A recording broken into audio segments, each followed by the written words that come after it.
Michigan and Ohio State, Army and Navy. Some of the biggest rivalries in college football, but none are as big as the Cortaca Jug.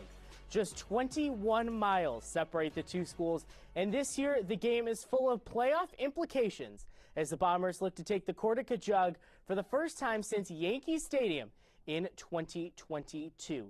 Welcome to the ICTV studios for the Bombers Live pregame show. Alongside the best in the business, Sam Fitzsimmons and Brad Romano, I'm Johnny Lisi. So honored to bring you along for the 66th annual Cortaca Jug game. Sam, Brad, I think the excitement level is at an all-time high here for the Cortaca Jug. Ooh. It's the biggest little game in all of college football, one of the best rivalries in all of college football. It's Ithaca, it's Cortland, it's the 66th annual. Johnny, it doesn't get much better than this. Brad, you just hyped me up so much. I'm so excited. Let's get into it. Here we go. Do you think Brad is hyped now? Just wait till later in the show. Oh, God. Last Saturday in Troy, the Bombers handed the RPI Engineers their first conference loss of the season. And gentlemen, what a game it was. Yeah, this game was absolutely electric, arguably the best game for Ithaca this entire season. I mean, this game went right down to the wire. RPI scored a touchdown and make it 24-23, but then they do one of the weirdest things I've ever seen. They faked the extra point, and it didn't convert. It got Ithaca the win, 24-23. It was a statement win for Ithaca. They didn't have that big win against an elite team yet, but they got that in this game, Sam. Oh, definitely. And they held Anthony DiMatteo to under 150 passing yards. The first time that Anthony DiMatteo had under 150 passing yards all season long. Also, a 45% completion rate for him. So the secondary was there all day for Ithaca. They were also great in the red zone, the Ithaca offense, 3 for 3. And what about Nick Lang? I mean, what a performance from Nick Lang. Over 200 yards, 3 touchdowns. What a day for Nick Lang. Brad, I have to ask, you brought it up. Do you agree with RPI's decision to go for 2 points instead of tying the game? Look, they had a good look on the pass, but no. I mean, this is one of the best teams in the Liberty League in Ithaca. What are you doing, in my opinion? In my opinion, you kick the extra point, you force overtime because you would have had the momentum going into overtime after scoring that touchdown and possibly win the game. Sure, sometimes the risk pays off, but it didn't there. I don't agree. No. Also, what I like to say about that is, like, if you're going to go for 2, why not just go for 2? Right? Exactly. From the 2-yard line. The extra point. They probably have a better chance of getting it from the 2-yard line than a fake extra point where you're having a holder roll out to his left as a righty and he has to make a tough pass across his body. Go for 2 from the 2-yard line. That's my call on that play. If you think you two are a good analyst duo, maybe the next offensive coordinator, head coach duo for the New York Giants?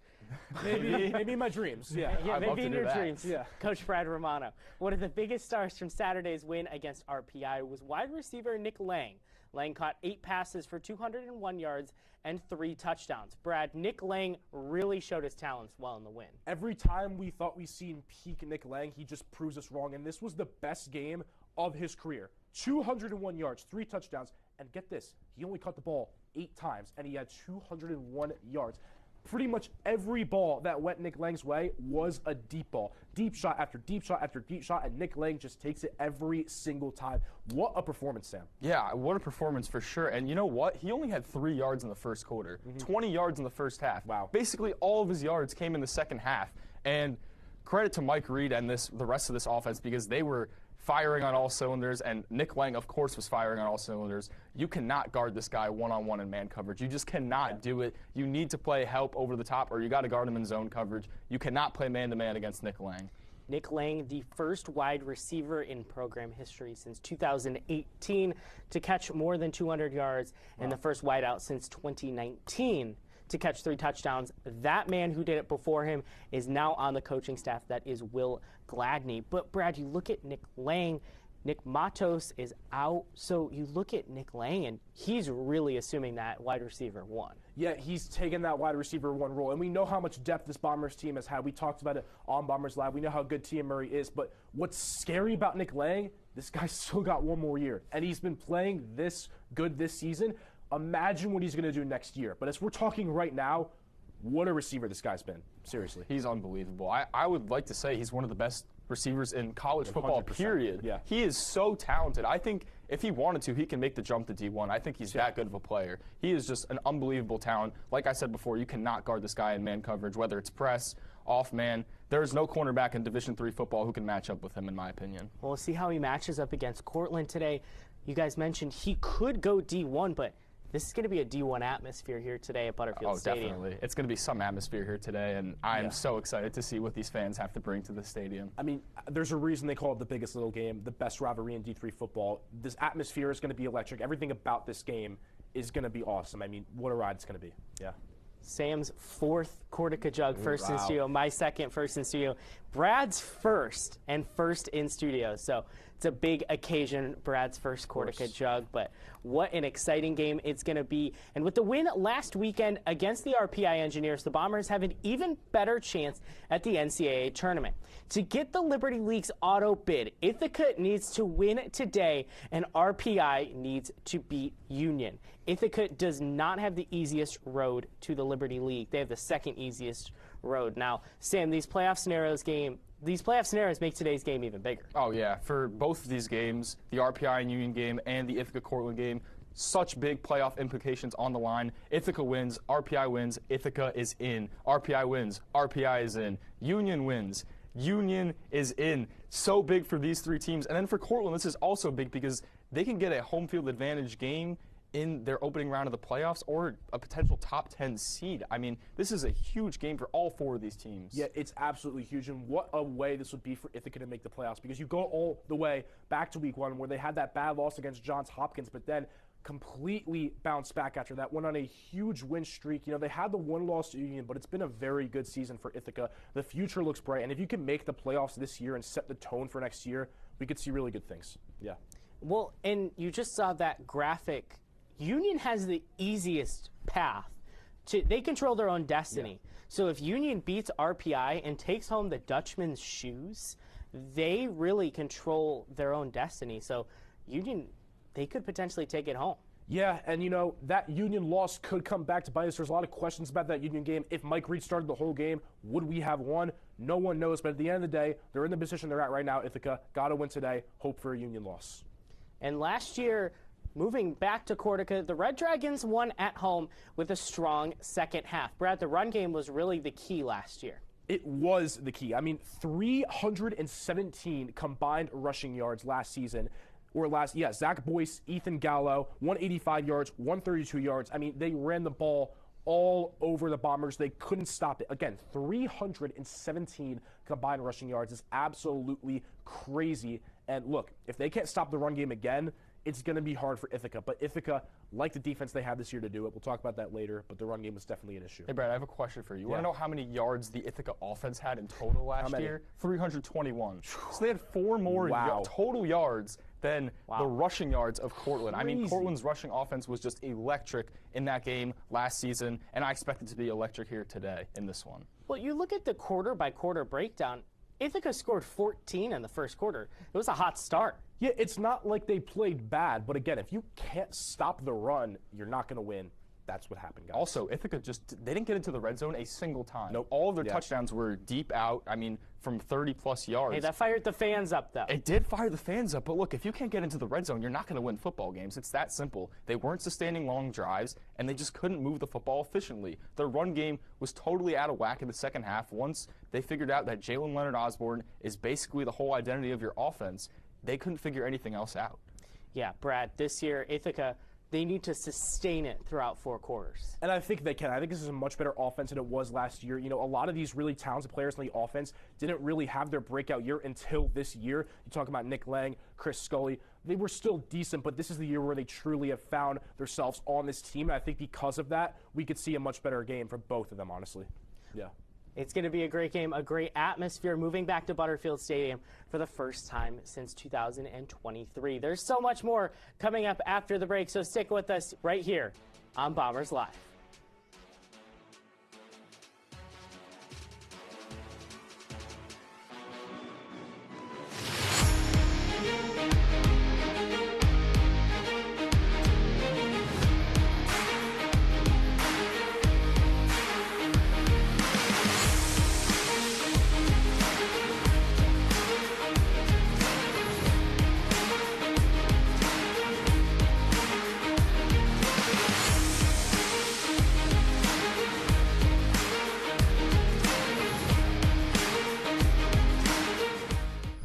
Good evening, and thank you for joining us tonight. I'm Eleanor Patterson. And I'm Sydney Watson. News Watcher is live every Thursday night at 7:30, keeping Tompkins County residents up to date on all things local and national news. And bringing you your weekly local weather forecast. And all the latest sports on the South Hill, East Hill, and nationally. Thanks for watching, and have a good night.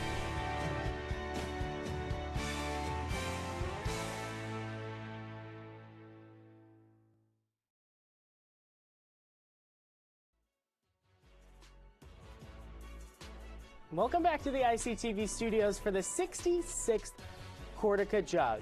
Johnny Lisi, Sam Fitzsimmons, and Brad Romano here with you in studio. After losing their head coach and star quarterback, the Red Dragons have put together yet another great season and another Empire 8 championship. Sam, since the Week 1 loss to Grove City, the Red Dragons have been nearly flawless. They've been completely flawless, honestly, Johnny. And that Grove City game was very rough. Mike Rosigno, his first start, coach's first game. And, yeah, they just had a rough start together. 5 interceptions for Mike Rosigno. Just not a good game overall. But since then, 8-0. They have an average margin of victory in the Empire 8 of 32 points. Wow. They're winning games by 32 points on average in the Empire 8. Ridiculous stuff. They have a point differential of 266 this season. There has been no team that has been able to match them in the Empire 8. They are just absolutely dominating in every single statistical category in that league. Yeah, and every game has pretty much been a blowout for Cortland. And it's funny because Mike Rosigno on the year has 10 picks, but most of his picks came from that one game against Grove City. Ever since then, he's just gotten better every single game. He has the dual threat ability. Cortland looks great in every game. They've gotten hotter as each game goes by. Pretty much what you said. They've been absolutely flawless. Well, and you look at, Sam mentioned the Empire 8 for Cortland. Their closest game was a 28-13 win against Utica. So, Sam, they've just been beating teams by a high margin in the Empire. Oh, yeah. None of these games have been really remotely close. I think this is going to be Cortland's biggest test today. This is probably going to be their closest game all season long. But one thing I wanted to point out from this Cortland team is they are first in all of Division III in turnovers forced with 28. That is ridiculous. They're going to be looking to turn over this football from Ithaca all day long. Yeah, really good defense. And after winning a national championship with Cortland 2 seasons ago, head coach Kurt Fitzpatrick left for Division I Colgate. Ithaca alum Tom Blumenauer came to Cortland after spending 3 seasons at Franklin and Marshall. Blumenauer has been very good in his first season, and this guy has a huge resume. First of all, Ithaca College alum, facing his alma mater today, but, you know, this was a guy that played at Ithaca College, played at UConn beforehand. He was a 2-time All-Empire 8 selection, very talented, played offensive linebacker and free safety for Ithaca College football. He served as the assistant head coach at Williams College for 6 years. Sam, he was the head coach at another team before this. Yeah, I mean, he's just a great coach. He's done great stuff with this team this year. And an interesting thing about him is he's an offensive-minded coach. He was an offensive coordinator, a wide receivers coach in his past, but he played outside linebacker and safety. It's very interesting from the switch as a position player, playing in college on defense, and now you're coaching on the offensive side of the football. But he's done a great job wherever he has gone. And he coaches a great defense for the Red Dragons. Oh, yeah, he definitely does. Their defense is one of the best in the country. Yeah, right before this, for 3 years, he was the head coach at Franklin and Marshall College, led them to a combined 21-11 record, so he had some success there. You now come to Cortland, and he's brought that success over here, it seems. Yeah, absolutely. And I asked him in the press conference earlier this week, I go, you played at Ithaca, now you're coaching at Cortland. He's going to be able to be on both sides of the Cortaca Jug, and he said he's forever grateful for his time at Ithaca College. He said it's the best game in college football, but he's focused on preparing his student athletes, really student athlete minded, and that's what you want to see from a head coach. Oh, it's great to hear that from a head coach. And this offense, this defense that he has, coached this year has just been unbelievable everywhere on the field. And then going back to that season at Franklin and Marshall in 2024, they were just an amazing team, really, in the Centennial Conference in which they played in. First in scoring defense, first in passing yards allowed, first in rushing yards allowed. So great defense all around, and they were also first in time and possession, second in Division III. So they love to possess the football, Cortland, like he did at Franklin and Marshall. The stats don't lie, Sam. The offense is electric. Can Ithaca stop it? It's going to be interesting to see. Arguably one of the best quarterbacks in Cortland history, Zach Boyes graduated last year, and Mike Risigno had big shoes to fill. Brad, what have you seen from the sophomore quarterback? Dual threat. It's the same thing as Mike Reed, but we've seen more out of Risigno because he's played more games. I mean, the stats speak for Mike Risigno. 1,300 passing yards, 20 passing touchdowns, 923 rushing yards, and 12 rushing touchdowns. That is electric and insane from Risigno. It's going to be hard for Ithaca to stop him. He was selected as the Empire 8 Co-Offensive Player of the Week for 4 occasions. 4 times he was named Offensive Player of the Week in the span of college football this season. A dual threat guy that can rush and pass. It's going to be really hard to stop Risigno, Sam. Yeah, the duo of Mike Risigno and Ethan Gallo in the backfield is one of the scariest rushing duos in Division III football. The last 5 games for Mike Risigno, he has been absolutely elite. 66% completion rate, 19 total touchdowns to 2 interceptions. That's crazy. Unbelievable stuff by him. And when this offense is at a full go, that option, that RPO, is impossible to stop because both of these guys are such heavy run threats, and you have some talent on the outside as well. You guys mentioned the run game. One of the biggest aspects of this Cortland offense has been the run game. They are the 14th best in Division III, averaging right around 231 yards a game. Sam, how important is the running game to this Cortland offense? It's so important. Like I talked about before, this is their whole identity. When they get the ball going, when they're pounding the rock like they've been in the past, they are one of the best teams in Division III football. They are ranked for a reason. They average 6 yards a carry. They just love to run the ball. They average nearly 3 rushing touchdowns a game. That is just unbelievable stuff. But Ethan Gallo, teams are really keyed in on him because last season he had one hell of a year, 226 carries, 1,159 yards, and 22 touchdowns. This year, his carries have gone down a little bit, but so have his yards. I think teams are more keyed in on him, but now Mike Risigno, he has really broken out as a runner. Gallo hasn't even got worse. It's just the fact that Risigno has been so good as a rushing quarterback that now you have both Gallo and Risigno where you can throw off defenses, rush one, rush the other. Who's it going to be? Who knows? But the fact that you have a running back and quarterback that can both run the ball is key in college football. Yeah, that's important. We saw, Sam, that was really why Cortland won the Cortaca Jug last year at their home stadium. Yeah, Zach Boyes and Ethan Gallo, they were just unbelievable. Ithaca could not stop them running the ball. That RPO offense was just impossible to figure out for the Ithaca defense. They did a decent job, but that team was just so high-powered last season. Yeah, Brad, Cortland looking to replicate some of that success, and they have another dual-threat quarterback this year, like we mentioned, in Risigno. Yeah, they have multiple guys that can contribute at this level. When you have multiple guys that can contribute, you have depth. That's what matters, Sam. Oh, yeah, 100%. This is going to be one great game because on both sides of the football, you have so much talent on the offense and on the defense. I am so excited to watch this game because there are so many key parts and game planning and players that are just going to be so important to this game. Well, thank you so much, Sam. And Bombers Live is sponsored by the Red Jug Pub with locations open late in Cortland, Brockport, Oneonta, and Binghamton. The Red Jug Pub is your go-to spot for all your game day needs. We'll be back in just a moment here on Bombers Live. Welcome to Business Central, ICTV's first business news show. Every episode, we cover the stories defining business today and tomorrow.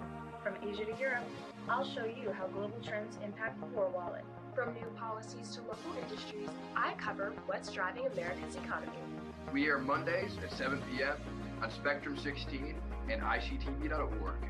The world of business moves fast, and we've got you covered. Right here on the Gridiron Report.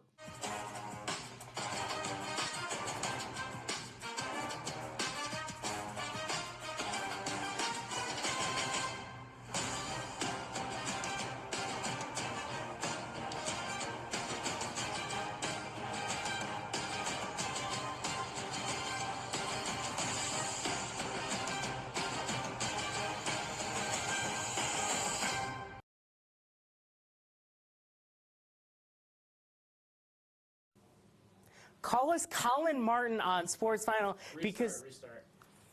All right, that's it. It's a false start. No, we're done. That's it. Brad, you want to go like slightly this way? False start. Control room. Justin Antonucci. A little bit back.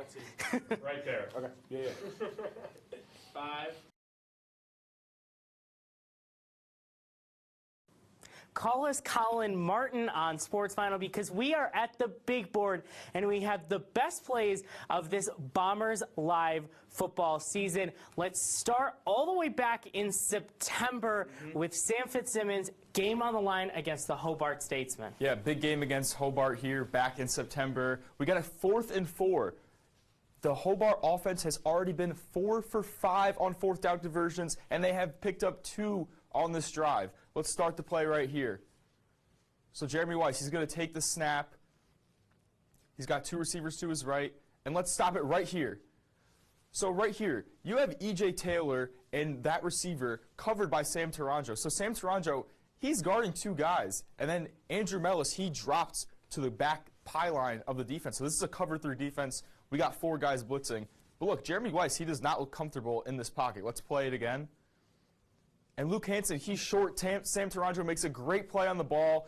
Just not a good play by this Hobart offense. He had E.J. Taylor if he was able to just scramble to his right a little bit. But a great stop by this Ithaca Bombers defense. Their second 4th down stop of the game and the biggest stop of the game. Yeah, and Taranjo's been absolutely phenomenal all season, Sam. Yeah. But now let's talk about a big play in a recent game against Buff State. You see the score, 7-0 Bombers. Let's start the play right here. Buff State is looking like they're going to go down and make this a tie game at 7-7. Ball gets snapped. Stop the play right here. You see Cam Paquette right there, number 16. This guy is open. Paquette, he sees that, and he knows. Resume the play right here. Here's the throw, and out of nowhere, Paquette runs like a cheetah, and he's going all the way. That right there is a pick 6, over 80 yards, and it's a touchdown for the Ithaca Bombers. Sam, that was a breakout game for Cam Paquette. Oh, my God. What a play. I mean, that was so impressive. When I was watching that live, I could not believe my eyes. The break on that ball was just so impressive. But let's get into this next play against Union. This is Mike Reed, 3rd and 17. Biggest play of the game up to this point. Let's play it. We got 3 receivers to our right, 1 receiver down low. Here we go. Mike Reed's going to take this snap, and he's going to have 3 guys blitzing, so he's going to have a little bit of time. And let's stop it right here. So right here, he's got a guy in his face. So this is not an easy throw to make. So everyone's there. Yeah. I mean, like, this guy, a little bit of a delayed blitz, but now he's got 4 rushers instead of 3. Let's play it again. What a throw. Let's stop it right here for a second. Right over the linebacker, right in between the safety, a cover 4 defense from this Union defense, but it was just a perfectly thrown ball. And this is what we needed to see from Mike Reed to, maybe Brandon McGuire and Coach Tripper saw this play. They're like, this is our QB1 for the future. Mike Reed didn't do that just once, but he did that twice in that game. He did it twice. 3rd and 17 and 3rd and 18. Yeah. It was very impressive. But look, we're not done with this Union game because we got one more play from that Union game that was absolutely electric. The 2-minute warning, Union is up 14-7. The Bombers need a touchdown to make this a tie game. 1st and 15. Let's start the play. At the 2-minute warning, you see Mike Reed, you see Scully. Receiver gets motioned. Ball gets snapped. Stop right there. He's going to fake that. Toss to Scully, gets faked. Resume the play. And now, perfect opportunity for a deep ball right there. And Ryan Watson wide open in the end zone for the Bombers touchdown. And that play, made it a game. What a play from Ryan Watson. That was also a great play call by Brandon McGuire. The fake toss, get the defense moving to the left, and then you have Ryan Watson coming up the seam. Great play call there. Well, what a great bunch of plays. Earlier this week, Farrell Hudson caught up with Ithaca head coach Michael Turper. Let's send it out to Farrell and Coach.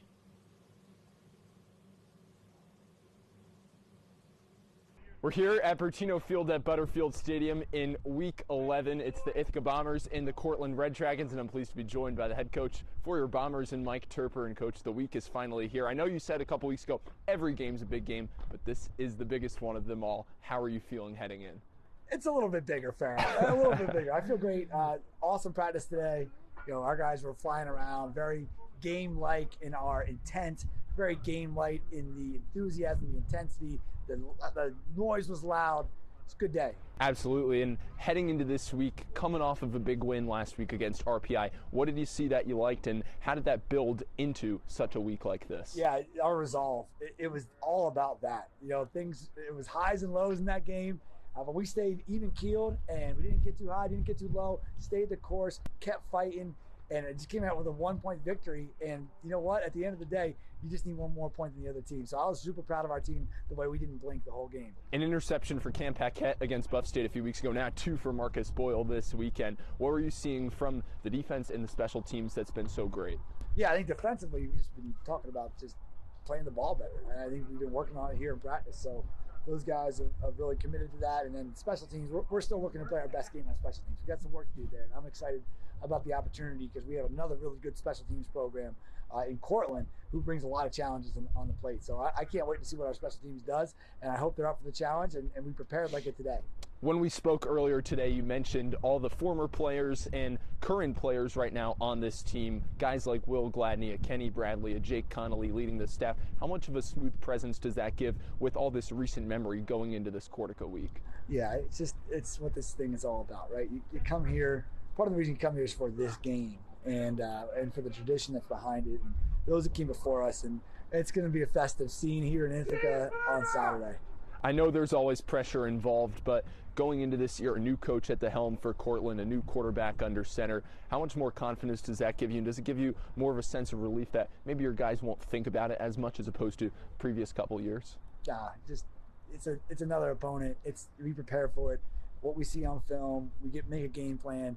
We come out, we sharpen it throughout the week, and then we just go play. You know, it could be anybody playing at quarterback. It could be anybody on the offensive line, the defensive line. It's just, we're going to look at the film, we're going to evaluate it as we feel is best, and then we're going to make a game plan, then we're going to have a great practice out here. That's kind of our process. When all is said and done at the end of this week, what are you most proud of looking back on this 2025 Bombers season? Just the way that we've grown in an emotional maturity standpoint. And we were a mess week 1, and we've gotten better and better and better as far as just staying the course. And we certainly played in a lot of tight games this year. And that's really just built that resolve, that grit that you need to make another step as a team and as a program. And I think we're getting there. We're youthful in a lot of spots, but we're getting better every week. Coach, thank you. Appreciate the time as always. It's been great. Thank you, Farrell and Coach Turper. Now let's send it over to our Liberty League duo for their Liberty League Players of the Year. We're going to go hit a little reverse and start with Nikita Lohman. Hi, Nikita. Thank you, Johnny. The Liberty League has seen some exceptional performers on the offensive side of the ball in 2025, but no star has shined brighter than Hobart running back E.J. Taylor. The conference's reigning Offensive Player of the Year has had an incredible encore, arguably outperforming his 2024 campaign. Through 9 games, Taylor is the only back in the conference to clear the 1,000-yard mark, leading RPI's Caden White by 200 yards. The Statesman running back has been uber efficient, tallying 5.8 yards per carry, and his 13 rushing touchdowns has surpassed his 24 total, despite playing in 2 fewer games. Taylor has been utterly dominant down the stretch, reaching the century mark in each of his last 5 games, averaging 136 rushing yards per contest. The junior's magnum opus came on November 1st when he ran the rock 28 times for 196 yards and a touchdown in a victory versus a stout Rochester defense. Taylor has the opportunity to put an emphatic exclamation mark on his season today as the Statesmen take on a Buffalo State defense which has allowed 219 rush yards per game, the worst mark in the Liberty League. Travis, over to you. Thanks. Listen, there's been a lot of great defensive players this season, but to me, none have been more dominant than Rochester safety junior Braden Felsinger. He's been absolutely electric. Listen, you don't expect a safety to be second in tackles in the Liberty League. How about that with 79 tackles for Braden Felsinger? He leads the Liberty League in interceptions with 3. He has 4 pass breakups to the safety, 4 tackles for loss as a safety, disrupting 2 fumble recoveries, 1 forced fumble. And we mentioned that Hobart game earlier. In that game, mind you, Rochester was down 21-0, and it's crazy to say, hey, a safety brought the back to a game, but a 60-yard interception and then a 26-yard scoop and score to make it 21-21? I don't know, man. Braden Felsinger might just be that guy. But yes, that's my pick for Liberty League Defensive Player of the Year. Johnny? Thank you so much, Travis and Nikita. And we're going to take a quick break here on Bombers Live, but stay right here. We interrupt this broadcast to bring you important entertainment news. The Director's Chair is now in its 28th season and is airing on Tuesdays at 6 p.m.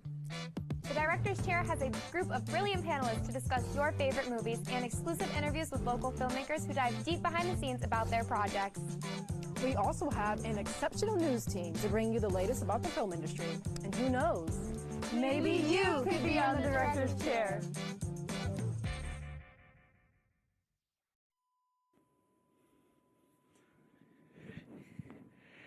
Greetings, weary traveler.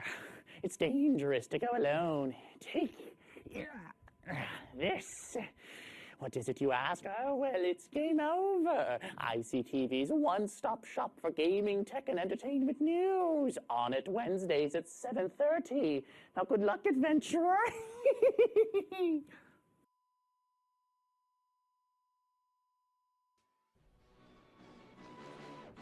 Welcome back to Bombers Live. After our wildly popular candy segment in our last show, we have to do something to get Brad Romano cooking again.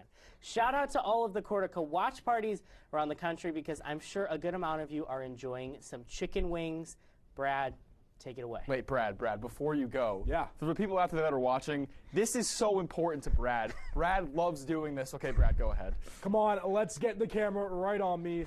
Let's compare teams to wings. Let's start with our Ithaca College Bombers. One of the best teams in the Liberty League, they're the Buffalo Wing. The Buffalo Wing, arguably the best wing flavor. It's well respected. The Bombers are well respected. Boast some of the best in the game. Ithaca is Buffalo. Now let's go to that middle tier. Let's go with Hobart. What's a flavor that some hate and some like?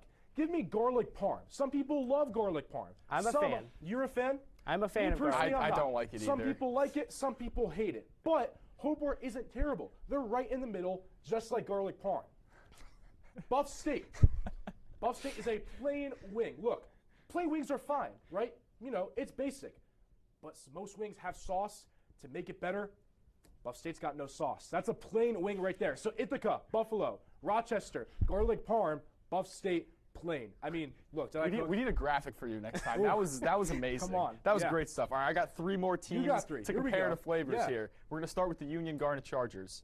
They are barbecue-flavored wings. Love a good barbecue wing. Yeah. Barbecue wings, they're just a very solid wing. I think they're the best overall wing that, you know, generally people like. So they're the best team in the Liberty League currently, so they're going to be the barbecue wing. Next, I'm going to go to the RPI Engineers. They're going to be hot honey. And the reason they're hot honey, Brad, is because the sweet and the spice. It reminds me of their backfield duo of Anthony DiMatteo and Caden White. And last but not least, we have the Rochester Yellow Jackets. They're going to be blazing or extra hot. Why is that? Their defense, it's really hot, but the rest of their team, it burns a little too Ooh, much that it's not on the same level as their defense. So those are my comparisons. I don't know if I matched your that energy, was incredible. I mean, the blazing comparison, the way you explained everything, Thank you. Top-notch work, Johnny. What do you think about that? I think that was fantastic. Yeah. And I really enjoyed watching that cook in the group chat last night. Blame this all. I had to give Brad another shot. We talked about it. Chicken wings. What do you enjoy at a football game? Chicken wings. Favorite flavor, Oh, personally? yeah. I'm a big garlic parm person. Lemon pepper any day of the week. Best flavor in my opinion. I just like a plain buffalo wing, honestly. That's valid. If we're being Look, honest here. respect buffalo, but lemon pepper all day. Yeah. Well, you know what's better than chicken wings? Nothing. But we'll send it over to Travis Conway and Nikita Lohman for the next best thing, Liberty League football.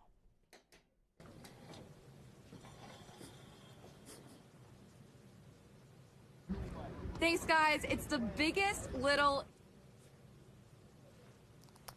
Thanks, Johnny. Now, listen, while this game behind me isn't the most important game, let's not write it off just yet. We're going to take it to northern New York for Rochester and St. Lawrence. Now, I already talked about Braden Felsinger, but let's not forget about the rest of the defense, as Sam called it, blazing hot. Defensive Long Island native linebacker Daniel Santos is leading the conference in tackles with 80 so far this season. And you can't forget about Jack Diggins and Luke Herter either, making a deadly linebacker trio.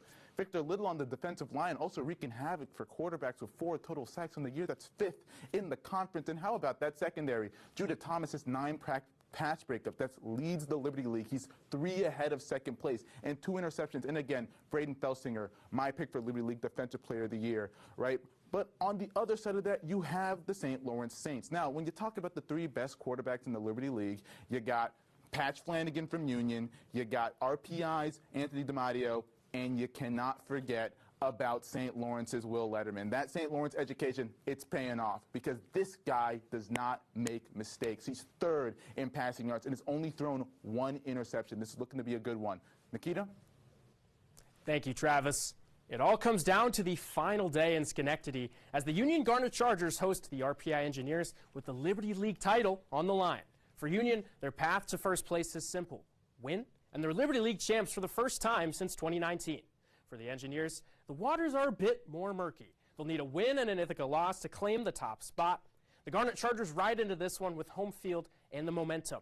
After starting the year 0-2, they've won 7 straight contests behind superstar QB Patch Flanagan. The conference's leader in passing touchdowns has been unstoppable during the win streak. Flanagan has 19 total touchdowns, 2 interceptions, and 243 all-purpose yards per game. The Engineers' high-motor offense looks to right the ship today after their own 7-game win streak was snapped last weekend at the hands of the Bombers. Should RPI and Ithaca win today, IC would clinch the Liberty League crown. Should be a good one in store. Back to you, Johnny. Thank you so much, Travis and Nikita. Now we're going to send it to the site of the 66th Cortaca Jug and hear from Jenna Johnson. Thanks, guys. It's the biggest little game in the nation, and both coaches talked this week about how excited these two teams are. Coach Sherper talking about how there's over 25 watch parties for this game. People tuning in that may have not seen either team's games all season long, but tuning in for this one game. But both coaches also gave the same message that at the end of the day, this football field is 120 yards, and it's going to be 4 quarters of 15-minute gameplay. And at the end of the day, that's what they got to get done. Schirkenbach is back with us in studio with yet another great package. Joey, take it away. Thank you very much, Johnny. And taking a broad view of the Bombers season and a peek into Cortaca history, I got a chance to catch up with Bombers head coach Michael Turper and Ithaca College president Lejeune Terry Cornish this week about the adversity Ithaca has overcome this year, as well as some storylines and insight of the biggest rivalry in Division III football between Cortland and Ithaca. So let's take a dive in. The Bomber vibes in Butterfield Stadium took a hit 3 weeks ago when the Union Garnet Chargers came into town to pull off a 19-14 victory, surpass Ithaca in the Liberty League, and let them know about it. Talking to Turper this week, he shed some light on his message to the team after the game and how Ithaca has done at handling adversity this season. I was proud of our guys for not making it worse than what it was, and we're just moving on to the next week. Got to learn from our mistakes, keep moving forward. I think we've been in a lot of close games, and we've gotten more emotionally mature as the year's going on. Despite the loss to Union pushing the Bombers' backs against the wall, last weekend, Ithaca went into RPI and handed them their first Liberty League loss of the season and kept their playoff hopes alive. Turper noted some key factors that played into Ithaca upsetting RPI on the road. Just being able to stay in the fight and not really waver based on what's happening, what has happened to us, just keep playing the next play. Looking ahead to the annual Cortaca Showdown this afternoon, President Cornish reflected on what the rivalry really means to her and how electric the atmosphere is every time the two teams square off. Oh, it's about school spirit. It's also about community. To have this relationship with SUNY Cortland for so many years to inspire spirit on both campuses. It's just a feel-good moment, and so that's what it means to me. This is about connection. It's about engagement with the larger community, our alumni community, our student body. It's just a feel-good weekend. It's electric, very electric. So I'm expecting thousands of people to converge on our campus this weekend, and we're going to welcome them, but we're also going to root for the home team. They need to bring their best selves to the game. They need to make good choices all day long. I want you to have fun, but I also want you to make good choices. And I want you to look out for one another, because that's really important. The sense of urgency is sky high for the Bombers, and Turper explained why this game stands out from other matchups and how it feels like a playoff game. Yeah, it definitely does, because for us, we're trying to keep our season going, and those teams are trying to keep their football careers alive. It's 21 miles apart. Both fan bases are very passionate about the game, and certainly, just being in a Division III landscape, people are out here doing it for the right reasons. So there's a lot to love about it, and the pageantry will be on full display on Saturday. And without further ado, kickoff for this highly anticipated showdown is just around the corner. Johnny, back to you. Thank you so much, Joey. Bombers Live is sponsored by the Red Jug Pub in Cortland. Located in the heart of Cortland and open late, the Red Jug Pub is your go-to spot to catch the big game. Remember, Red Jug loves you. We'll be back in just a moment here on ICTV. 3 first-year college students adjusting to their new lives, then bam, all student IDs malfunctioning. Inconceivable. Unless they were an act of sabotage. I, Private Eye Lucian, am going to unveil the truth, and it's going to happen today. Dear Lord, what is going on here? Well, We're wasting time. We have to get a move on. Oh, right. Watch the show.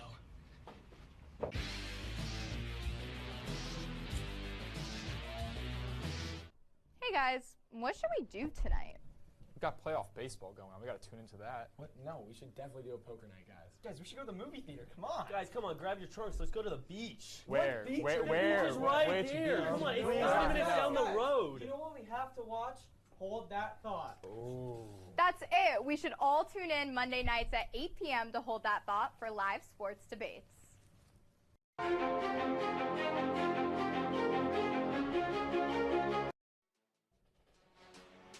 We're back in the ICTV studios to answer some of the biggest questions ahead of today's matchup. Sam, we'll start with you. Can Cortland's defense stop Michael Reed? It's a very tough task to deal with Mike Reed. Mike Reed, he's been playing mostly tight end and a little bit of wildcat quarterback this season, so there's not a whole lot of game film on him as a traditional QB. Michael Reed, he started just 5 halves of football as a quarterback all season long, and in those 5 halves, he's been unbelievable. 40 for 60, 468 passing yards, 50 carries, 238 rushing yards, and 7 total touchdowns. Just 5 halves of football. And last week versus RPI, probably his best performance yet.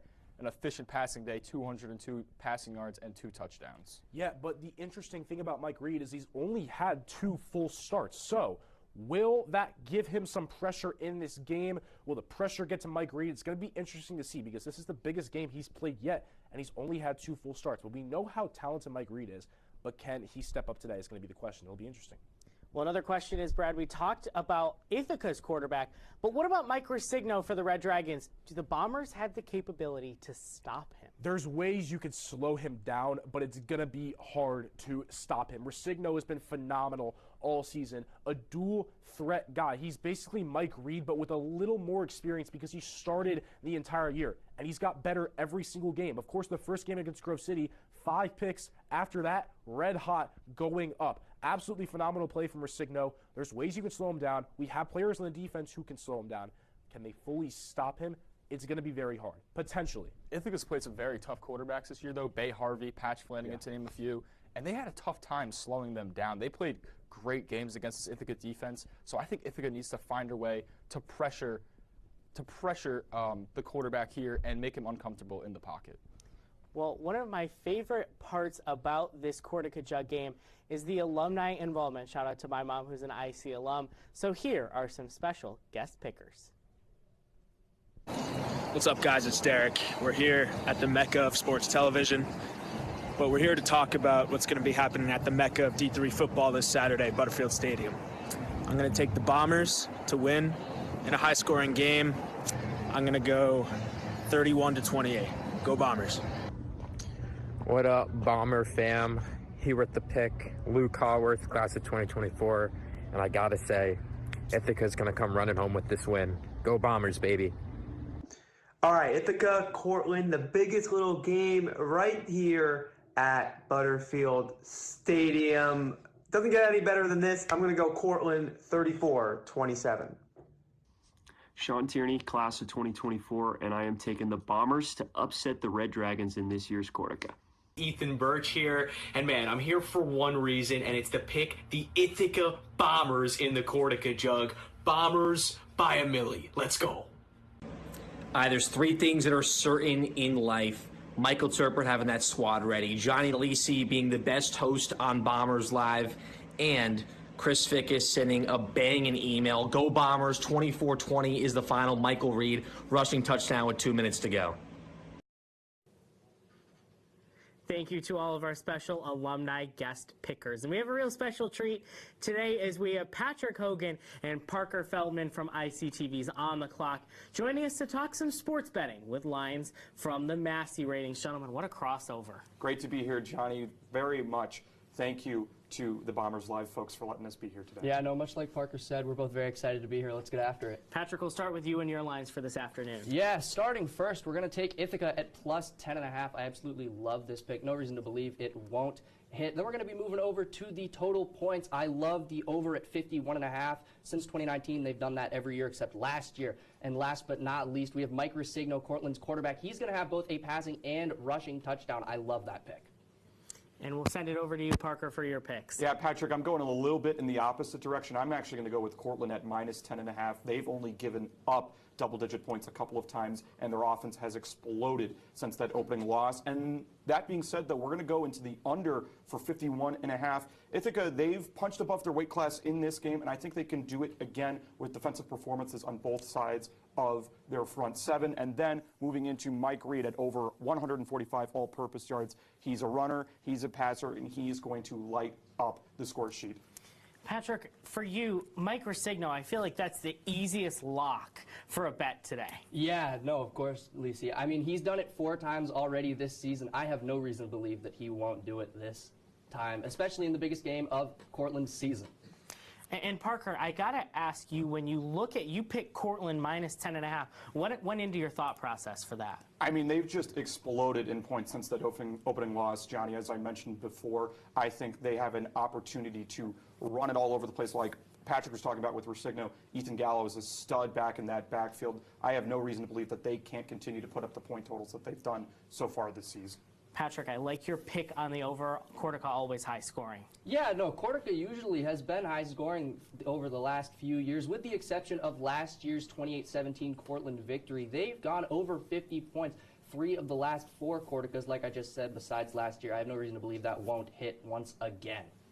And we are inching closer to kickoff, so stay tuned for more right here on Bombers Live. Welcome to Business Central, ICTV's first business news show. Every episode, we cover the stories defining business today and tomorrow. From Asia to Europe, I'll show you how global trends impact your wallet. From new policies to local industries, I cover what's driving America's economy. We air Mondays at 7 p.m. on Spectrum 16 and ICTV.org. The world of business moves fast, and we've got you covered. And then Kinderar. It's true. It's happened, and it's coming back. Yeah, okay, when? Thursdays at 6:30. Sure, and where is this happening? ICTV.org and Spectrum Channel 16.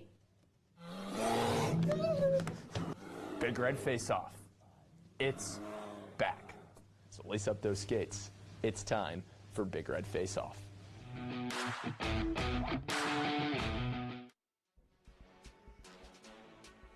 Welcome back here to the ICTV studios, and a big shout out to Cam Manna for the shout out. Miss you, Cam, as we welcome you back to Bombers Live as we are almost to game time here in Ithaca. Brad, a lot of players performed well against RPI.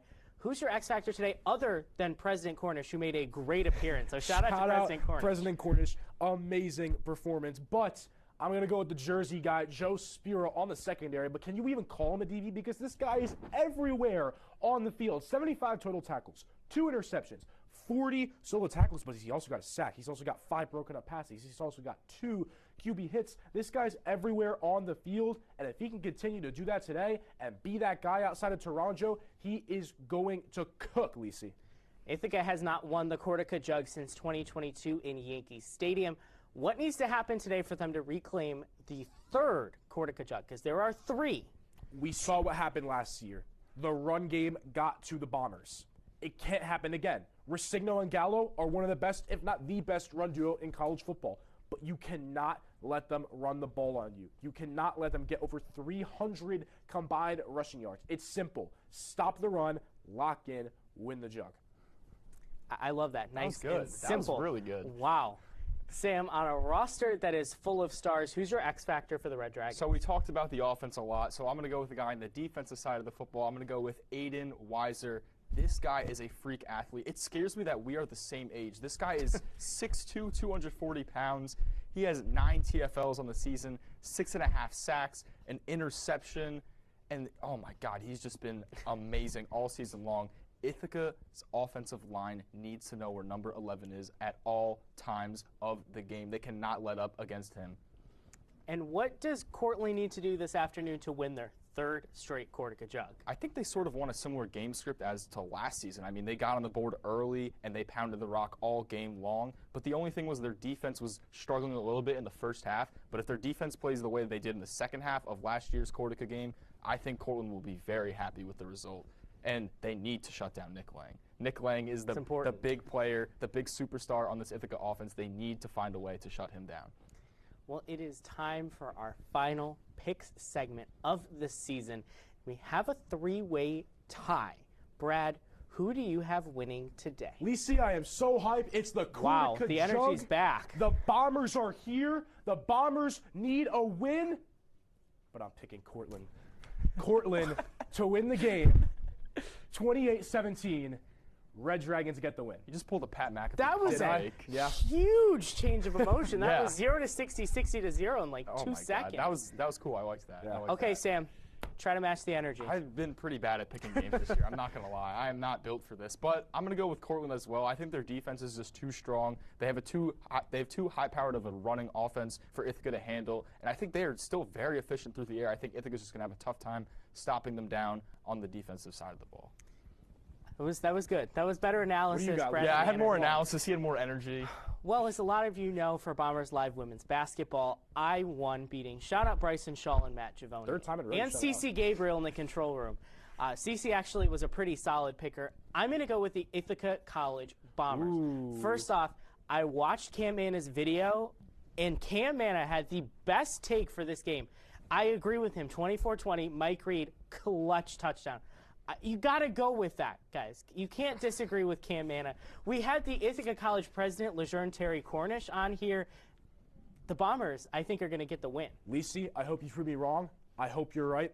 It's going to be a great game. It's the 66 Cortaca Jug. We got to get hype. I am so hyped for this game. So am I, and I really wanted to pick Ithaca. I wanted to be a homer. I just couldn't do it. I don't know. Hopefully I'm wrong because I've been wrong most of the time this season. I hope that Ithaca wins this game. Let's see what happens. You were the only one who picked Ithaca to beat Johns Hopkins. This is true. That was the worst. That was definitely very questionable. But look, I didn't want to go clean sweep with Johns Hopkins. Well, we went clean sweep against Union. And, that went. Yeah. Let's not talk about that. But hey, things happen. It's okay. It's live television. Live television, baby. Exactly. That's true. You live and you learn. But guys, it has been so great for the 66 Cortaca Jug. Brad, first off, real quick, energy all-time high at Butterfield Stadium. All-time high at Butterfield Stadium. This is what you want in college football. This is what you want. You want the atmosphere. You want the players to be hyped. You want the coaches to be hyped. Everything about this game is energetic. It's the Cortaca Jug, the biggest little game in all of college football. It's right here at Butterfield Stadium. We're going to have a game on our hands. Sam, real quick, one word to describe Cortaca. Electric. Bang. I love it. Thank you so much for joining us here on the Bombers Live pregame. Now we're going to send it out to Farrell Hudson, Anthony Labonte, and Jenna Johnson for the 66th annual Cortaca Jug game. We'll see you at the half right here on ICTV.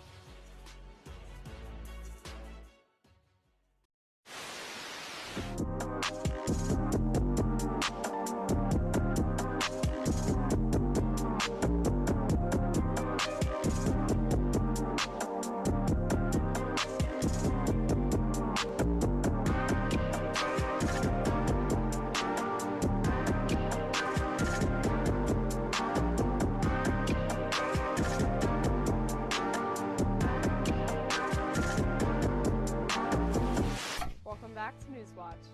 The CDC faced another round of cuts. Covering news around Ithaca. Tompkins County Chamber has elected a new vice president. And across the country. Typhoon ravaged Mexico last week. All you need to know about your weekly weather and your favorite entertainment. With updates from all your favorite teams. All that and more every Tuesday at 7:30 and 8:30.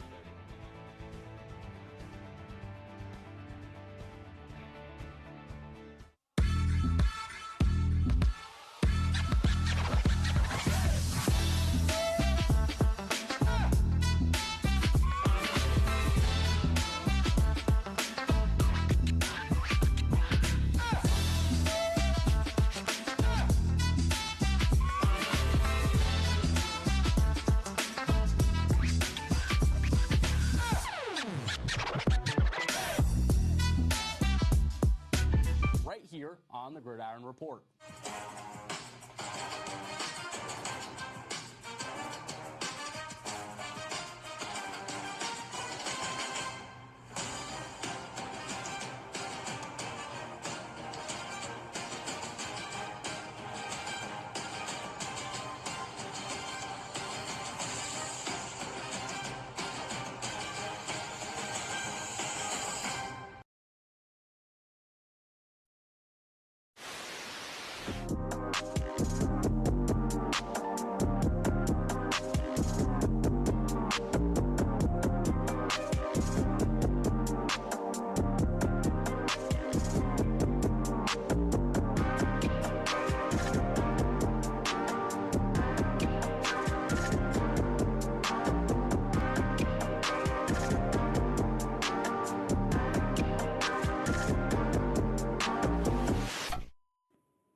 Greetings, weary traveler. It's dangerous to go alone. Take this. What is it, you ask? Oh, well, it's game over. ICTV's one-stop shop for gaming, tech, and entertainment news. On it Wednesdays at 7:30. Now, good luck, adventurer.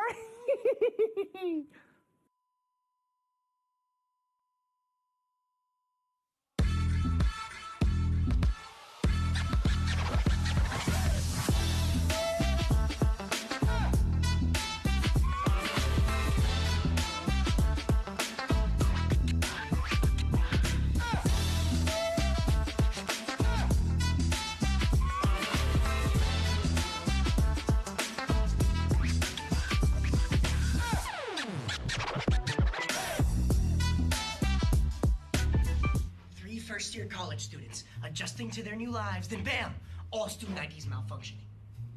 Inconceivable. Unless they were an act of sabotage. I, Private Eye Lucian, am going to unveil the truth, and it's going to happen today. Dear Lord, what's going on here? We're wasting time. We have to get a move on. Oh, right. Watch the show.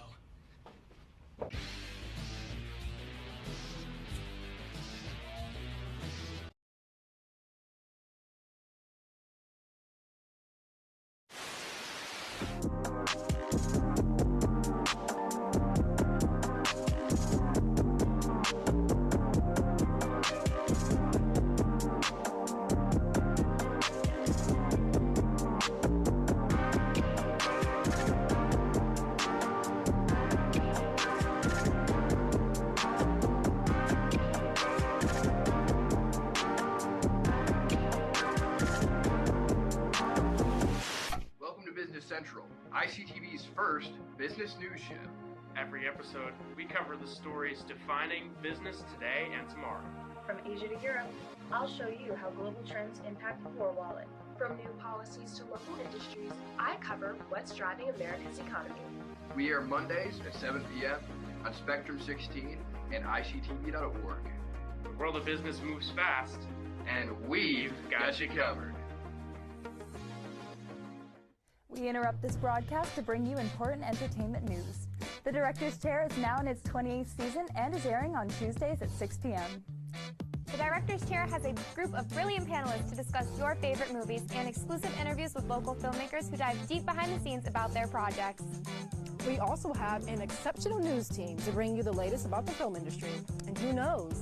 Maybe you could be on the Director's Chair.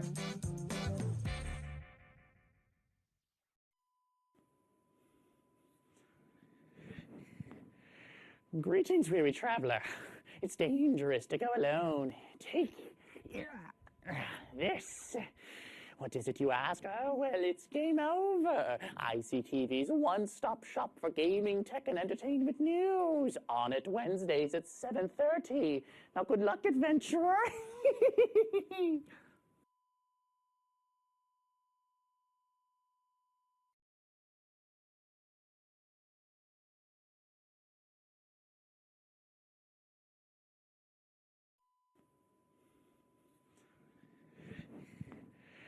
Greetings, weary traveler. It's dangerous to go alone. Take this. What is it, you ask? Oh, well, it's game over. ICTV's one-stop shop for gaming, tech, and entertainment news. On it Wednesdays at 7:30. Now, good luck, adventurer.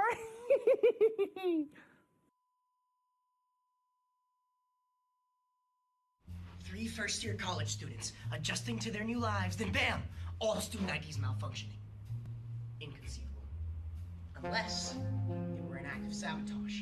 I, Private Eye Lucian, am going to unveil the truth, and it's going to happen today. Dear Lord, what's going on here?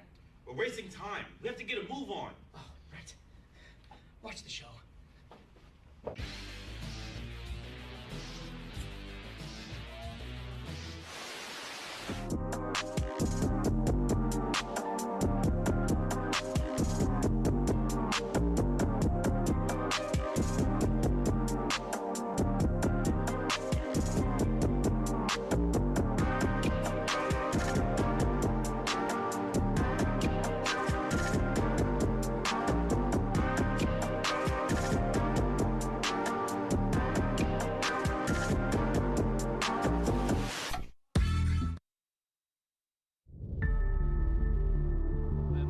to Bombers football matchup.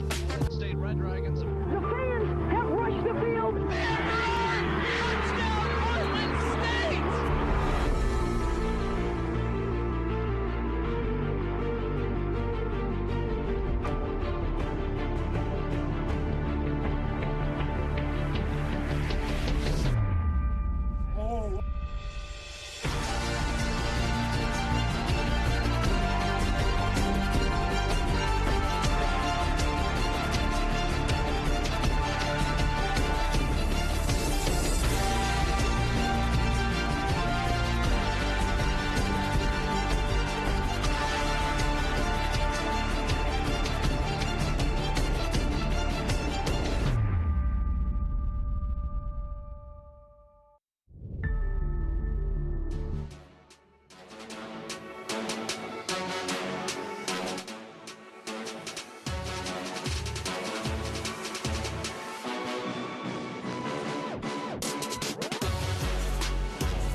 It's a history bound by geography but defined by legacy.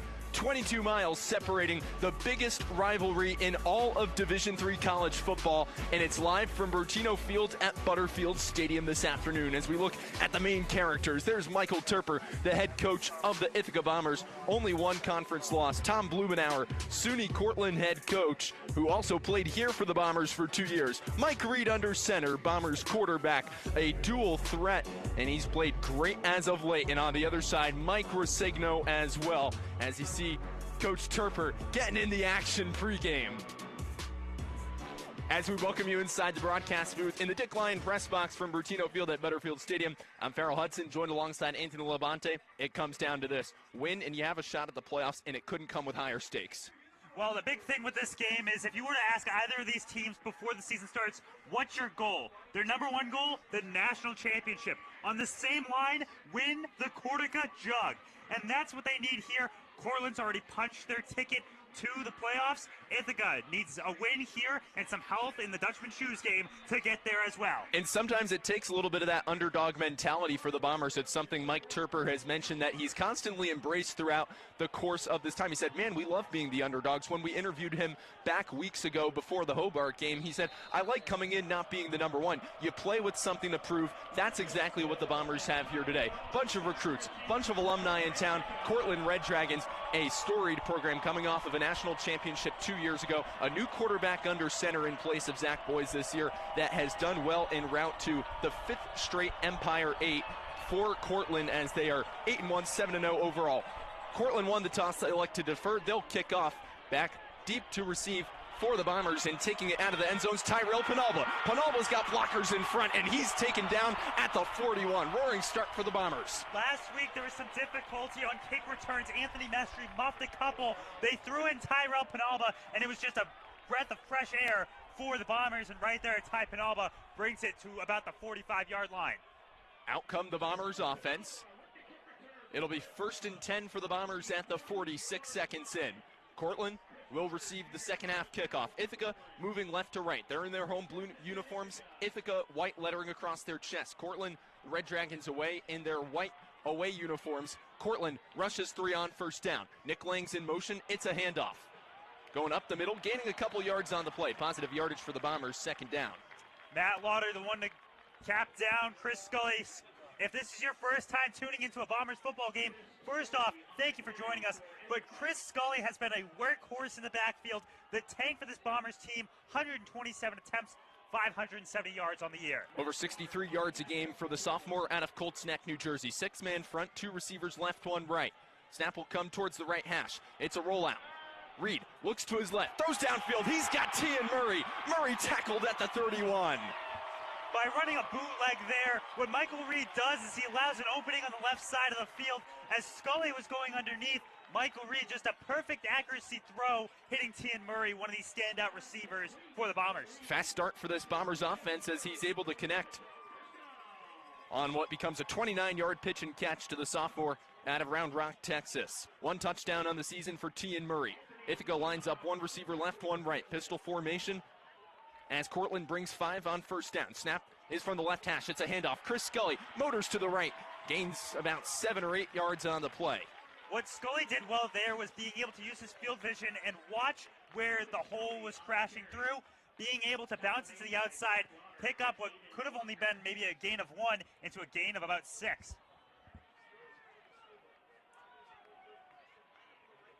Chris Scully remains in the backfield here on second down. Scully's got a first down and more as he's taken down by Anthony Luciano and Sonny Mayo. Bombers starting to push toward the red zone. That's a good thing for your rush game. If you're able to get to the second level every single time, Chris Scully does it there. The offensive line opens up the hole, and Scully just has to put his head down and barrel through it.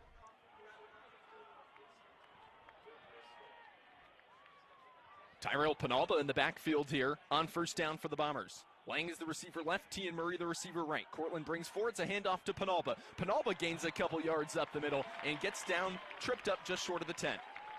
The Bombers' rush game so far has been a weapon. It was something not seen earlier this year. It became trying to look at the pass game, but ever since Michael Reed has stepped in as the quarterback, being able to have a dual threat at quarterback plus a strong backfield has helped the Bombers tremendously. Another factor of this game for the Bombers, a lot of assistant coaches that have played in these Cortaca Jug games. It's a handoff. Penalba scoots off a couple tackles to the right. Eventually, he's taken down. As in on the stop for the Red Dragons was Nazir Jean Lubin, defensive back out of Freeport, New York. That's a player to look at when it comes to the passing game. 10 pass breakups already this season. Have to see on third down, do the Bombers continue with the run plays with Chris Scully in the backfield, or do they try to have Michael Reed throw another one, maybe to Tian Murray or even Nick Lang, who had 3 last week? 8-1 Cortland, 7-2 Ithaca. We're glad you've joined us here on this Saturday afternoon, and not just any Saturday afternoon, a Cortaca Jug Saturday afternoon from Ithaca College's South Hill. Bombers in search of their first victory in the Cortaca Jug game since 2022. On the keeper, Michael Reed bounces to the left. Reed past the 5-yard line. He's stopped just short of the first down. It's Aiden Lochner, linebacker for Cortland, with the takedown. D3 player of the week this past week on that national team, being able to watch where Reed was going, wrap him at the hips, and take him down now leads to fourth down, and the questions come. Do you try to go for it, or do you bring out the field goal unit? 4th and inches for the Bombers at the Cortland 4. What a blazing start, just 4 minutes in to Cortaca Jug 2025, the 66th annual at that. It's a hurry-up offense for the Bombers. Reed under center. Reed pushing for it. Bombers think they have first down. Chris Scully motioning towards it. And yes, it looks like it will be a Bomber first down. What's interesting with the way they went for the QB sneak there was they ran in the I formation. Normally this season we've seen them run that brotherly shove formation that the Eagles are doing. We're right there having Riley Stapp as behind Michael Reed allows a little bit of a push and allows Reed to pick up that first down. Ithaca's offense at a near 89% clip of red zone scoring, 31 for 35 on the season. 6-man front for the Bombers, Lang's out right. Snap will come left hash from the Cortland 3. First and goal, Ithaca. 10:15 remaining here, first quarter. High snap, Reed handles it, hands off. Scully pushing for the end zone. Did he get in? Bombers say yes. We'll wait on the verdict. It's a Bomber touchdown. Fast start. Just 4 minutes and 52 seconds in, the Bombers lead.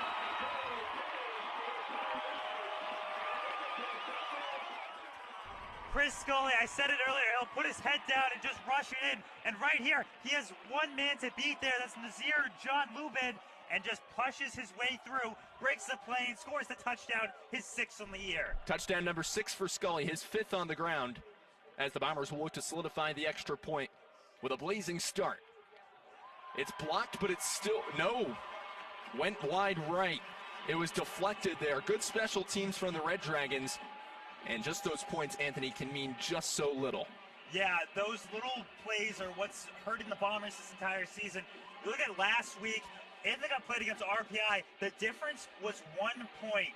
Hopefully for the Bombers, they hope that doesn't come into play here.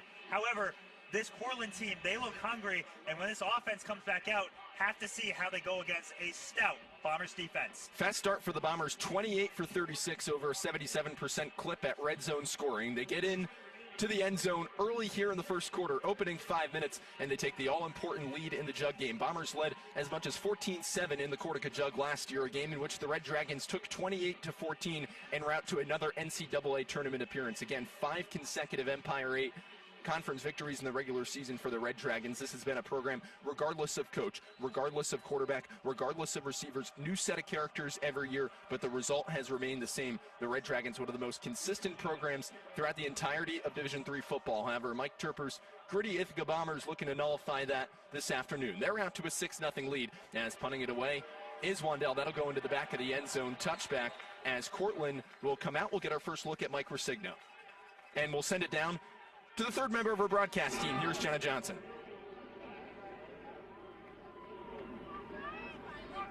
The Cortaca Jug, and both of these head coaches were talking about how excited and how much these two programs are looking forward to this game.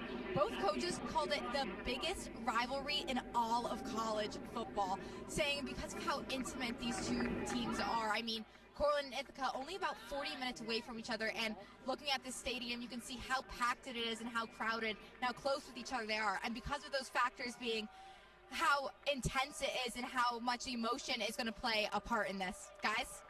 Thank you so much, Jenna, as Mike Rosigno and the Red Dragons have it from the Ithaca 25, as the Bombers will bring 4 on first down. It's a quick handoff, and barely gaining anything on the play was Ethan Gallo.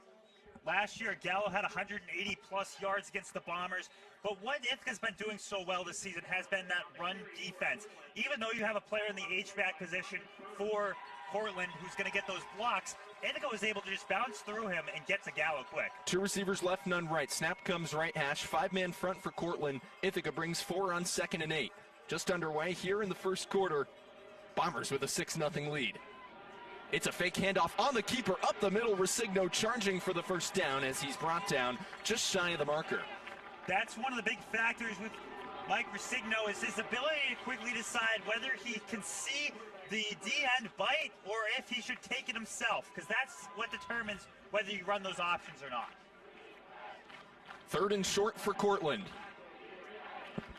35 for 88 on the season on 3rd down, just south of 40% for the Red Dragons. Gallo remains in the backfield, the receiver left, 1 right. Snap comes right hash on 3rd and short. Bombers bring 4.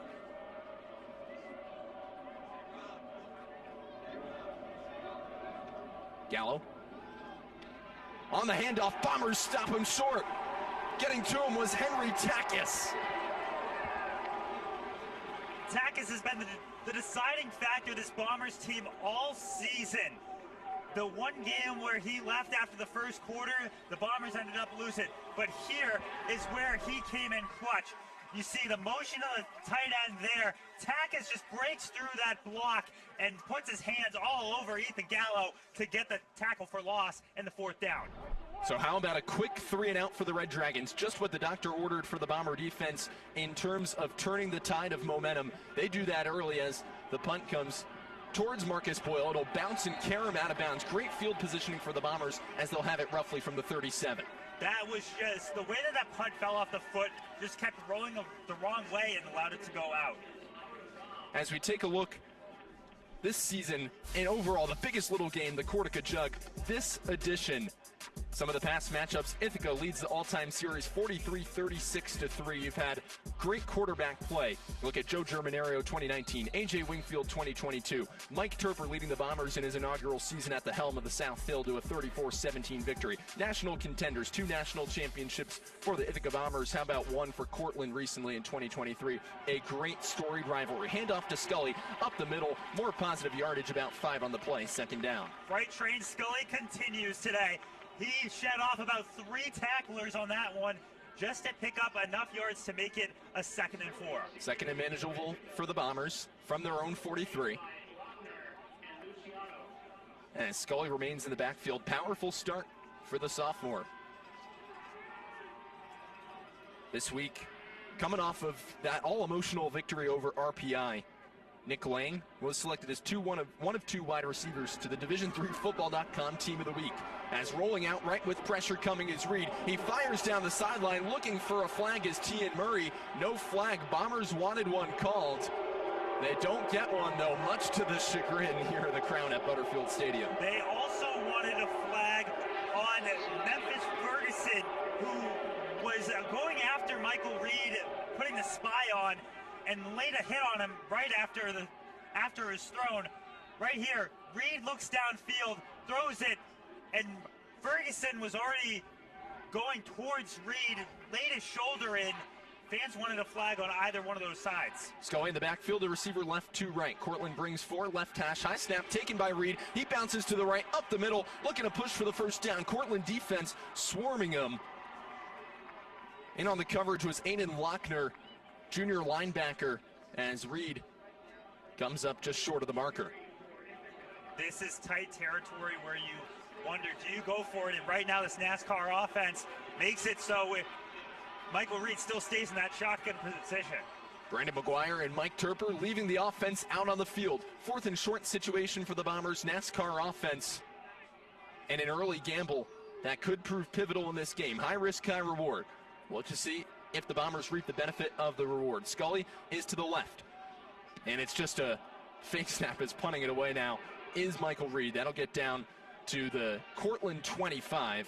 Bombers will let it roll right to the 24, and that's where Mike Rosigno and company will begin their second drive. Those little pooch punts have been crucial so far for the Bombers. Right there, it was something where it almost seemed as though they were trying to get them to jump off sides, but couldn't get the case to go. As we take a look at some of this Cortland offense, you have guys like Ethan Gallo, consistently on Division3Football.com Team of the Week, one of the best running backs, if not the premier running back in the entire Empire 8. So far, their season statistics, outstanding. 102 rush yards on the ground for Rosigno, a quarterback out of one of the best Section 1 athletic high schools in Arlington High School, just outside Poughkeepsie, New York. Ethan Gallo from Minnesink Valley in Section 9 in Orange County, near 71 rush yards a game. Those two consistent motors providing fresh breaths of oxygen to this Cortland offense week in and week out, as this is where they'll start from the 24. 2 receivers left, 1 right. In motion, it's a fake handoff. Moving up the middle, bouncing off a couple tacklers with room to run is Rosigno as he gets brought down at the 29 by the Bomber defense in Cam Paquette. Might be enough for a Red Dragon first down. Right there, it was the same thing that was seen earlier in the game, where Rosigno fakes the reverse handoff there and keeps it himself off the left tackle side to pick up that first down. You want to talk about Bomber defense? They have been balling lately. Look at a guy like Marcus Boyle. Good enough last year as it was, contributed to both sides of the football. Last week registers 2 interceptions in an all-important conference game. Bombers taking it by a point over RPI, 24-23. As it's a handoff to Gallo, powers his way past the 30. He gets couple yards and gets brought down shy of the 40 by the Bomber defense. What's interesting is the way that they're motioning Jason Ziva. Both times he's gone each side of the field just to be a blocker for the team, and right there being able to hit the first guy on the outside and open up it for about 3 yards. You consider the potential implications for this Ithaca defense. Sam Taranjo certainly not wanting this to be his last game today. If so, go out with a bang. That's what the Bombers have been doing so far. 5:10 remaining first quarter, a 6-0 lead. 5-man front for Ithaca, or rather Cortland, as Ithaca brings 4 and they swarm the quarterback, and it's Henry Takis with the takedown of Rosigno. Once again, Takis gets the hit on the quarterback in the backfield there to get the yard loss. Henry Takis so far this season, 7.5 entering with tackle for losses, and right here, Takis reads the opening in the hole and just pushes inside, breaks down a lineman, and knocks Rosigno on his backside. Henry Takis and Joe Spira also in on the coverage there. Linebackers doing their part for the Bombers this season. On 3rd and 7, under 4.5 remaining first quarter. 2 receivers left, 2 right. Rosigno to the air on 3rd down, now on the keeper. He's going to try and take it past Taranjo. Scoots to the outside. Does he have enough for a first down? Yes, he does, as he's piled out of bounds just south of the 50. So Rosigno powering with his wheels to get to midfield. Right there, it was Rosigno's quick decision making, faking the throw and tucking it inside to go. That's what Coach Blumenauer has been saying about this guy ever since that first game against Grove City. He's gotten a lot better with the movement of his feet. He's been a lot better decision maker, and the muscle memory as quarterback has just continued to grow. Devin Foote and Logan Kurzvig come in as Ryan Riley and Aiden Perry come out. Still 4-man front for the Bombers. 2 receivers left, 1 right. 2 in the backfield, snap right hash on first down. 3.5 remaining first quarter. Snap from the 46. It's a fake handoff. Rosigno going to the air. Throws it deep downfield. Looking to connect, and now a flag thrown. As in on the coverage for the Bombers was Andrew Swearbutt. Jackson Ziva, the receiver, deep. That's going to be pass interference against the Bombers. Previous spot, automatic first down. So a quick 15 there for Cortland, and it was just tight coverage by Swearbutt. However, unable to keep on top of it without using his hands, results in the pass interference. The judges now speak to each other.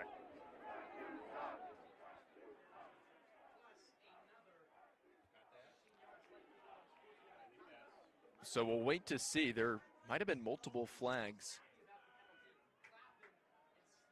Definitely one as Mike Turper talks things over with the near side official. Unsportsmanlike conduct on the Ithaca head coach. It's his first unsportsmanlike of the game. 15-yard penalty, first down. Mike Turper letting the officials have it near side, very frustrated with something. Anthony, that's a little rare. You see it in such a high-stake game, a flag for unsportsmanlike conduct in the first quarter. I mean, it's just the emotions of this game as well. There's been multiple times where Coach Turper has seen the offensive line of Cortland and been wanting the flag for a hold, hasn't gotten it so far. Then that flag there just throws him over the edge. 1st and 10 for Cortland at the Ithaca 24. Bombers with an early 6-0 lead here in the first. Fake handoff to Gallo, firing to the right and connecting with Jacques LaPrairie. LaPrairie inside the 10. Simeus able to knock him out there, but what LaPrairie did so well was just keeping his feet in bounds, because although you just need one, he also wants to tiptoe along that sideline to be able to get closer into the red zone. And right now it's a 1st and goal for the Red Dragons. 6 touchdowns and 400 receiving yards for LaPrairie. The transfer from Stony Brook puts Cortland at 1st and goal inside the final 3 minutes of quarter number 1. 2 receivers left, 1 right. Gallo remains in the backfield.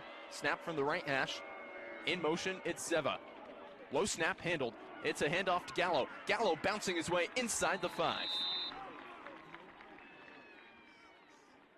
Joe Spira able to get the tackle there, was getting blocked a little bit, but dropped down to get the tackle onto Gallo. And Coach Turper has been high on Joe Spira his entire career here at Ithaca College. And that can be seen with the press conference we had this past week, where Coach Turper chose, out of any player on this Bombers team, Joe Spira to sit in for him. 3 receivers left, 1 right. Gallo remains in the backfield. 2nd and goal for Cortland. Chance of defense from the Bomber crowd. High stakes moment early in this contest. Going to the air, throwing end zone touchdown, Joe Adavio. Red Dragons, just like that, tie it up at 6. Idevio was on that left side, and by the way that it was set up, it was a strong package on the left side and allowed Mike Rosigno to bootleg his way out, have an underneath from the running back, have a little stick from the other wide receiver, and then almost a corner in the back zone by Joe Idevio.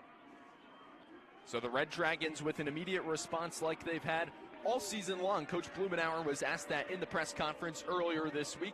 They started off 0-1, a loss on their home turf back on September 6th, 31-14 to then number 23 ranked Grove City as the extra point straight through Cortland, taking that 1-point lead. And that's exactly what we talked about, Anthony, about it can sometimes come back to bite the Bombers. They hope in their case it ends up not being that. Absolutely, and something the Bombers have done so well this season has been blocking kicks, but right there, not able to get inside.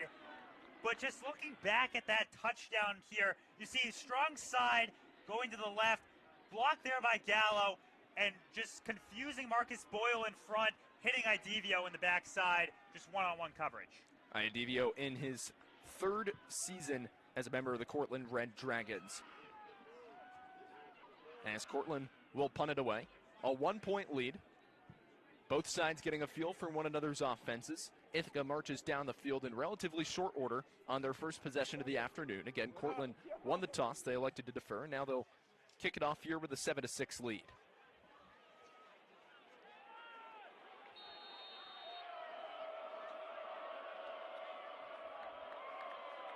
It'll be the freshman Cole Callard to punt it away for the Red Dragons.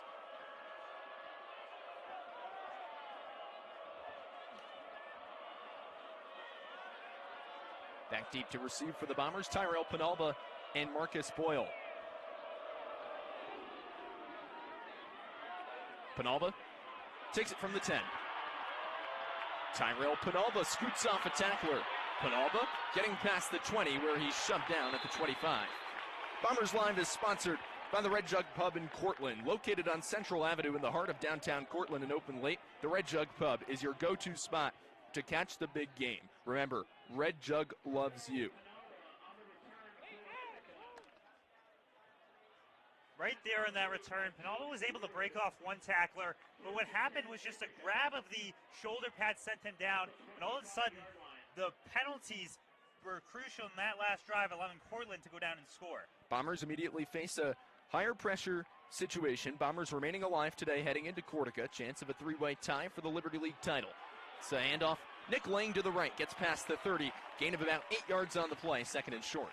Nick Lane had a career day last week, 208 yards through the air, and right there adding a couple more to his resume, being able to just slither his way through defenders and be able to pick up about 8. Red Dragons enter this afternoon's game ranked number 14 by the AFCA. Fire over the middle, pass is complete to Nick Lane. That's a Bomber first down at the Ithaca 45. As we take a look at some of the playoff scenarios for an automatic bid for the Ithaca Bombers, Liberty League champions in 2022 and 23, Union, they'd have to win versus RPI to get in. RPI would win with a win versus Union, Cortland defeating Ithaca this afternoon. Ithaca win versus Cortland, and RPI defeating Union. Bombers have taken down RPI this year, lost to Union. Cortland defeating Union, on the other hand, RPI and Union playing this afternoon. The Dutchman Shoes game going to be one to watch when it starts at 1 p.m. Reed going to the air. He's going to airmail a deep ball for Tian Murray off his right hand at the Cortland 20. What a deep ball pitch and catch that would have been to solidify the Bombers' positioning inside Cortland territory inside the final minute here of quarter number 1.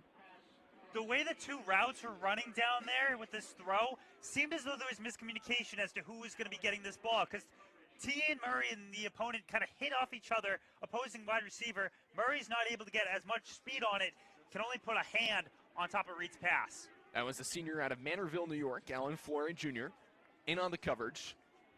6-man front for the Bombers. It's a handoff. Tyrell Penalba at midfield. Penalba charging his way toward the marker. As some extracurricular activity after the play, some pushing and shoving. Look out here, and some flags come flying in. The high stakes and emotions, Antoine Harvey for the Bombers. For the Red Dragons, Alan Flory Jr. was involved. We'll wait to see who the flag's on, but in the Bombers' case, they hope that's not costly against them.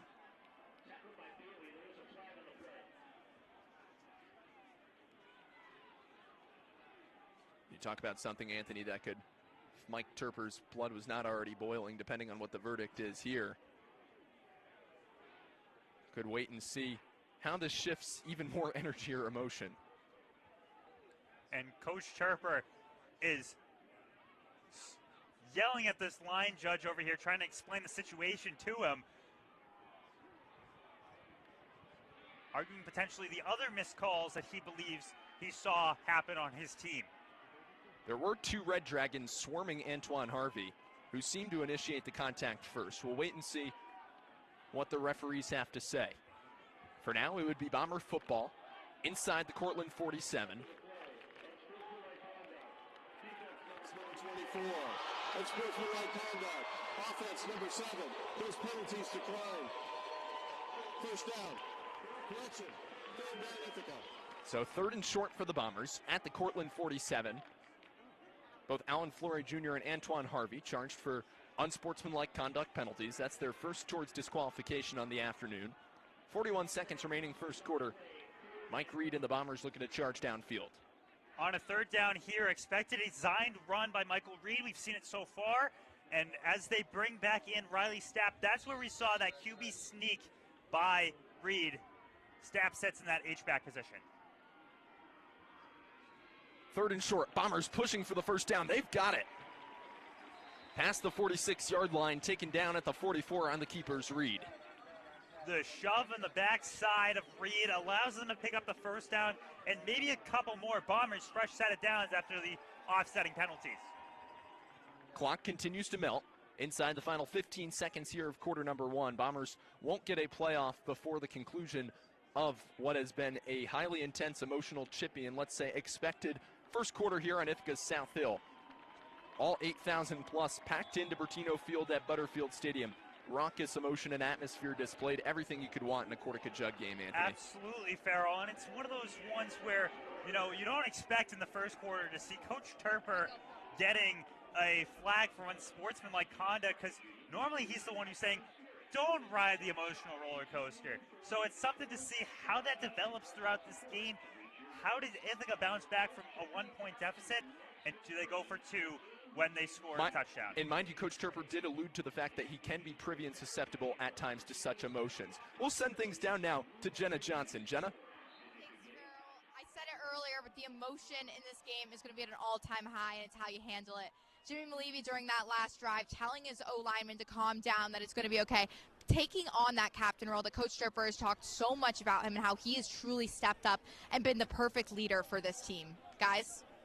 Jenna, thank you so much, and that's hence especially imperative when you only have 9 seniors like the Bombers do on this team. It's a junior-heavy class. That bodes well for next year, but we're not talking about the next year. We're talking about the right here, right now. A ball game to win, legacies to solidify for the Bombers, 2 consecutive losses in the Cortaca Jug the past 2 years. That's ruminating throughout their entire minds, and 364 days on the year don't mean squat on the calendar when it comes down to these 2 teams on the football field. Both of them, like I said earlier, this game is highlighted as the biggest game of the season, because not only now is it for playoff implications, but Cortland being able to stop your rival from entering the playoffs is one of the best feelings in the world, and that's what the Red Dragons look to do. And mind you, we're not talking the biggest little game. We might be talking about the littlest big game, as going to the air, going deep for Nick Lang. He's in. That's a Bomber touchdown. What a response as Reed connects with Lang.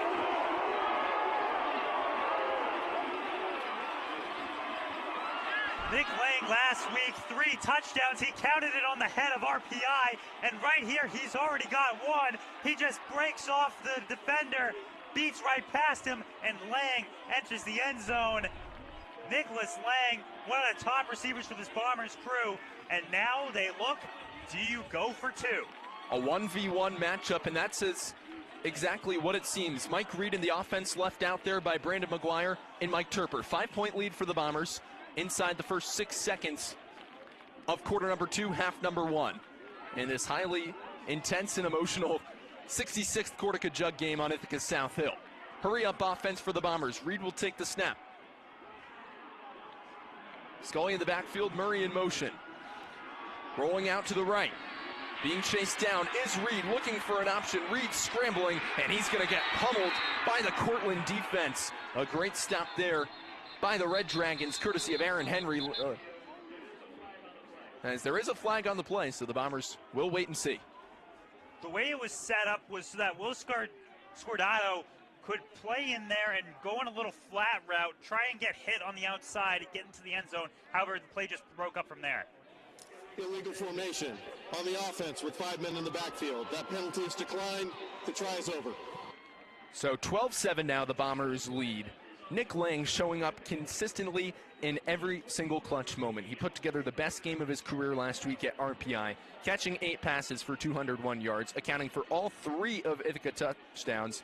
Lang hauled in touchdown passes of 7, 46, and 19 yards, being rewarded with Liberty League Offensive Performer of the Week honors, and he's the first IC wide receiver to eclipse 200 yards since Coach Will Gladney did in 2018. First wideout to catch 3 touchdowns since Will Gladney as well in that 2019 season. Will Gladney, Joe Germanaro were 2 that were just an intangible duo, kind of like Batman and Robin there, but now it seems to be Reed and Lang are the 2 to get things done. And you can argue that there's now some pressure on the heels of Cortland. They feel good taking that 7-6 lead. Bombers storm right back. They're in front by 5 right now. Still less than a touchdown, but you look at where the Bombers' mindset is. You're going up against an opponent 8-1, number 20 ranked. They've been in the national rankings, finishing in the top 25 each of the past 3 seasons, in which Cortland has enjoyed more success dating back to the national championship season of 2023 against the Bombers. Bombers will punt it away, right to left, back deep to receive for the Red Dragons, and taking it out of the end zone is Das Jr. pummeled down by Taranjo and company. Seems as if Sam had the tackle as the Bombers sideline getting up for that. Tyson Taylor tried to get out of there on the kick return. However, all it was Sam Taranjo and the rest of the defense being able to get in there.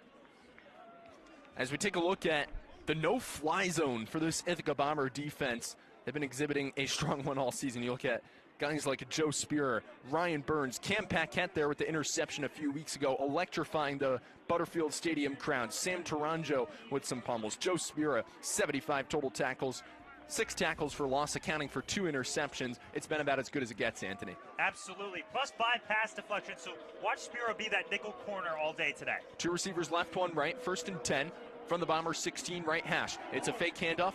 Firing to the right is Resigno as he connects with his wide receiver. It's Sam Cotton. Resigno was lucky because Landon Varley got his hand out there and came ever so close to tapping it. However, Sam Cotton able to receive it, drop down, Cam Paquette getting that tackle. Cotton, the junior out of Fulton, New York, calls in the pitch and catch. 2nd and short on the 9-yard reception. Snap comes right hash, 2 receivers left, 1 right. Bombers bring 4.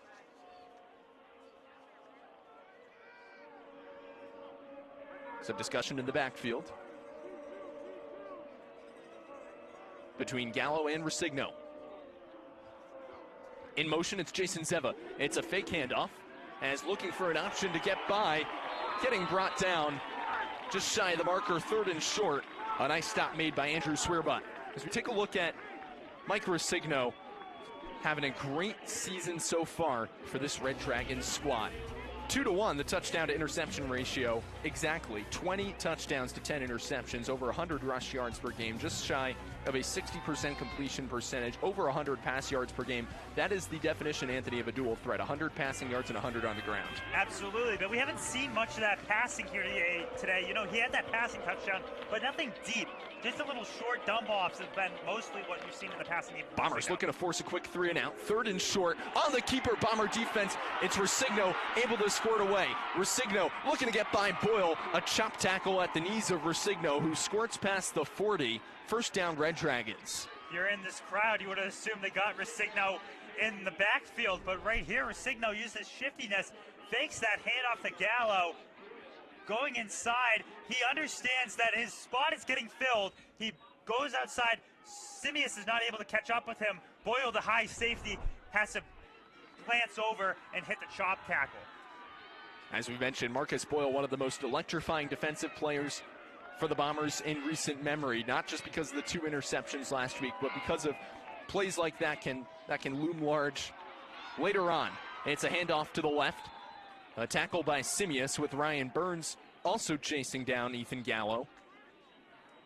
And it's 2nd and short for the Red Dragons at midfield. It's not something you commonly see where 2 players on this offense for rushing are top in the country, Resigno and Gallo.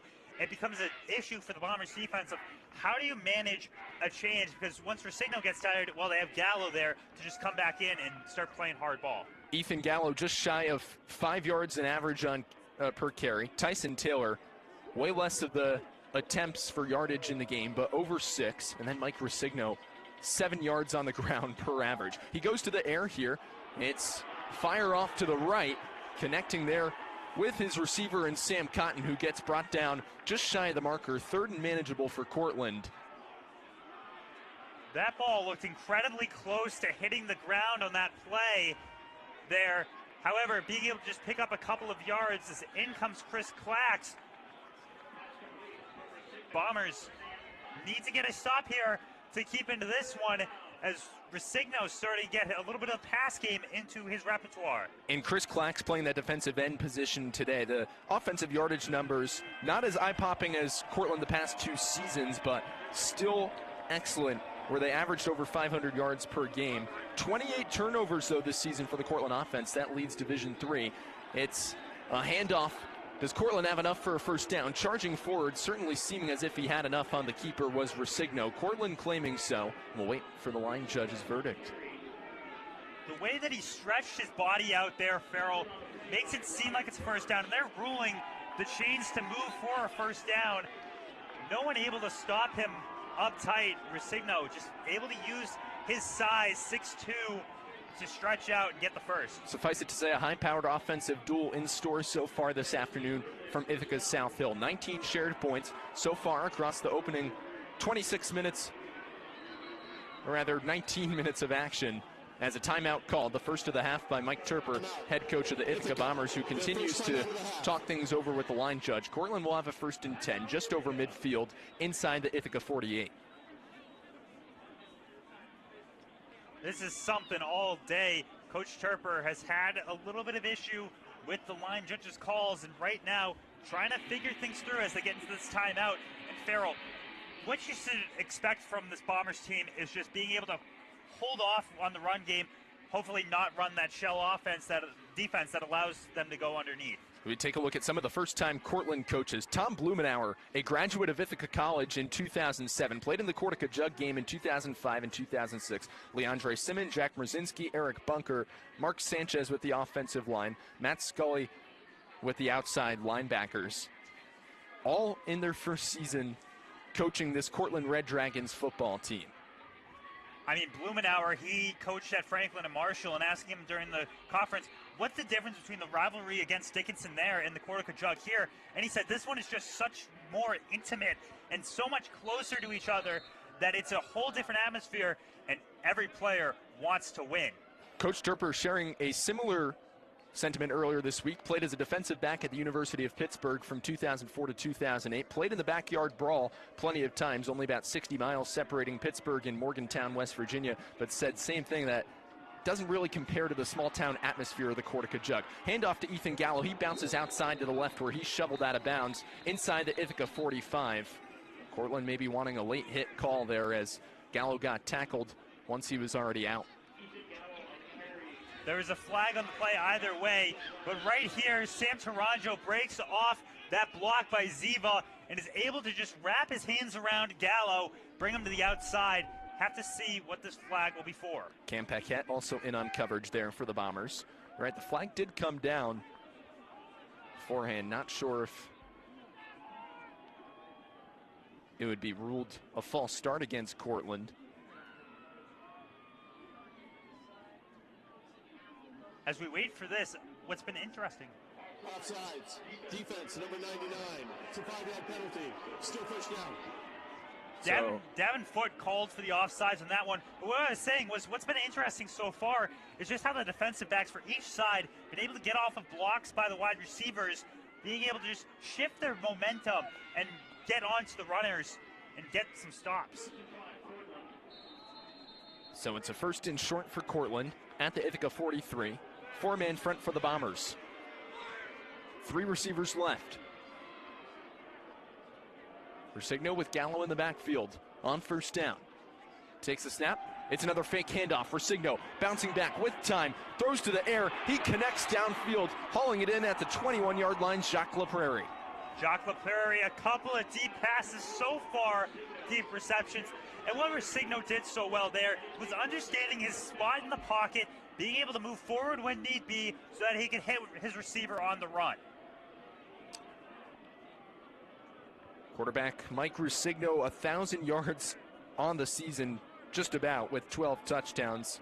He's also thrown for 20 touchdowns in 1,340 yards. He'll look to do more of that here with Cortland trailing by 5 in the final 9.5 minutes of half number 1. It's a handoff. Cotton to the right with blockers in front. Sam Cotton barreling his way to the 15. So just a great pickup of about 6 there for Sam Cotton on these reverses. With each time you run it, it throws Ithaca off because now they have to worry about whether Rusigno will keep the ball and run it himself, and right there it allows for a 6-yard gain. Hurry up offense from Cortland. Bouncing to the left is Rusigno. Goes to the air, looking to connect with Zeva. He cannot.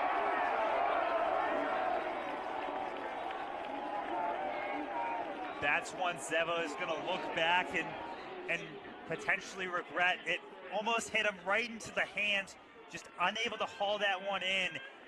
Now leads to 3rd down and what could potentially be a stop for the Bombers. 3rd and 4 from the Bomber 15. Snap will come right hash. 9:05 remaining. 2nd quarter, 12-7 lead for the Bombers.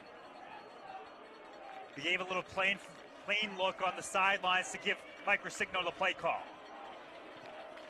Rosigno with Gallo in the backfield. 2 receivers left, 1 right. Ithaca brings 4.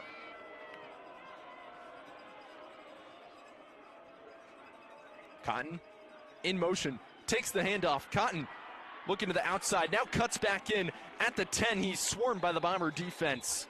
Does he have enough for a first down? If so, it would be 1st and 10, just outside 1st and goal for Cortland. So there on that one, what happens is Mike Rosigno and Ethan Gallo become your lead blockers, and having both of them in front of you gives the opportunity to where there's only a couple of defensive backs on that far right side. All that Cotton has to do is just beat one of them, and he's got a first down. 1st and 10. From the Ithaca 11, 1 receiver out left, 1 right, 2 in the backfield. Cortland on 1st down. It's a handoff. It's Gallo motoring to the right. Gallo chased down by Ryan Burns. The senior does not want to go out without a mark, and right here, Gallo looks as though he's getting a fair bit of separation, but Burns just drives with the shoulder and helmet into the chest, knocking him down where he stands.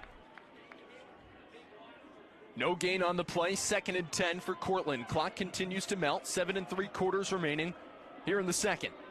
1 receiver left, 1 right, 5-man front for Cortland. Tight end in the game, and Dylan Keeley. He's in motion to the left. Bombers bring 4. Nickel formation for the Bombers right now. On 2nd and 10, on the keeper, it's Rosigno looking to charge his way, chop blocked down by Joe Spira just shy of the goal line. 1st and goal, Red Dragons, or rather 3rd and short, but just knocking on the door of the end zone. Well, there's such little space there that they do rule him down at the 1. That's 1st and goal. High safety has to follow where the quarterback's going, and right there, cutting low was the only opportunity they had to stopping a touchdown. I didn't even know if he had enough there, Anthony. Great tackle nonetheless from Joe Spira, keeping him momentarily out of the end zone. As more seconds continue to tick off the clock in what's been a highly anticipated and entertaining first half of this 2025 Cortaca Jug. Cotton in motion on 1st and goal. Taking the snaps, Rosigno, handoff. Gallo charges his way to the inside into the end zone. That's a Red Dragons touchdown. Back and forth, these 2 teams. One scores, the other comes back and puts it in. Ziva goes on the motion, cuts back in, that was Cotton on the motion, cuts back in. But just an incredible block there on the outside by Logan Wendt allows Ethan Gallo to just bounce inside, score that touchdown. And that's a tough guy to block considering Sam Taranjo's strength. As the grad students unable to get to the inside and prevent Cortland's potent running back from depositing. Extra point is good as the Red Dragons take a 2-point lead. Almost hit the concession stands over there. So Mike Turper giving words of encouragement to his Bomber defense, talking things over momentarily with Sam Taranjo. I spoke to him earlier this week about the implications, as Bombers Live is sponsored by the Red Jug Pub with locations open late in Cortland, Brockport, Oneonta, and Binghamton. The Red Jug Pub is your go-to spot for all your game day needs. Very interesting. You have guys like Kenny Bradley, Will Gladney, Jake Connolly, all on this staff for the Ithaca Bombers, Anthony, all playing in recent years. Coach Turper saying, yeah, they only graduated the last 5 to 8 years. They have more of a sense of the way this Cortaca Jug game is. And it's been something where all of these players, as they continue to build up, just keep giving back to these teams. I mean, you look at Will Gladney coming back as a coach for the Bombers, helping build that wide receiver core that they have. And right now, Ithaca's special teams is what's going to be needed with Ben Mason and Will Margroff. And Will Gladney, one of those guys that played at the MetLife Stadium game, which at the time set a record for the largest Division III crowd ever at a NCAA football game. That was at MetLife Stadium in East Rutherford, New Jersey on November 16th. Joe Germanario and the Bombers emerging victorious that day. It's Marcus Boyle to take it from the 4-yard line. Boyle cutting through a slew of defenders, and he gets brought down at the 18. Cortland defense swarming and fired up about it. just a little bit of extracurricular after the play there between a couple of the players.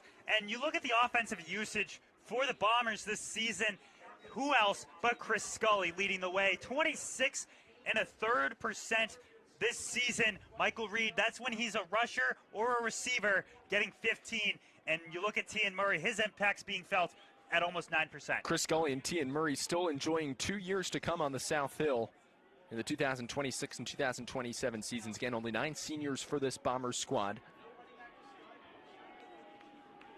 Reed fires to the right, looking to connect with Scully. He does so,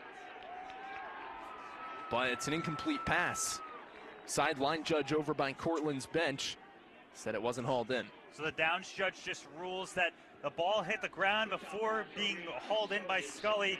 One of those tight plays there where on the near side where we are, tough to see how it was dropped, but you know, they have the best seat in the house for that. 6:27 remaining here in half number 1. 2 receivers to the left, 2 right, 5-man front for the Bombers. Cortland brings 3. In the shotgun formation, it's Reed as a handoff to Scully. Bouncing off a couple tacklers, ever so elusive is Scully as he gets out north of the 25-yard line, 3rd and short for the Bombers. So as we mentioned, the importance of Chris Scully in this offense, he continues to run it there, picking up about 7 and getting this to short and manageable. 3rd and manageable indeed, Anthony, as another handoff to Scully. He bounces to the left. Did he get enough? Ball comes loose. Cortland saying they have it, and they do.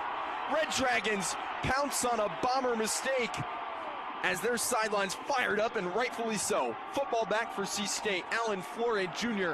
with the takeaway. And Cortland leads all of NCAA in turnovers, tied for first with 28 on the season. And right there, Chris Scully just loses it on a punch out. And Cortland now, with all the momentum in the world, also already in field goal range. Cortland, after losing their first game, 8 straight victories leading up to the Cortaca Jug game, the epitome of coming in hot, the equivalency of what you have with the Garnet Chargers in the Liberty League right now. Union on a 7-game bender. Ithaca possessing still the 2nd-best offense in the entirety of the Liberty League this year, and round to their 6-1 conference record. We'll keep you updated on the RPI Union game. For now, Bombers have to focus on playing lockdown defense. Cortland looking to find the back of the end zone again with Resigno and the elusive Gallo. On the football right now, motors his way past the 30. He's brought down just shy of the 25-yard line by Joe Spear, Ryan Burns and company. 2nd and manageable for the Dragons. What's made this Bombers defense so special in this one, although they've let up 14 points, is that most of the times when they're getting those tackles, just about each tackle they've had has been 3 or more guys on top of the football being able to make it. Of course, you have those in-between plays where Resigno runs to the outside, but so far it's been a team effort by all of the Bombers' defensive backs. The epitome of distribution and complementary defense exhibited by this Bombers squad. Sam Taranjo leading the way with 79 tackles, Joe Spira with 75, Ryan Burns, Henry Takix, and Marvin Simeons all north of 40. 5 defensive backs with 40 or more tackles on the season for this Ithaca squad. It's a handoff, bouncing to the left and getting tripped up. Nice job by the Bomber defense to get in on Joe Idivio, the wide receiver, playing like a running back there. Right there, could have been also a situation of a little bit of the turf monster coming into play, but right now, using all of those wide receivers as rushers has been Cortland's motto. And right here, Idivio just trying to cut inside a little bit too hard, doesn't get his plant foot, and slips down for 2nd down. Cutting to the inside's been important for Cortland, especially in the deep game so far. Moving very laterally has been a strength. Bomber defense very speedy on top of how physical they are. They'll bring 4 here on 3rd and 7. 4.5 remaining first half. 2 receivers left, 2 right. Snap comes left hash to Resigno. In the backfield, it's Gallo. Whistle blows, flag flies. And it seems as if it's going to be a false start against the Red Dragons. That'll move things 5 yards back. 3rd and 12 now for Cortland.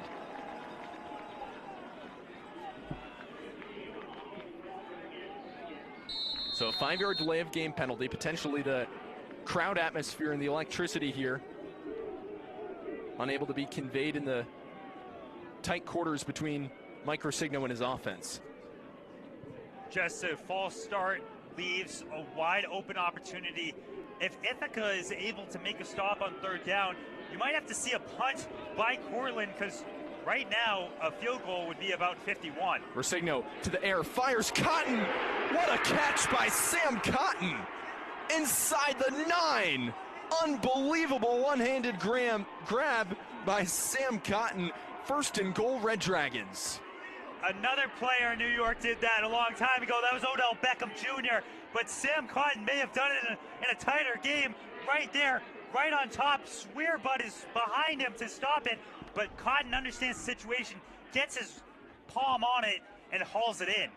Couldn't have said it better myself. Cotton with his best Odell Beckham, or maybe even David Tyree, if you will, impression. A ridiculous catch sets up first and goal for Cortland. 2 receivers left, 1 right. Snap comes, false start, seemingly on the Red Dragons, and yes. False start. Offense, number 73. 5-yard penalty. Still first down. Penalties so far in this first half have gone both sides and been difficulty on each drive, requiring more yards than necessary. Right now, Cortland, they were able to get that big catch to null off a false start call, but yet another one here, holding them off in the first and goal situation. So 1st and 15, backs Cortland up with a 2-point lead inside the final 3 minutes of half number 1. 6-man front for the Red Dragons, 2 receivers left, 1 right. Cotton's in motion, Gallo in the backfield. It's a shovel toss to Gallo. Ethan Gallo bouncing to his left at the Bomber 13, tripped up and brought out of bounds by Taranjo and Andrew Swirebud. Swirebud able to be inside there and get the stop. Player down on the field for Cortland as he gets back up, he's all right there. But that was just well read by the defensive backs, as that toss back could have been an issue, especially where you have a bunch of those blockers going in front trying to get to that second level. Henry Tack is in for Davin Foote inside the final 2.5. 2nd and 13, Red Dragons. C-State looking to find the back of the end zone for the second consecutive drive. It would amount them to a 14-0 unanswered run after Ithaca took a quick 12-7 lead with a Nick Lang touchdown. 2 receivers left, 2 right, 5-man front. Rosigno to the air on 2nd down. Heaves it over the middle as he connects with his wide receiver and Joe Iadavio. 2-minute warning now comes in. That 2-minute warning is going to be big for both sides, as now it allows you to recuperate and figure out what your mindset is, what your next couple play calls are going to be as the Red Dragons look to enter the end zone and make it a 2-score game. So the Bombers will look to slow down this very hot C-State offense, which will look to find the back of the end zone once again. Red Dragons, as we mentioned, ranked number 14 by the AFCA, number 20 by D3Football.com, boast an 8-1 overall record. They've rattled off 8 straight victories. Cortland, really solid season once again. They absolutely have, and one of those big factors has been their line, their offensive line, and also as well as their head coach and Tom Blumenauer. Like I said before, he coached at Franklin and Marshall, but his first job was actually inside the Empire 8 when they were still in the Empire 8, St. Lawrence. He was one of the recruit coordinators.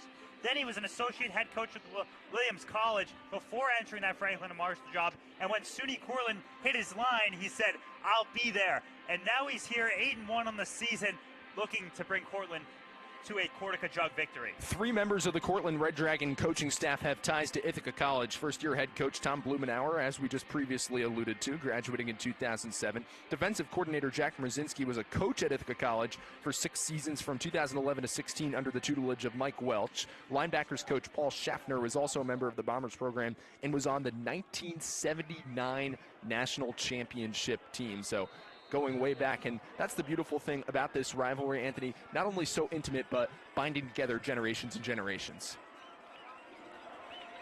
3rd and goal for the Red Dragons. As jumping early, that's going to be a flag against the Red Dragons, as getting a bit ahead of himself there on the play was Jason Zeva. Offense, number 4, 5-yard penalty, still 3rd down. Maybe one of the easiest calls this entire afternoon there. Zeva, I think, just didn't realize that they were potentially going on 2 jumps off sides. Now, it's a longer drive. They tried to bring it inside. 3rd and 13 now for the Red Dragons. 1 receiver left, 3 right. 4-man front for Cortland. Ithaca brings 3. Gallo remains in the backfield. Snap comes left hash, 3rd and 13. Final 2 minutes. here of half number 1. Gallo, or rather Resigno, will fire it out of bounds. Flag comes in the backfield. Seems as if it's going to be a hold on the Red Dragons. Both tackles on that one, Kevin Whalen and Jake Ramada, were going to the outside against Riley and Clax, but unable to keep them inside. Offense, number 75. That penalty is declined. 4th down. So it's 4th down. Let's look at these holes again. Kevin Whalen on that right tackle side. He's got the blind side of Resigno, just grabbing the inside of Chris Clax, and then Aiden Perry's on the other side, going up against Jake Ramada, being brought to here on a field goal. That's making it a 5-point game. Ryan Burns breaks inside, gets his hand on top of it. Our camera didn't see it happen, but it was grabbed. Spear was trying to pick it up. Then Cortland picks it up. Bombers get beautiful field positioning now at the 40-yard line. 1st and 10 for the Bombers at the 40. Mike Reed's got 2 receivers left, 2 right. Cortland brings 4 on 1st down.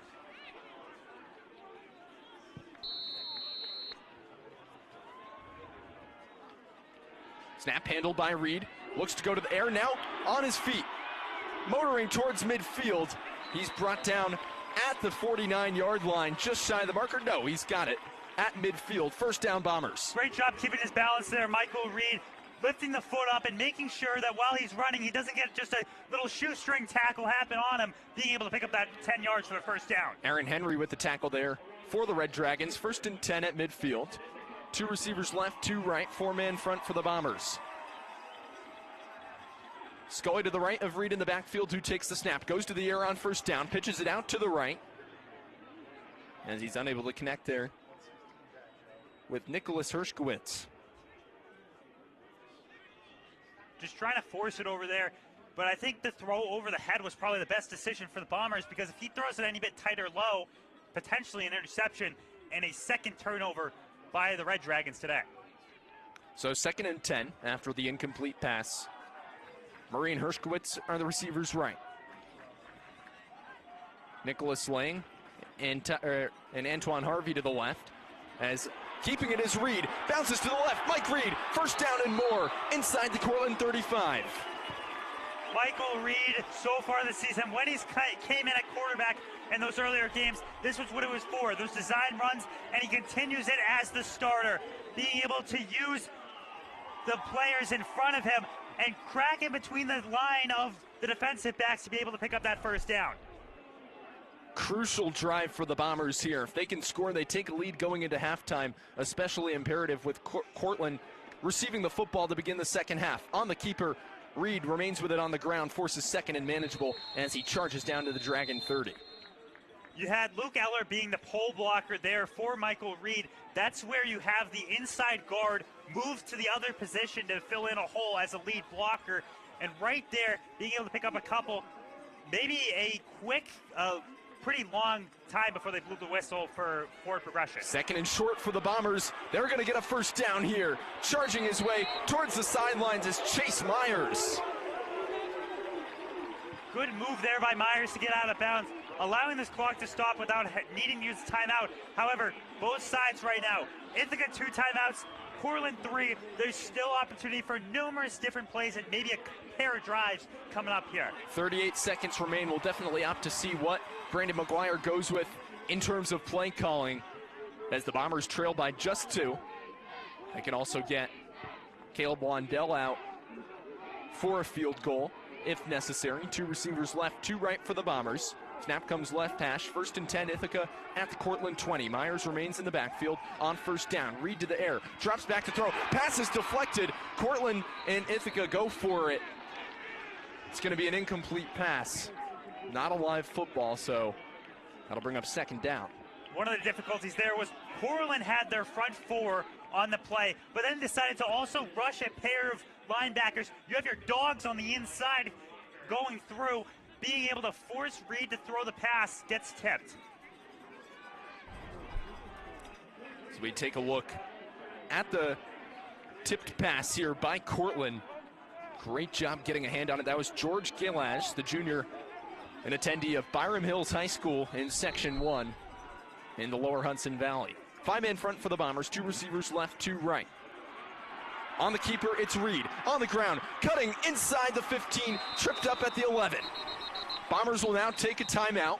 They're down to 1 remaining here in the first half, but the Bombers' great field positioning, still with 25 seconds to work. With the difficulty there was when Reed was in the pocket and found the opening, he may have took 1 too many steps back.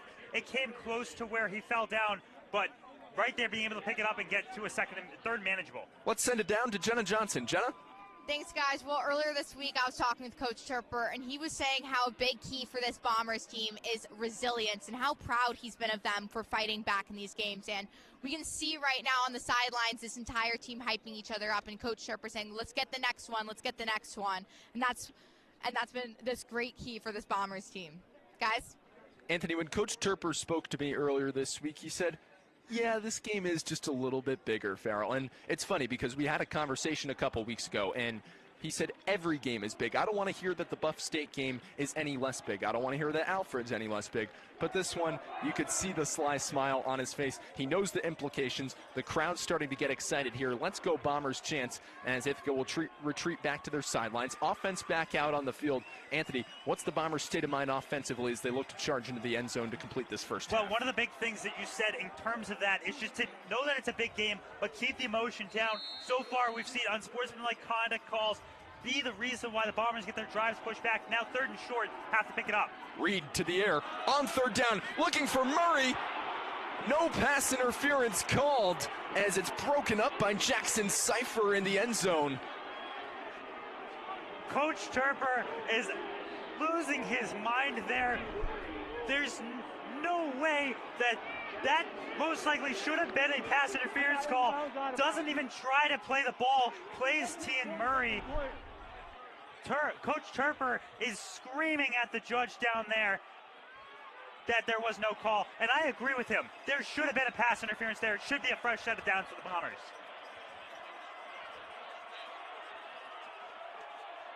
So the Bombers will go for a field goal, and then a high snap, having to keep it and getting brought down. Special teams there, not aiding the Bombers.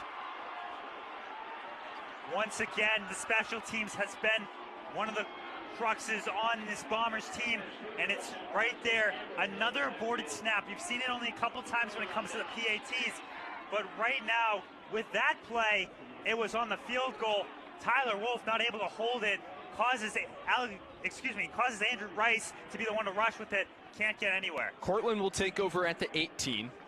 They'll take a knee, but hey, don't go anywhere because we have great halftime analysis coming up on the Ithaca College Television Bombers Live halftime show. You'll hear from our fantastic analysts in Johnny Lisi, Sam Fitzsimmons, Brad Romano, the entire crew in studio that do such a great job on a weekly basis. They'll break down everything and more regarding the Liberty League, Cortland, Ithaca. All you need to know about the second half as taking the snap there and just taking the right knee down is Resigno, and that will conclude what was a hectic first half. The Cortland Red Dragons lead the Ithaca Bombers 14-12. Still a couple of aspects there that the Bombers want to improve upon. Maybe don't worry as much about those penalties, but now the Bombers have to come back. Don't be high emotion. Come out cool and mellow and bring their A game to the second half. For now, we'll throw it to the ICTV studios in the Park School of Communications. When we come back, though, second half of Bombers Live football with Cortland ahead by 2.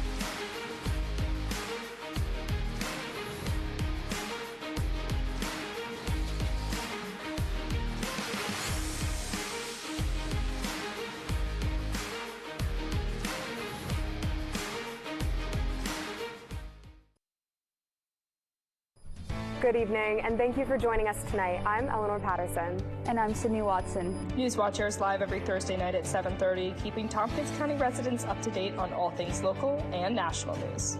And bringing you your weekly local weather forecast.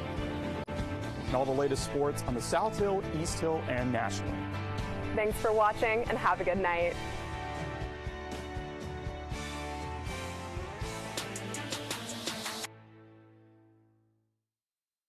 From Buffalo, New York!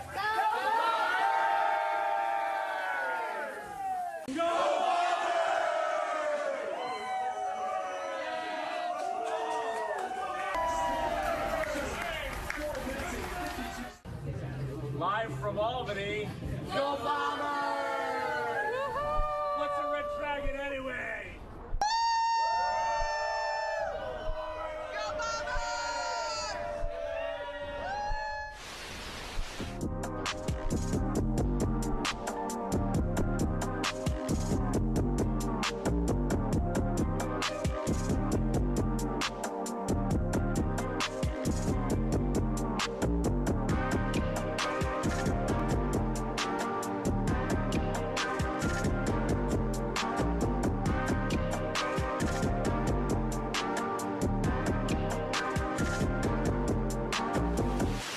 One of my favorite things about being a newscaster are the people you meet along the way. Seems like everybody has a story to tell. Of what their lives were like in the past. Or what they want tomorrow to bring. So you can get to know your community a little better. And every week we get to share these stories with you. Good Day Ithaca on ICTV News 607. Every Friday at 10 a.m. and Sunday at 6 p.m.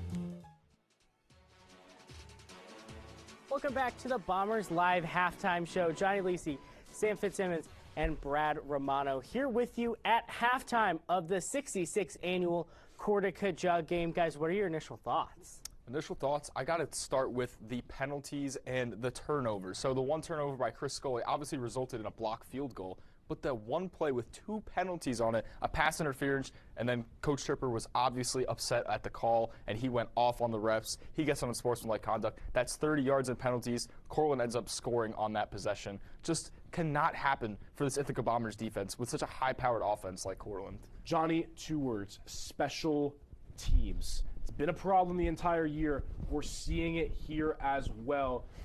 Recently, the field goal fumble, the blocked kick. This could change the game later in the game. But Ithaca has looked good on the offense. Cortland has looked good. A lot of quick drives, too. Getting it done quickly is what we've seen today so far. But we got a good game on our hands, guys. Brad, you know who talked about special teams earlier in the week? Professor Mead Loop. Yeah.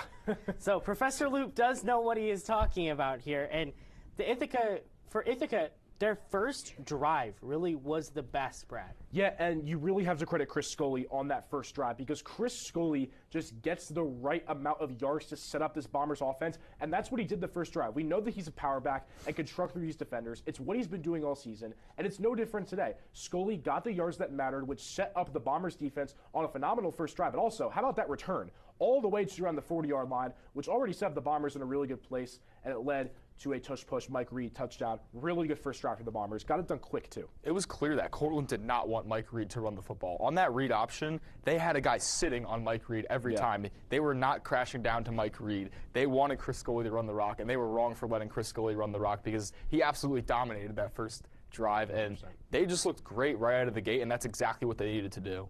Sam, the read option? The read option, I see what you did there, Lisa. That was pretty good. Yeah. Well, real quick, can we talk about how great the fans have been? And look at the atmosphere at Butterfield Stadium. You couldn't expect anything better, Lisa, am I right? I mean, again, we've said it so many times, this is the biggest little game in all of college football. The fans have been electric. The fans are a big reason this game is what it is. It's no different today.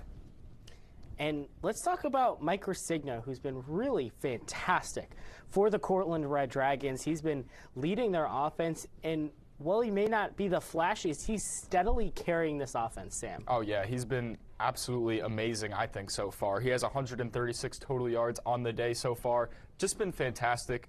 all cylinders of the game. His run game has been great. They can't really contain him. I think what Ithaca needs to do is put a spy on him in the pass game because they can't afford for him to scramble and get loose in the open field because he is so quick and he's also very strong. He can make people miss with jukes, but he can also make people miss tackles. Like, just trying to go for the guy's legs. He's not easy to bring down. He is a tough person to bring down. And it seems like even if you put a spot on him, you're not going to be able to fully stop him because he's got a throwing ability too. But as you were saying, Resigno really hasn't made any crazy plays, but he's been just slowly, or not even slowly, more so quickly driving the Bombers down the field, gets them in perfect position for other players to score. We saw him go all the way down, which led to an Ethan Gallo touchdown, all the way down for a receiving touchdown. He's not getting these touchdowns specifically, but he's getting the job done for a Cortland touchdown.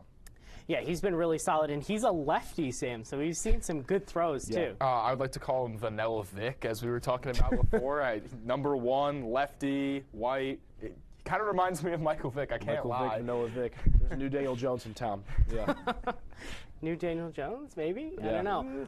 Well, I did compare you guys to some New York Giants, so maybe a Jackson Dart. Yeah, you compare me to Cam Scattaboo, but I mean, I don't know if I want to be compared to him anymore after that injury. So, yeah. That's fair. Yeah. Yeah, no, we'll stay away from that. But, I mean, Sam, going back to the atmosphere, Coach Turper said earlier in the week it is a unique atmosphere, and he compared the cheers of the fans to waves. Oh, wow. Because you have a wave from one side and you have a wave from the other. Coach Turper said you just have to ride the wave of emotions. You can definitely tell the wave is apparent on the TV broadcast. I mean, when Cortland makes a big play, you hear one side of the stands going crazy. When Ithaca makes a big play, you hear their side of the stands going crazy. So it's just a great atmosphere, and I really wish I was at this game because, oh my God, it looks cool. But Lisa, you talk about riding the wave of emotions, and emotions are for sure high in this game. I mean, it's the biggest game for Ithaca and Cortland. You have to be able to control these emotions in this big of an environment, the biggest environment both teams have played in all season. Emotions are going to be high. Both teams are going to want to tackle each other. Yeah, you got to control them.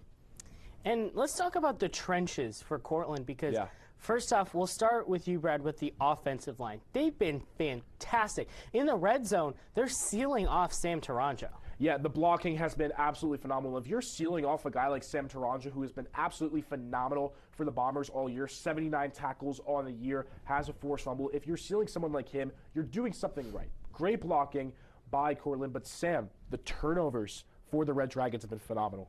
Yeah, I mean, they're number 1 in the nation in Division III. Added another one today. They now have 29 on the year, which leads Division III football. But yeah, the trenches have just been unbelievable. I love when they put a guy in motion and he becomes their lead blocker. It just helps out so much for a guy like Ethan Gallo or a guy like Mike Resigno to get loose. Well, Brad, speaking of men in motion, a lot of jet sweeps for Cortland. A lot of jet sweeps for Cortland, but the reason they're doing it is because the blocking has been absolutely phenomenal. If your blocking is well, the jet sweep is also going to turn out well. Jet sweep play is primarily from blocking. If the blocking is good on a jet sweep, you're going to get a first down. You're going to possibly get a touchdown, and that's what's happened. They've involved Sam Cotton a lot recently. He has 7 carries over the last 2 games. He had another 2 today. He's looked great out there. One of the best players on the field for sure. Went to Fulton. Shout out Fulton High School. The Red Dragons as well in Fulton. Wow. Really, really solid job. And Brad, Cortland performing well in the trenches. That adds another layer to this Cortland offense and defense as well. Yeah, this Cortland offense is so deep. We just talked about getting more running backs involved. Now with the blocking, you combine that with Resigno's passing and rushing ability along with Gallo. Everything is just coming together for this Red Dragons offense, and if they can stay like that in the second half, we could see high scoring from them.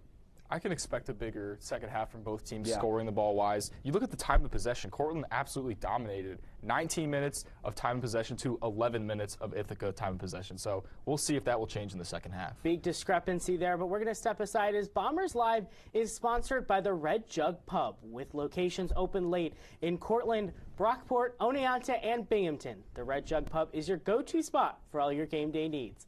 We'll see you back here in just a moment on the ICTV Bombers Live halftime show.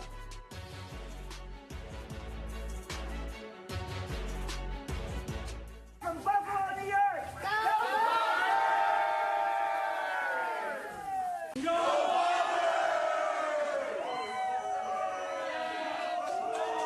Bombers! Live from Albany, go Bombers! What's a red dragon anyway? Go Bombers!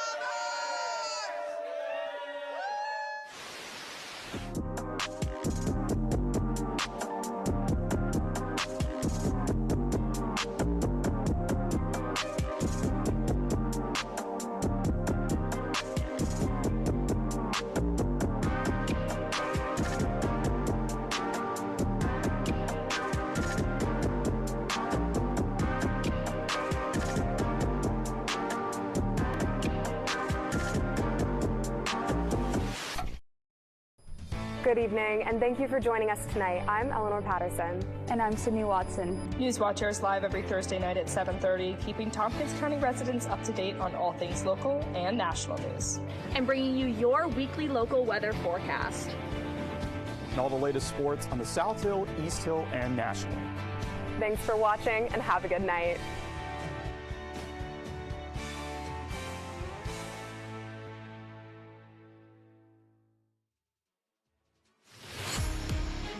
Welcome back to the ICTV studios for the Bombers live halftime show here for the 66th annual Cortaca Jug with Cortland leading at the half. Guys, one thing I want to talk about is the big plays. We saw a lot of big plays, Brad, which is typical for Cortaca. We'll start with the Bombers because it was in the first quarter. Nick Lang, if you thought this guy couldn't get any better, well, you thought wrong, because a deep shot to Nick Lang in that first quarter, absolutely electric. Mike Reed said, Nick Lang's out there somewhere, throws it up, deep bomb right there, connected for the touchdown for the Ithaca to get the lead at the time. But Nick Lang, man, he is not stopping, Sam. He's I really said in the pregame show that they need to shut down Nick Lang, and look what he did, a 45-yard touchdown catch, perfect throw, perfect catch, perfect execution there. How about Michael Reed, Sam? Oh, he's been great throwing the ball. I think his deep ball is great, but I think he needs to improve a little bit on his intermediate accuracy, and I think that will come over time. He's only started 2 games, but I think he needs a bigger second half throwing the ball if they want to work their way back in this football game. Johnny, that wasn't the only great catch from Ithaca. Cortland had a huge catch, Lacey. Yeah, they've made some great catches and just a lot of big plays. I mean, those touchdowns really. You look at it, it could have been a 1-yard run, but it's a big play momentum-wise. Well, Cayenne on Cortland had that crazy one-hand catch on that third down, and that was really a turning point on that offensive drive for Cortland to set them up for a touchdown. You see it right there. What a grab by Cayenne. Basically grabbing it with one hand, put them up in the red zone territory for Cortland to eventually try to get a field goal. Couldn't, unfortunately, but great catch. That was one of the best catches I've ever seen. Yeah. He caught it with his left hand, his offhand. Left hand, one-hand catch. I mean, and he's got a guy on his hip hitting him at the same time. I mean, that was unbelievable. Do you think you could make a catch like that? I could try. I don't think I would be able to. What about you, Brad? I think you know the answer to that. Come on. Yeah. Yes. Yeah. No. Brad's talents are better suited for discussing chicken wing flavor. I think all of us are better right here on the booth. Yeah. Yes. I think all of us are. And Ithaca's defense and special teams, I mean, special teams, like we talked about it, Professor Loop talked about it throughout the week, but special teams has come to bite the Bombers. I mean, the blocked extra point, fumbling the field goal, it could be 17-12 right now, but it's not. It's not. Special teams just have not really worked out in the Bombers' favors, and it's something that's been happening all season, Lacey. Yeah, and Sam, cleaning up special teams is really important. 100%. Special teams is the third phase of the game. It is it's just as important as offense and defense, and people value it less than offense and defense, but it is just as important, and it is showing in this game. I mean, Brad just mentioned it before, the blocked PAT, the muffed field goal, that just can't happen. And then you go on ahead and chase points, you go for 2, you don't get it because you're not confident in your special teams to go out there and execute an extra point. This special teams unit needs to pick it up in the second half and figure things out. Well, they did have a blocked field goal, which was the defensive huge. side is great. Yes. The defensive side is doing their thing. Which, speaking about the trenches for Ithaca and Cortland, have both been absolutely phenomenal. You know, despite the 14 points from Cortland, the defense has been phenomenal on both sides. And more specifically, Cortland, you know, we talk about how they're very high in turnovers, and they had another turnover today. Cortland finds ways to get the ball in their hands on the offensive side when they're on defense, and we saw it today. Yeah, we really have seen a good defensive side from Cortland. I mean, Anthony and Farrell talked about it.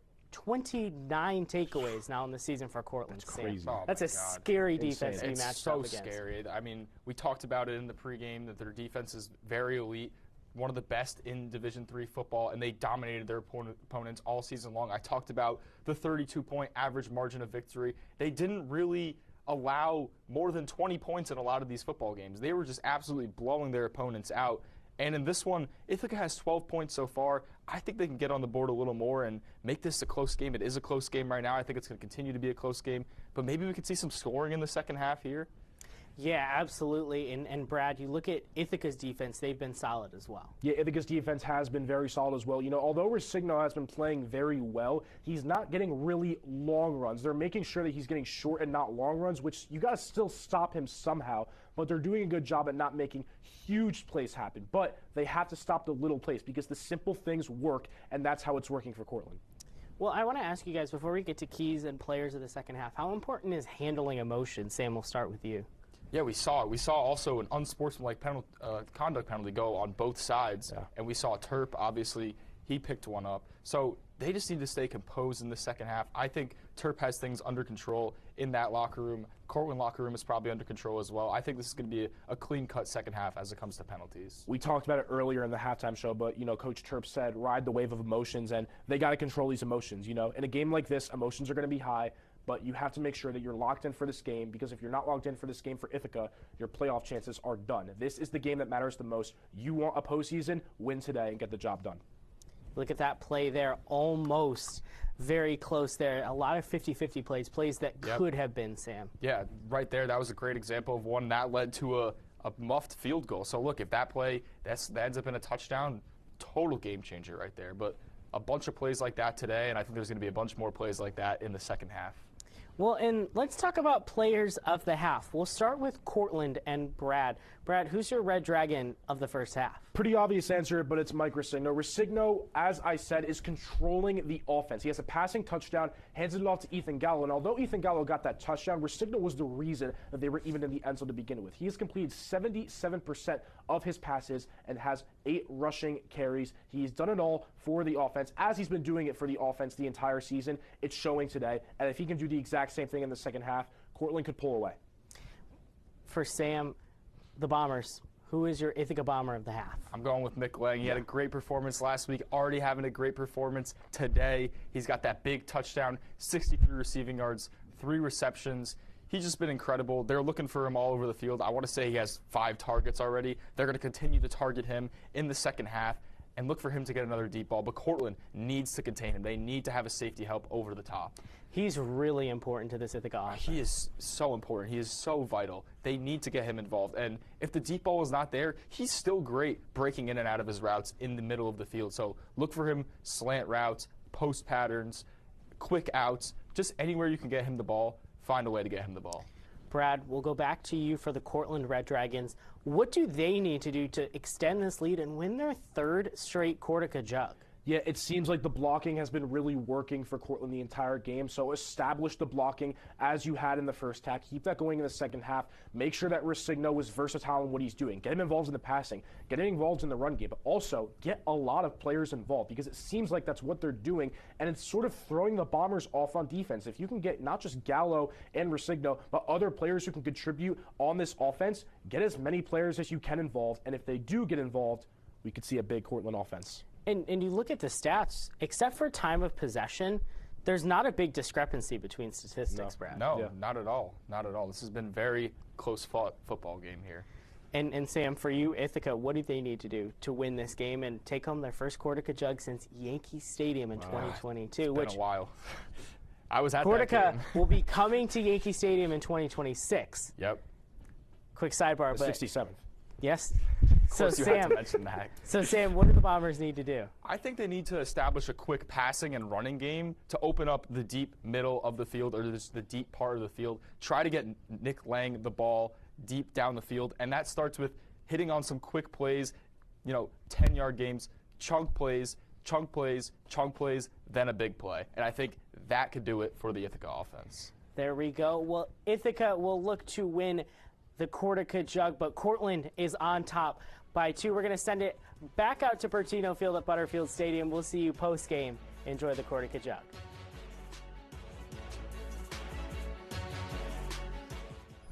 Good evening, and thank you for joining us tonight. I'm Eleanor Patterson. And I'm Sydney Watson. News Watcher is live every Thursday night at 7:30, keeping Tompkins County residents up to date on all things local and national news. And bringing you your weekly local weather forecast. And all the latest sports on the South Hill, East Hill, and National. Thanks for watching, and have a good night.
back to Newswatch.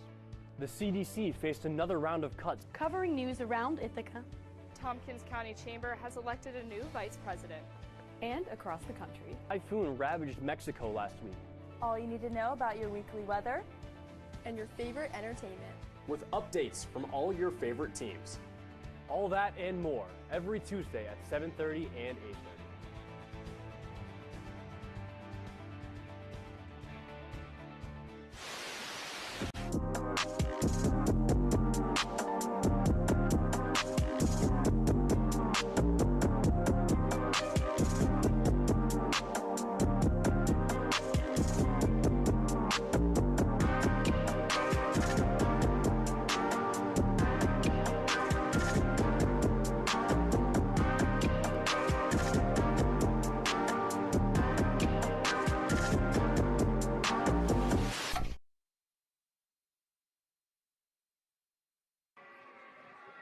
Gloomy Saturday skies have given way to half number 2 in the biggest little game in the nation. It's the Cortaca Jug live from Ithaca's South Hill here on ICTV and Bombers Live. The Ithaca Bombers and the Cortland Red Dragons delivering us quite the entertaining first half. Cortland leads 14-12 as we take a look at some of the highlights. Chris Scully getting into the end zone for a touchdown for the Bombers. Mike Reed in the elusive run game on the ground for quarterback Resigno going to the air, connecting with Joe Anadavio.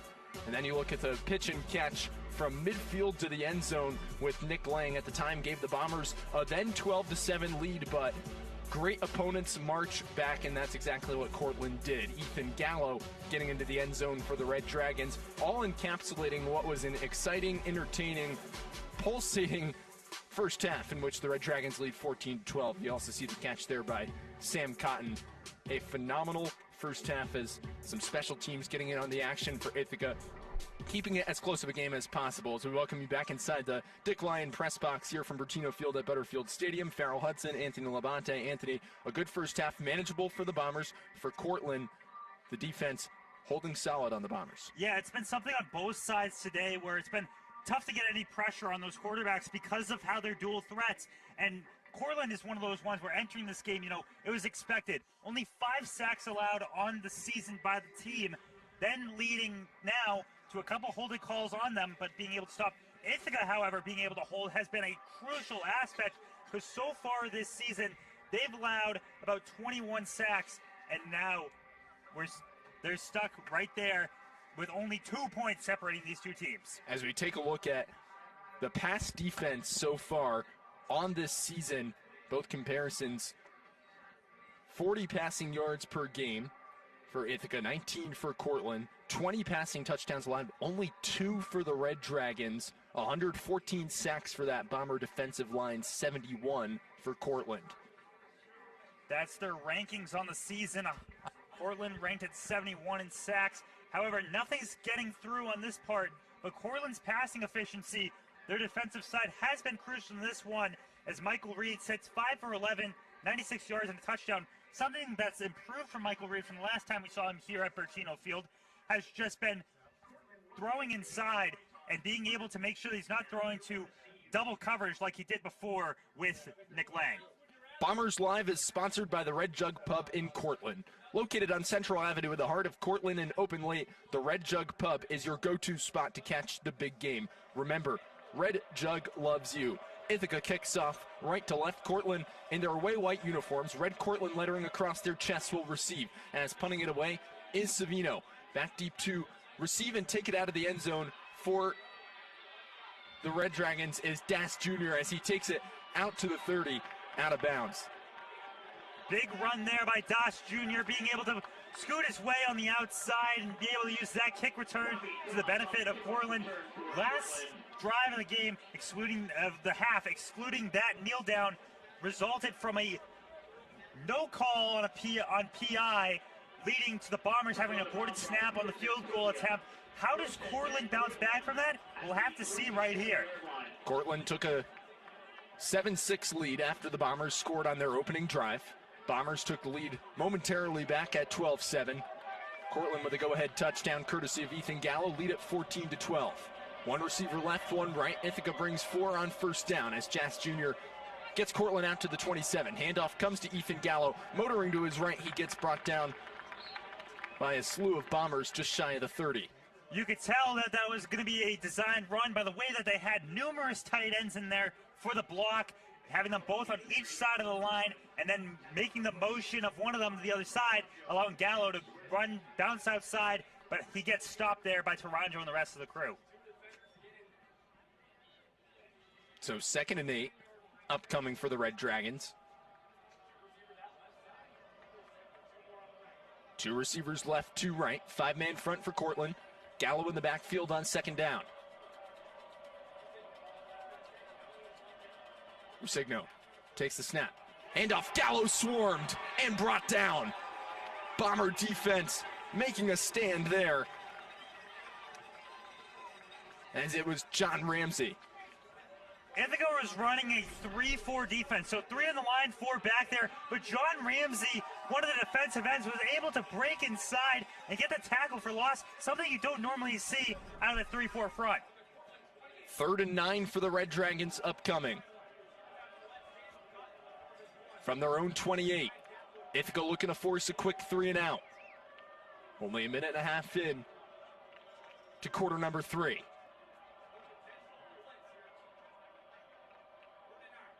Rusigno, play action on 3rd down, fires left side, incomplete. Crossed up to his wrong side was Dylan Keeley. John Ramsey was swarming once again. A quick 3 and out for the Red Dragons, 4th down. Ramsey using the first drive of the second half to establish himself already, because if he gets one more step inside, he could probably put his hand on that football, cause a sack / fumble. Bombers get good field positioning. Have to give it to Rusigno, though, being able to throw that ball out of there. Marcus Boyle will return the punt. Cortland delivers it away, almost deflected there by the Bombers. It'll bounce at the 41, where it'll roll out of bounds. Bombers will start, Anthony, with great field positioning, but not before we send it down to Jenna Johnson. Jenna? Thanks, guys. Well, during the half, we saw Cortland prepping over here, and Coach Blumenauer was explaining earlier this week about how one of the big concepts for them is going to be handling the crowd noise, and how when playing away in like a big game like Cortaca, it's going to be taking the emotions of the crowd and tuning it out to being able to make those big plays. But once you let that noise get to you, that's when the mistakes start happening. Guys? Thanks, Jenna, and certainly some elements of weather potentially coming into play here in the second half. It all remains to be seen. A handoff gaining about 4 or 5 yards on the play, and getting brought down for the Bombers is Tyrell Penalba. I guess one of the benefits when it comes to this crowd noise as well, as comparison to a lot of other stadiums, is that this is not a direct bowl, so the air is allowing the sound to bounce out rather than keeping it all inside. You know, that's what makes the Superdome so big. It's because it's that sort of bowl situation, plus the roof allows for more noise. A little bit of a benefit for these two teams. 2nd and 7 for the Bombers at their own 44. Cortland brings a 4-man rush. Reed to the air. On 2nd down, he connects. It's Colin Shum in the game. Hauls it in for an Ithaca Bomber 1st down. Colin Shum was out for a little while this season, but came back last week against RPI. And right now, Colin Shum being the tight end, the receiving tight end for the Bombers. 1st down for the Bombers at the Cortland 48. 12-10 remaining 3rd quarter. 1 receiver left, or 2 receivers left, 1 right. 1 in the backfield. Cortland brings 5. Reed back to the air, connects with Shum. Brought out of bounds, tripped up at the 43. Gain of 5 for Shum. When they shifted Colin Shum from being the starting quarterback last year to being just an all-around guy, kind of what we saw from Michael Reed earlier this year, this is the kind of plays that they expected to see. And when they moved him to be a tight end in training camp, they focused more on his just short route running ability, being able to hit something on the sidelines and be able to pick up 5 like he just did so there. Means it 2 receivers left, 1 right. 2nd and manageable for the Bombers. Right hash. Penalba in the backfield.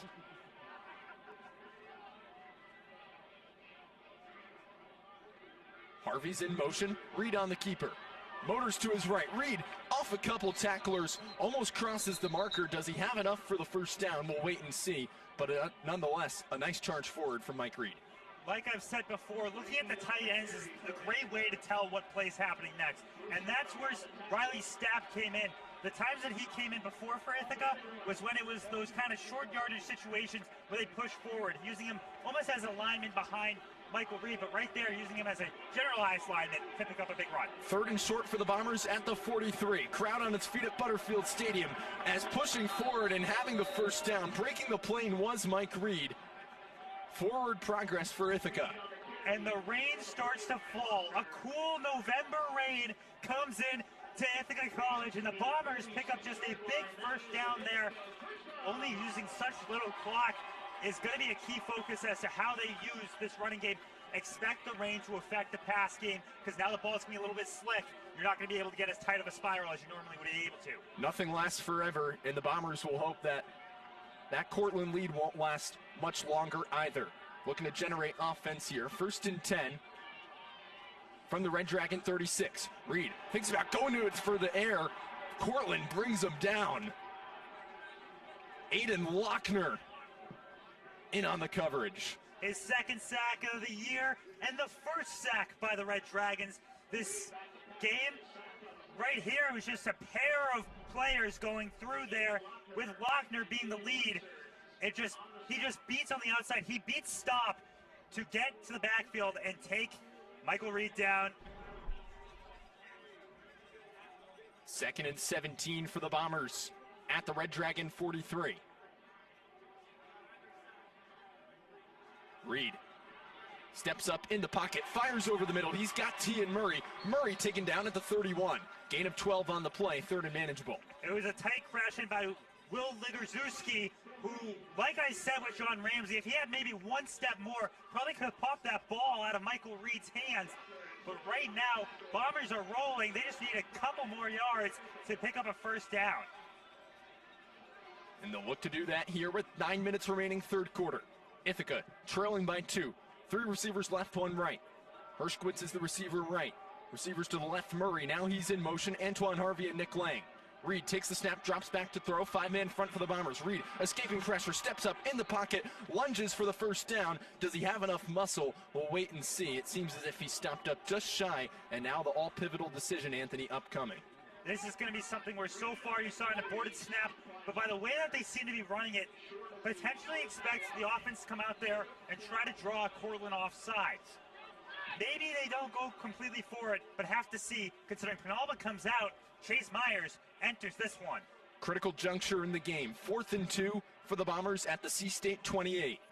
Ithaca trailing by 2 points. Rain starting to heavily come down on this cool Saturday afternoon on Ithaca's South Hill. 5-man front, 3 receivers left, 1 right. Reed to the air. Flag comes down, and it looks like it's going to be a false start on Antoine Harvey and the Bombers.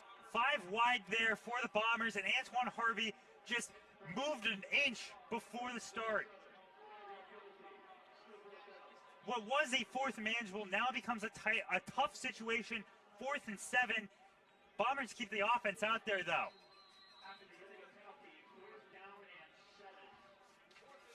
So a 4th and 7 upcoming for the Bombers. Parker takes the snap, drops back to throw, looks right, scrambles in the pocket, firing right. He's got a man. It's Hershkowitz. He's out of bounds inside the 20. Michael Reed with just a little looper throw as he's getting hit, brings it to the first down. Bombers now inside the red zone and a tight situation. However, last time they were in there, they weren't able to get it. Michael Reed sees the pressure coming from his blind side, moves over, and just flings that right on over to Merskowitz for the first down. Reed, 2 receivers left, 2 right. Myers in the backfield, takes the snap. It's up the middle, gain of only a couple on the play, 2nd down. The difficulty on those kinds of plays is when you start outrunning your blockers. And so when they get stopped in that front line by the defensive line, it becomes a problem where now all of a sudden Michael Reed was kind of running into his own person, stopping his forward progression. 2nd and 7 at the Cortland 16 for the Bombers. 7:10 remaining, 3rd quarter. With the Red Dragons barely clinging on in what has been a tightly contested Cortaca Jug affair as one could have. Watch out for Anthony Luciano in the high safety position, going up where Lang and Murray are on the left side. High snap, but Reed handles it. Handoff to Tyrell Penalba, charges up the middle. Penalba looking to swarm through a motor of Cortland defenders. Unable to. He's stopped shy of the marker, third and manageable Bombers. That's right there. That's just a high snap handoff. Penalba has to just keep moving his legs. Every single rush he's had this year has just been his legs consistently turning and being able to pick up those chunk yardage. 3rd and 3 from the Cortland 12. Will be where it stands for Mike Reed in the Bomber offense.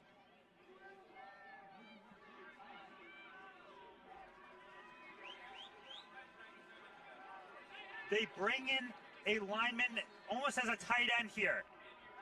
Reed takes the snap, moves to his left with blockers in front. Reed charging for the first down.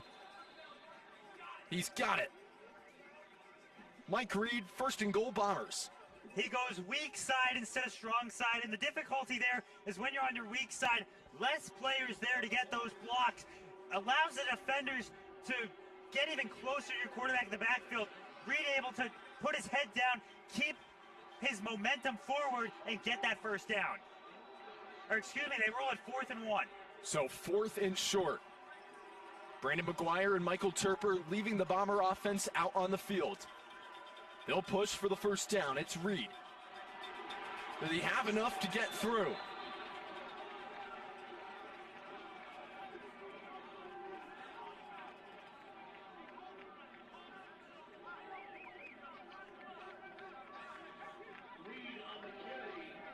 First down, Bombers. They had the linebacker come in under the nose guard, and it became something where it was way too close for Michael Reed, but he's able to just push his body forward with that right foot, getting a little shove to get the first. 1st and goal at the 9. Reed with 2 receivers left, 4 and right. Handoff, Tyrell Penalba. Penalba taken down at the 8. This is where Portland is so good, being able to hold off in those 1st and goal situations. Right now, just 7 yards needed for the Bombers. However, whichever way they go, there's a linebacker and a pair of defensive backs meeting the man with the football. 2nd and goal, Bombers at the 7. Clock continues to melt. 4 1/4 remaining, 3rd quarter.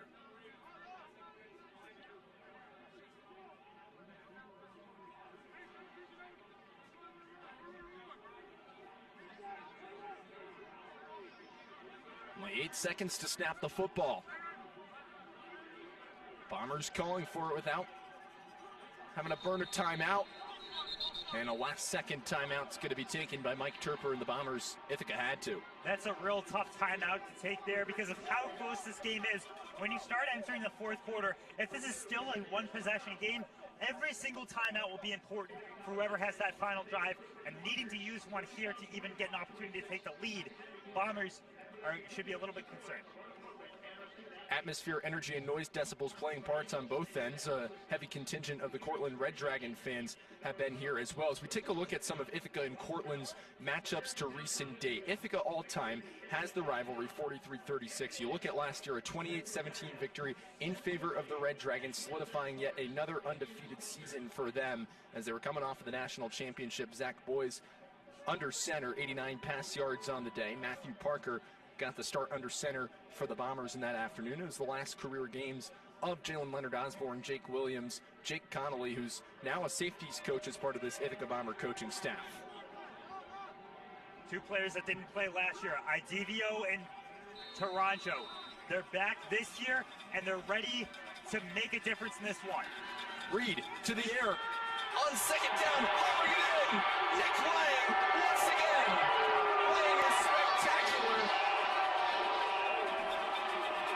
And that is a Bomber touchdown. 2nd touchdown of the day for Nick Lang, and it's where he thrives best. The back left corner, one-on-one coverage. Rob Gronkowski said go Bombers this week, and the play like Gronk would have is what Nick Lang did right here, just picking it over the head of Nazir Jean Lubin and being able to keep it inside. 2nd touchdown of the day. That's now 5 touchdowns in the last 7 3/4 of action for Nick Lang. Bombers lead 19-4. If the stakes couldn't get any higher, buckle up and let's ride. What a rest of the game this will be. Once again, this pass by Michael Reed, he's done this so far because he knows Lang can catch it. It's right on top. Moses Lubin gets the score, runs to celebrate with the Bombers. Bombers sideline getting energized, as is the crowd here at Butterfield Stadium.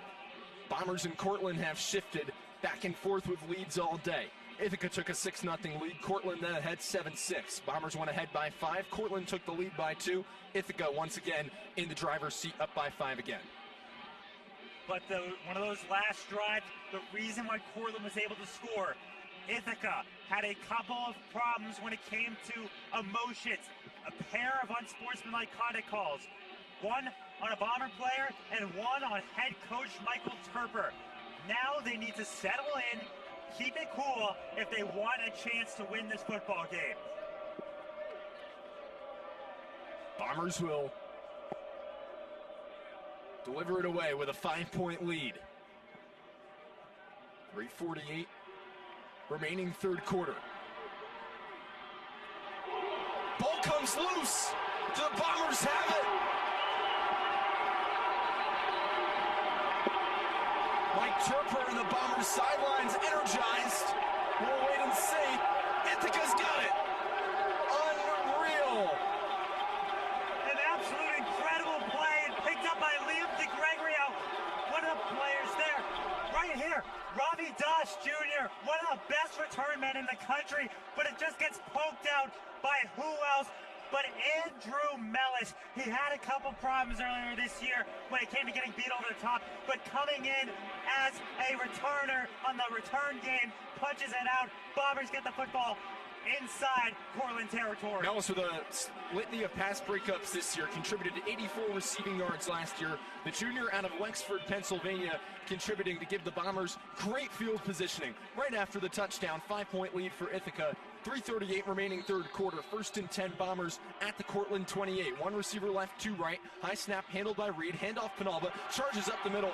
Throw a couple of blockers. Almost gets to the marker, just shy. 2nd and short. Almost like he was parting the Red Sea there as the offensive line creates his opening, and Penalba breaks inside.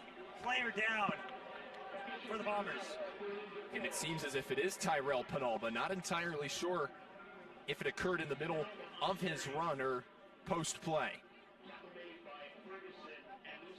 Big run there by the Bombers, and a big play to get the turnover, because right there it just seemed like one of those average Ravi Das Jr. returns where he picks up about 25 to 30 yards, but big punch out there. Bombers get it.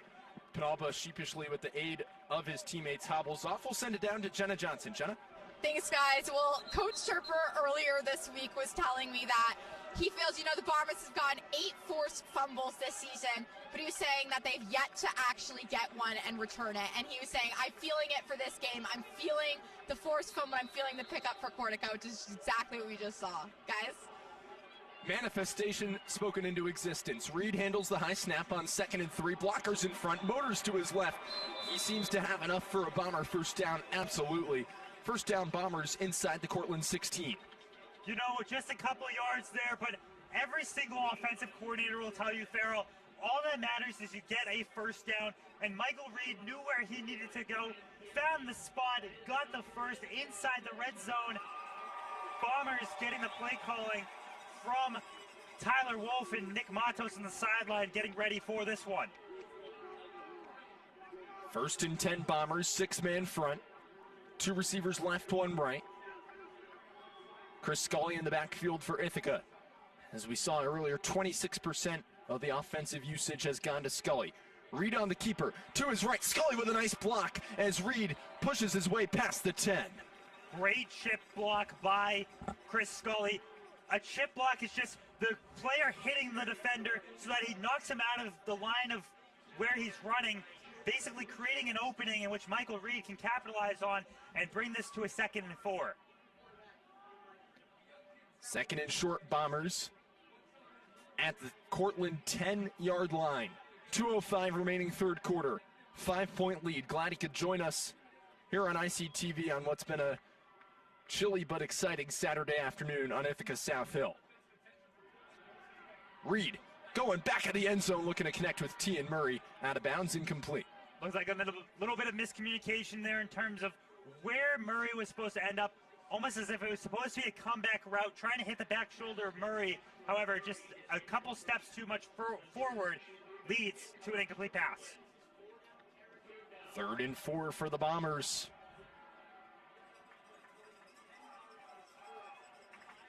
$1:51 remaining third quarter. Let's go Bombers chants up from the crowd here at Butterfield Stadium.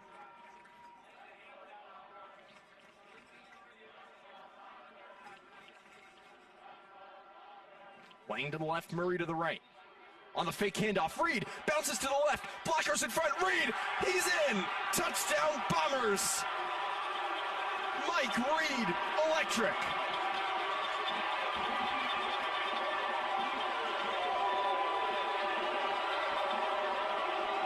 And what Michael Reed does great there is understanding how to get underneath. Scully is going to be the lead blocker, and he just lays one home on the defensive back. Reed cuts back inside with a little bit of a dead leg and breaks into the pylon, the end zone line, to get the score.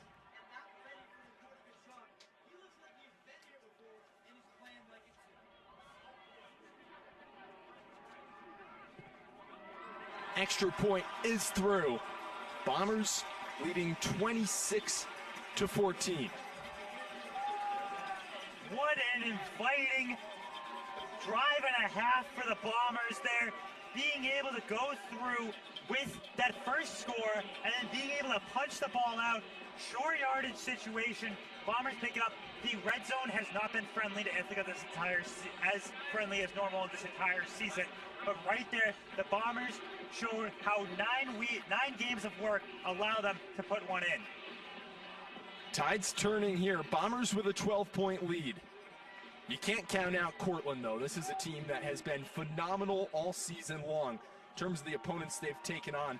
Successful victories against a litany of opponents, outscoring them by multiple touchdowns. Mike Rosigno, about as powerful as any other Division III quarterback. This is a game in which still has a lot to be decided. For now, Bombers up by 12. Final 1:46 of the third quarter.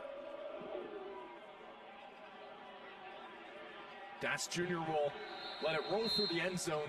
It's a touchback, and we take a look at Mike Rosigno. We just mentioned the quarterback for the Red Dragons. Another great season that he's had. We mentioned what a dual threat he can be on the ground and in the air.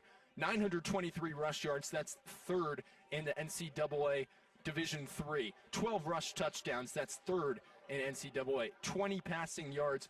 40th. 192 total points. That places him top 10, Anthony. Pretty much any category you can find Rosigno there. And he's going to need to be one that bounces back in for this Cortland offense, revitalizes how their momentum is shifting and being able to get one in. 1st and 10, Red Dragons. Bombers bring 4. Looking to heave his way through is Gallo. Only gains about a yard on the play, if that. Kurzvig the one there to get the tackle, and he rips out the ball. They won't call a fumble there because of how tight it was, but now it's 2nd and 10. Bombers leading by 12. Update in the Dutchman Shoes game, 21-0 Union right now. Union wins that game, they win the Liberty League. 2nd and 10 for the Red Dragons. 2 receivers out left. Signo fires, he connects with Cotton. Cotton gets his way up to the 34. Just shy of the first down marker. 3rd and inches for the Red Dragons. That's one of the impressive fakes that Rosigno does for this Cortland team, is he fakes the handoff to the strong side, shifts over to the weak side, and is able on that swing to just throw a pass outside and get a tight yardage situation. Inside the final 45 seconds of quarter number 3. 2 receivers to the right. Gallo remains in the backfield. 6-man front for the Dragons. Cotton in motion. On the fake handoff, Rosigno bounces off a tackler. Ball almost came loose. Bombers say they have it. We'll wait and see. By the way they're coming off the pile, it looks like they're trying to determine if Ithaca has it in terms of a fumble. Haven't seen any indication yet. First down, Red Dragons. Cortland retains it. 10 seconds remaining third quarter. Look to see if Resigno and Cortland will get a snap off.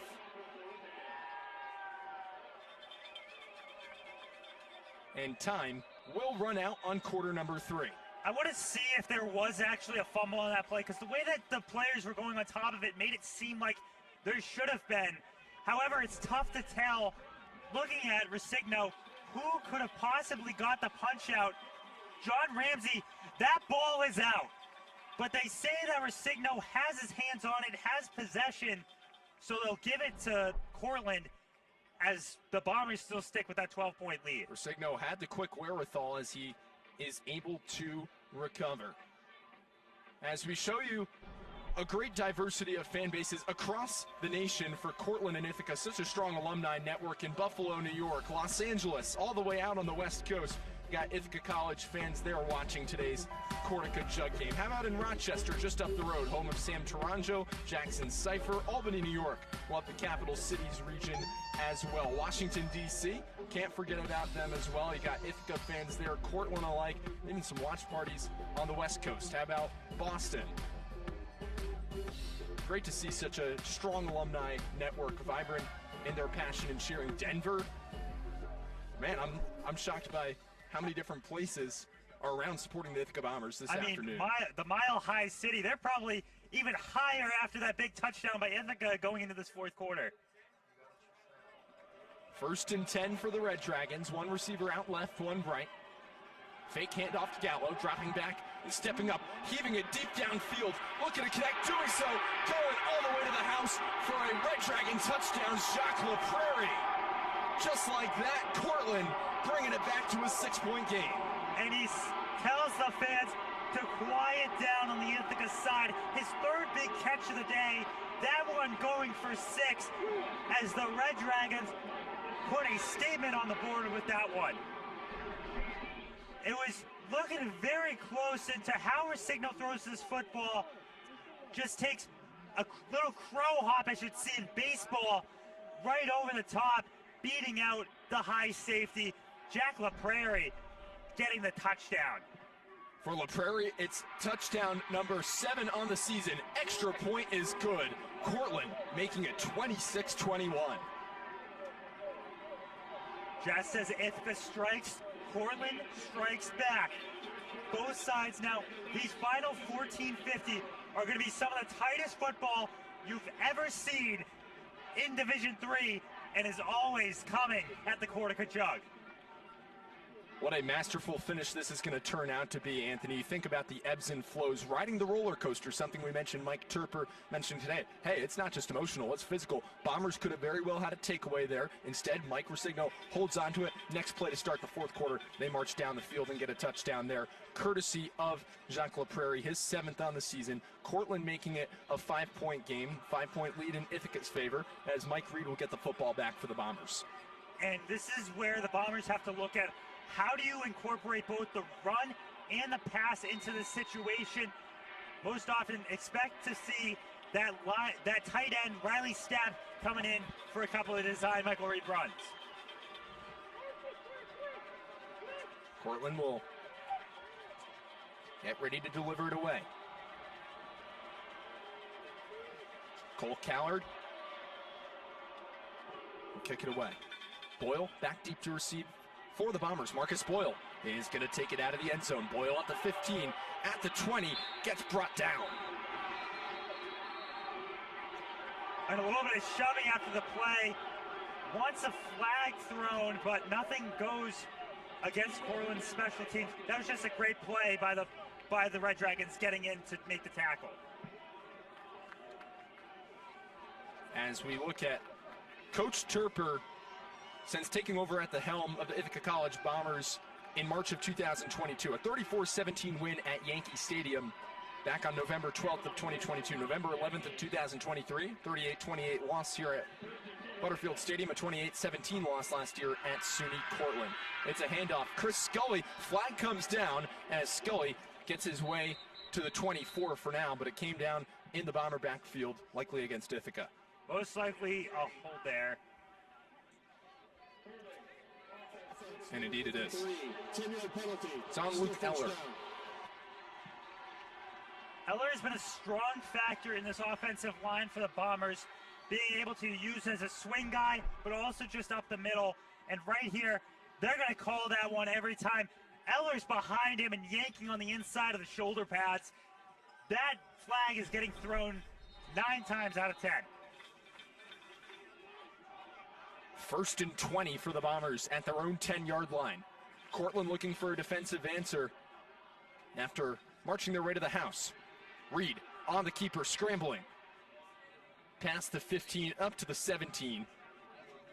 Still some distance to go. 3rd and 13 Bombers.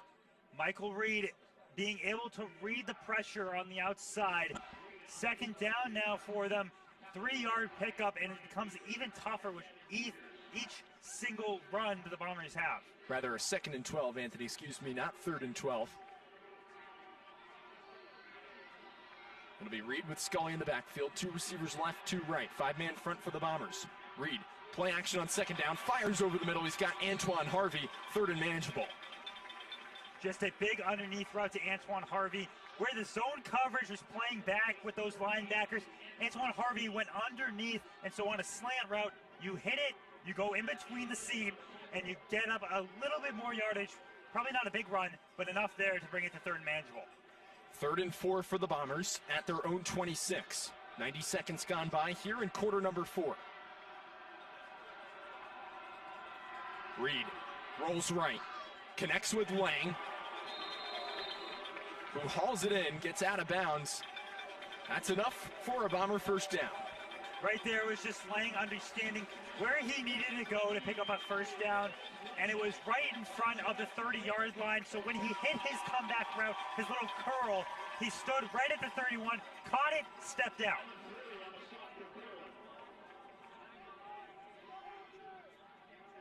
So Lang another reception. 1st and 10 Bombers at the 31.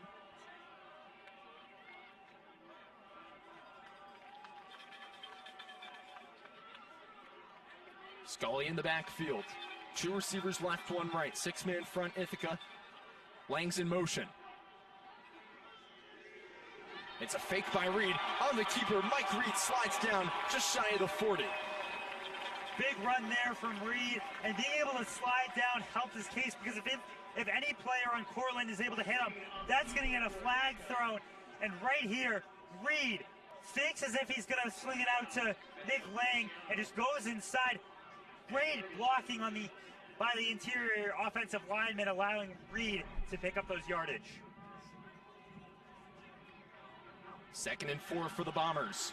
It's a handoff to Scully, looking to spin his way.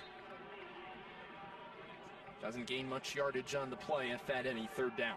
Even though Scully is able to make a couple of big broken tackles, there's nothing that he can do when the player goes low. And right there is Aiden Weiser, Empire 8 leader in sacks, being able to attack the legs of Scully and bring him down. Weiser, as you alluded to, a phenomenal season, Anthony. 3rd and 3 for the Bombers at Ithaca's own 38. 11 and a half now remaining. Ithaca with the 5-point lead intact. Crowd starts to cheer up in anticipation. Reed on the keeper on 3rd down, pushing his way. He's got a 1st down. That looked as though it was going to be blown up in the backfield by Joseph Russo and Memphis Ferguson. However, Michael Reed able to slither his way through and get past it to pick up that 1st down. It'll be a 1st and 10, Ithaca at the 42.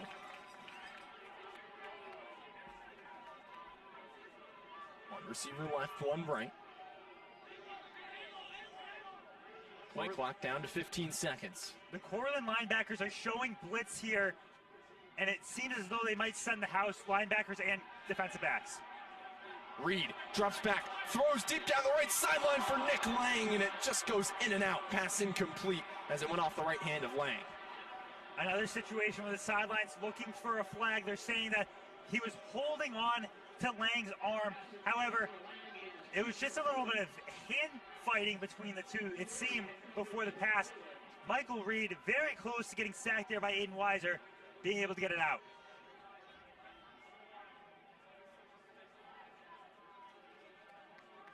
So it'll be a 2nd and 10 for the Bombers at the 42. Would have been a large gain on the play of about 25 plus yards. Parker takes the snap. Chase Myers, momentarily had trouble handling it. Takes it up to the 45, 3rd and 7, Ithaca. Michael Reed, when he was handing it off, he handed it off high, and so Chase Myers had an issue of where it bounced up into his inside and caused it to be less of a gain than probably what they were intending for.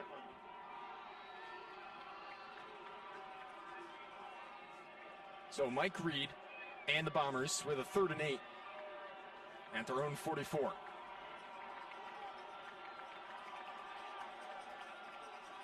Reed drops back to throw, looks right, and connects. Antoine Harvey hauls it in. 1st down, Bombers.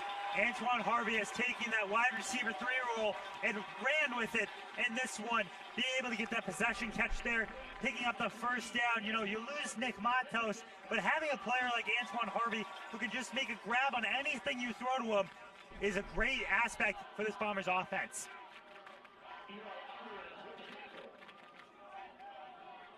Reed on the keeper on 1st down. Gets his way past the 45, gain of about 5 on the play. Just a couple of yards there. If they continue this momentum, hey, 1st downs, more yardage, inside red zone, potential chance to score. Right now, the Bombers trying to get even closer with just less than 9 left here in that game. 2nd and 5 for Michael Reed and Ithaca at the Cortland 43. 8 3/4 minutes remain.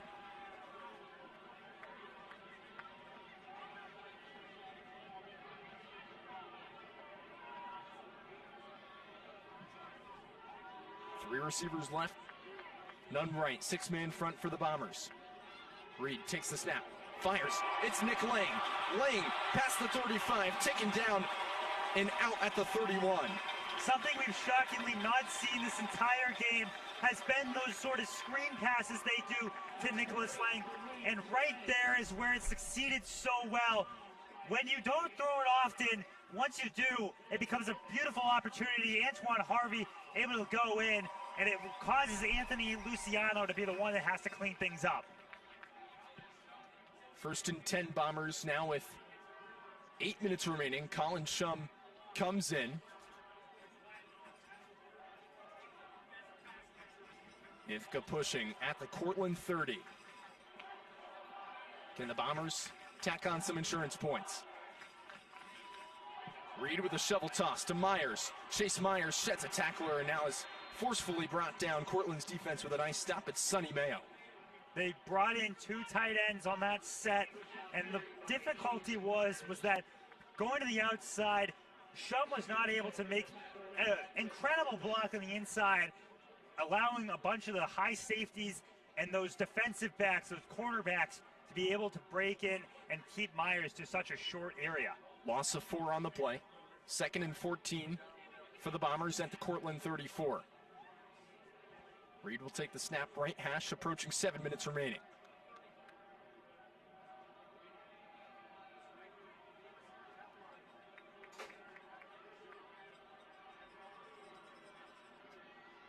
Reed drops back to throw, faces pressure on the inside. Cortland gets the stop. George Shalaj. Jalai just getting in there and being able to be the first one to hit Michael Reed, because it was also looking at Gavin Gears being the one who was racing after Reed. Now a 3rd and pretty long, looking about 19. Reed had very little room to roam right there. and a pair of Red Dragons being able to get the sack and send them to the turf. So Jelai causes a loss of 5 yards for Mike Reed and the Bombers. 3rd and 19, 3 receivers out left, 1 to the right. Reed drops back, faces pressure, escapes, and now he's just going to have to airmail it past the Bombers sidelines and out. Andrew Onegin on the right tackle just got completely beaten on that one. And the problem is Michael Reed had no opportunity to throw it. Being able to shed off that tackle was important, but then he has to throw it away. Potentially here, it's 4th and 19. We could see maybe a pooch punt by Michael Reed. 4th and 19 and the pooch punt indeed. As it'll bounce around the 7-yard line, roll to the 6. So 5:48 remaining, now 5:47, fourth quarter. And the Red Dragons will take over from their own 7-yard line. One of the benefits of having quarterbacks who can also punt is being able to do those short yardage situations and forcing it inside the 10-yard line for the Red Dragons to bounce back. Let's throw it down to Jenna Johnson. Jenna. Thanks, guys. Well, all during the preseason this season for the Bombers, they were talking about how the definition of being a Bombers football player, and that's what they're here to do. So Coach Turper, when asked what was to be the definition of being a Bomber football player, he said it's about playing together, playing smart, and not beating ourselves. And everyone says it's about being unfazed by fatigue and the emotions of the game. Guys, back to you. Jenna, thank you as always. Especially important to be cohesive here for the Bombers, this defensive unit. Looking for at least one more stop inside the final 5 3/4. As getting out past the 15-yard line for Cortland was Joe Iadavio. Landon Varley with the stop for the Bombers. Iadavio just on that reverse, and that's what was seen in the first half of this football game and allowed Cortland to get their rush game a little bit better. Now they're going back to it again as they only need 5 to take the lead. Iadavio, a gain of 8 on the play, seconded short at Cortland's 15. Rosigno rolling to the left side, gets to the 20. Red Dragon first down as the pile of Bombers will get to him at the 22.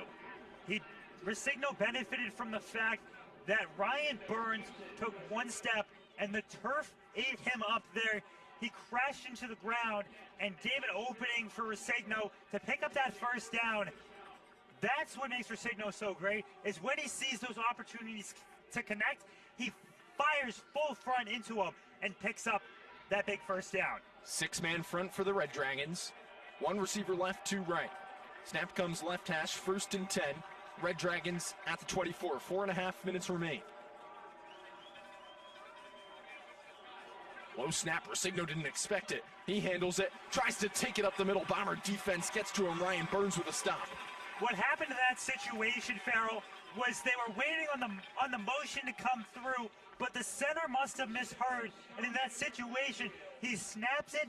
No one is ready for it because they're waiting for the wide receiver to get there for potentially the reverse handoff. 2nd and 11. Chance of defense up from the Ithaca Crown here at Butterfield Stadium. At Cortland's own 23. Ithaca brings 4, 1 receiver left, 2 right, Red Dragons. Signo handles the snap, fires to his left, finds Sam Cotton, who gets to the 30 and brought down. 3rd and manageable for the Red Dragons. Well, any third down is difficult, and right now, Sam Cotton is down after that big catch. Hate to see it, but for the Red Dragons now, 3rd and manageable. It gives the opportunity, however, Ithaca's defense has been stern all day. Look to see if they can get another stop here and force 4th down. But Sam Cotton currently down.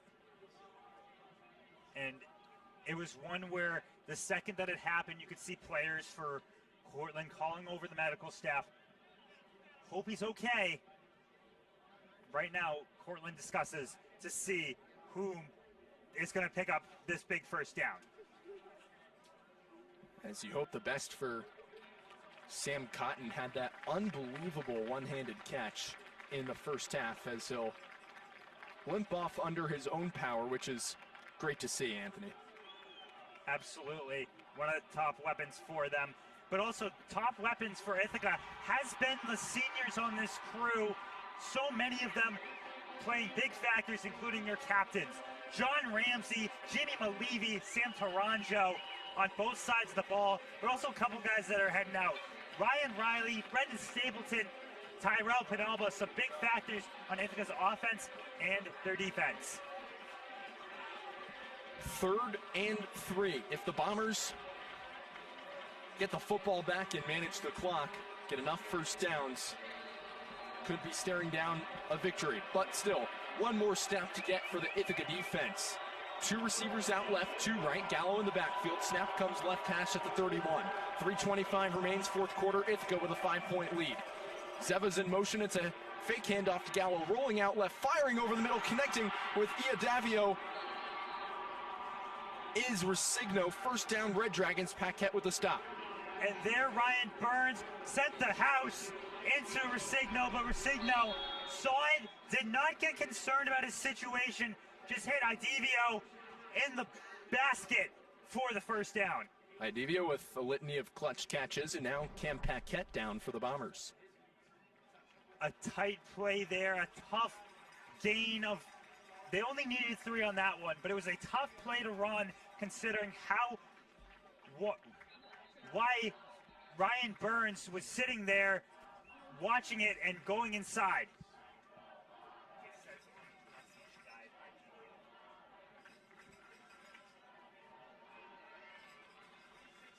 So 1st and 10, Red Dragons. 3:05 remains at their own 46.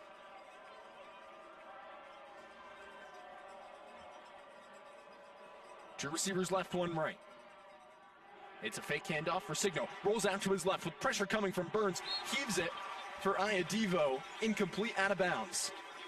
And right there, once again, Ryan Burns plays the QB spy, moves to the outside, blitzes in on Mike Resigno, forces him to throw quick, and that's the situation that you generally see out of quarterbacks throwing away fast, is a pass high and out of bounds. 2nd and 10, now from the 46. 2 receivers left, 1 right. Bomber sidelines, getting excited on the keeper, getting brought down by the Bomber defense, and Henry Tackett was Resigno. Ryan Riley also with a stop. Just big plays there. The defensive line being able to play. They're called death row for a reason. You don't get past them very often. Chris Clax using his shoulder, but then it's Tackett, it's Burns, and it's Kurzvig. 3rd and 8. It's Ryan Riley there. Red Dragons. From the 48. 2 minutes and 10 seconds remaining. Signo takes the snap. Connects short of the first down is Cotton. And we've reached the 2-minute warning here on the South Hill. 4th down now, 2-minute timeout allows the opportunity for Cortland to go through and make sure that their next plays are coming out well. This is where you see teams pull up about 5 or 6 different scripted plays that they're going to run based on the situation. Bombers Live is sponsored by the Red Jug Pub, with locations open late in Cortland, Brockport, Oneonta, and Binghamton. The Red Jug Pub is your go-to spot for all of your game day meals. I want to take this time to shout out everybody involved with our production, including our producers Justin Antonucci, Caitlin Smith, Hannah Broxmeyer, Cece Gabriel, the fantastic work Gabe Harris, Catherine Cummer, Jack DeNick do as well to put this production on. Everybody involved as well back at the ICTV studios, Johnny Lisi, Sam Fitzsimmons, Brad Romano, a fantastic production. We've been fortunate to be part of. As don't go anywhere, because after this game we're going to have full, complete post-game reaction, analysis, insights from our fantastic crew of Johnny Lisi, Sam Fitzsimmons, Brad Romano, back in the ICTV studios. But for now, keep it right here. 2 minutes remain in this 66th annual Cortaca Jug. Bombers up 5. 3 receivers left, 2 right. 4th and 3. Could come down to this. From the Ithaca 47, Resigno takes the snap. Looks left, throws, connects. First down, Red Dragons. Just a quick pass there, being able to put their foot down, and get the first. You just have a little curl route, being able to send it in and get the first. Ethan Gallo, 1st and 10 Cortland at the Ithaca 40-yard line. They have a lineman set up as a receiver right now.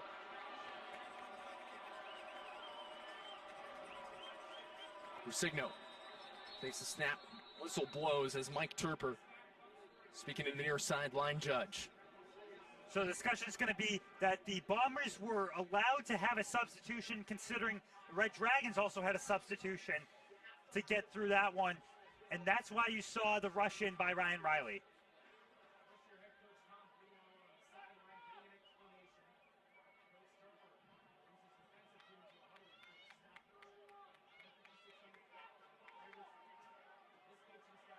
Mike Turper still talking things over with the officials.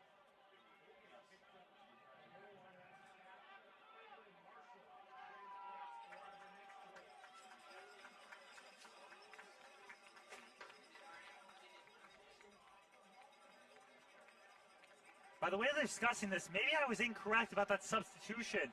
Maybe it was an inadvertent whistle. But in that situation, how do you rule this? Do you force Ithaca to use a timeout? Do you throw the flag for too many men on the field? Or a legal substitution?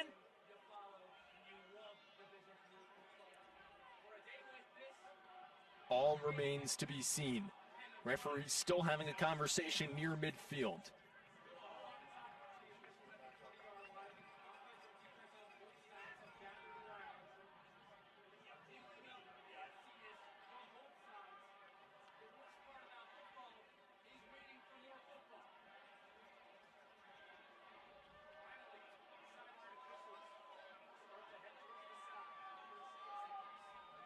Still,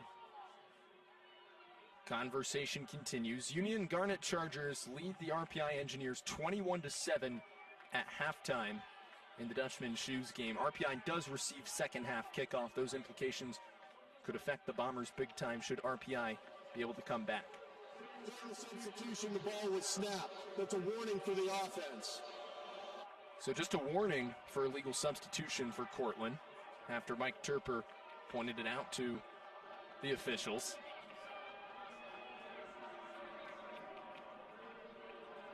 That there was basically like another timeout for both sides, being able to switch your substitutions, figure out your play call for a first down.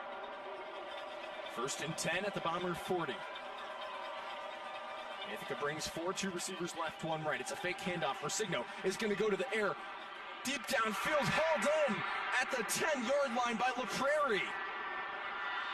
Jacques LaPrairie, 1st and goal, Red Dragons. Jacques LaPrairie was maybe not one that most people thought was going to be a game changer in this. However, he has been so far. He's going up against Paquette, comes down with it. Paquette has no opportunity to get his hand in to make it stop. And this is reminding me of a couple weeks ago, Ithaca versus Union. Union was able to cruise down the field and score late. Bombers at one point had a 26-14 lead. Cortland trying to storm all the way back and retake a lead. 84 seconds remain in the 66th annual Cortaca Jug. Rusigno rolls out left, looking for a man downfield. He's going to heave it out of the end zone, back left corner. 1:16 now remains as the clock will come to a stop. Flag flies, though. I wonder if it'd be an intentional grounding penalty, Anthony.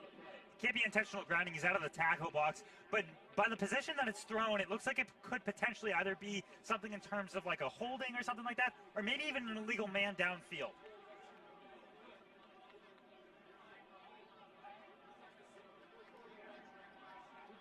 Ineligible downfield.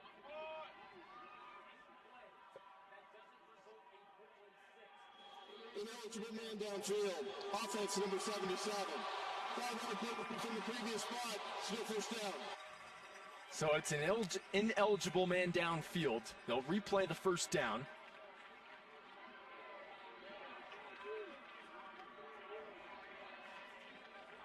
As Cortland has it at the 14.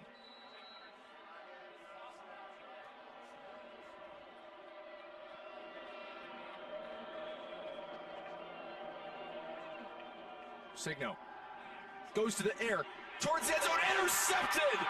Intercepted by Cam Paquette!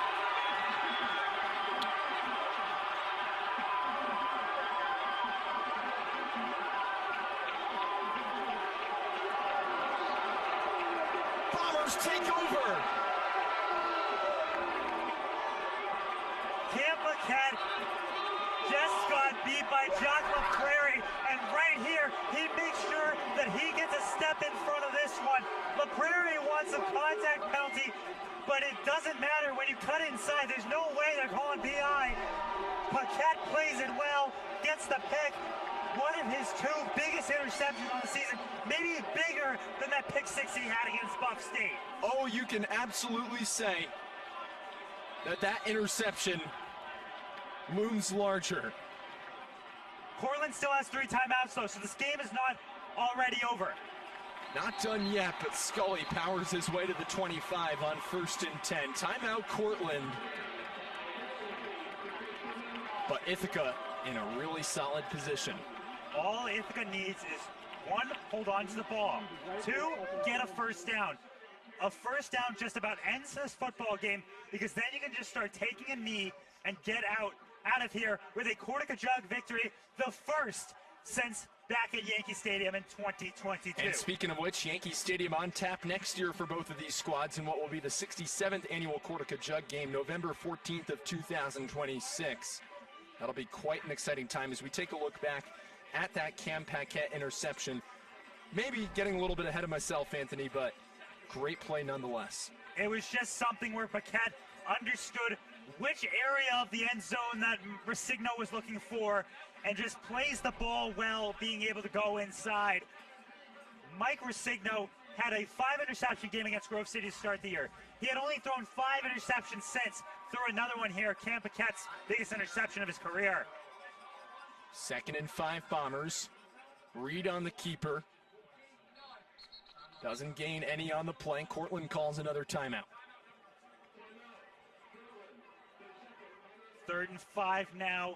Ithaca 5 yards away from taking the Cortaca Jug, having to look at those Liberty League implications, which Nikita Lohman and Travis Conway will tell you more about in the post-game show, but also a potential possibility if Union were to win that Dutchman Shoes game, opportunity for an at-large bid could be in play for the Ithaca Bombers to enter the dance. That all remains to be seen. Bombers, as you mentioned, Anthony, just need 1 first down.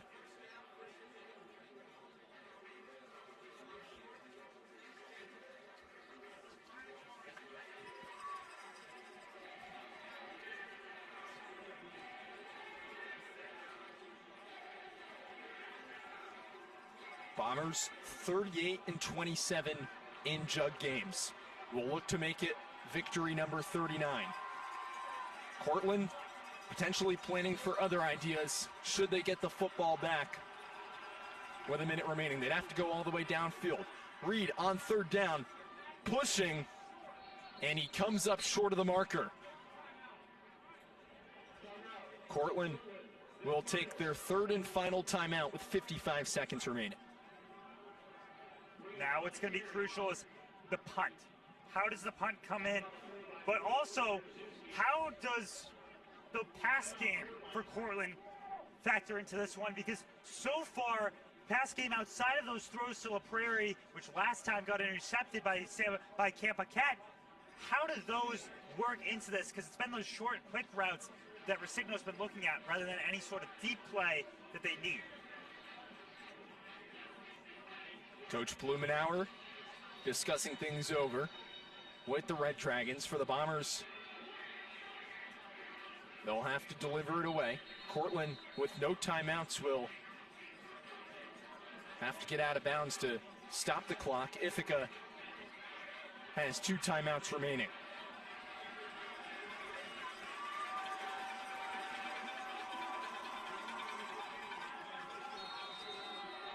You've seen the offense come out on 4th down numerous times, potentially a punt situation here. Or just trying to draw them off sides. Offsides would be a first down for the Bombers.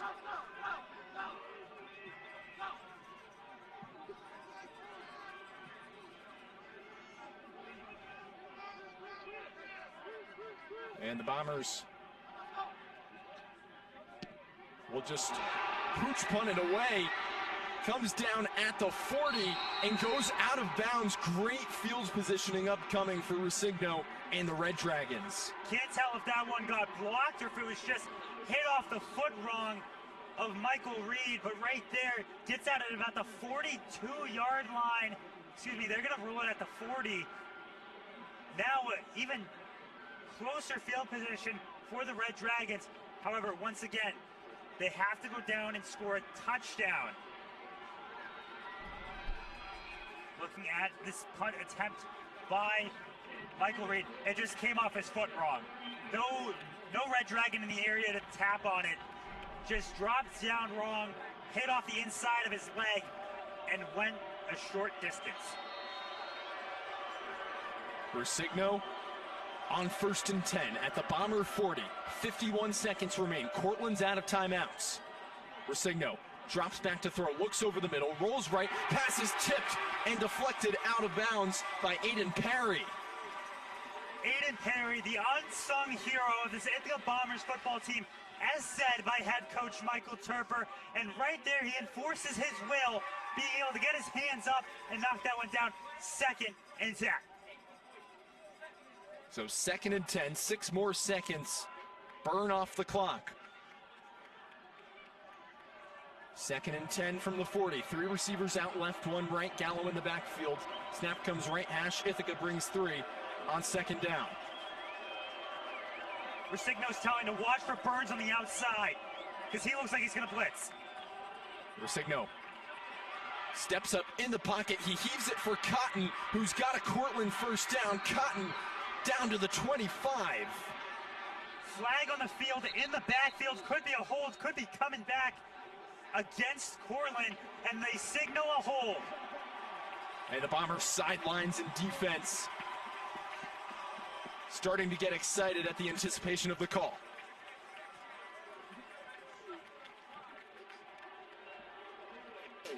Offense, number 75. 10-yard penalty. Still 2nd down. Another big penalty goes against Kevin Whalen. He's going on the outside. He's going against John Ramsey. Ooh, that's a tough one to call there, because it looked almost as if Ramsey just kind of fell on his own. I personally don't agree with that call of the hold. Certainly in this late game of a situation, could come under scrutiny. 2nd and 20 for the Red Dragons at midfield. 2 receivers left, 2 right. Rusigno takes the snap, drops back to throw, has nowhere to run, just heaves it incomplete. Was he down? Was he down before he got rid of the football? It looks like he got it off beforehand. Could there potentially, doesn't look like they're going to discuss it all if there's any chance of intentional tackling. Yeah, he just got it off beforehand. Try to hit a little underflick throw to Gallo, but if it hits the ground, they're not letting you pick that up and run with it. 3rd and 20 for the Red Dragons at the 50. 19 seconds remain.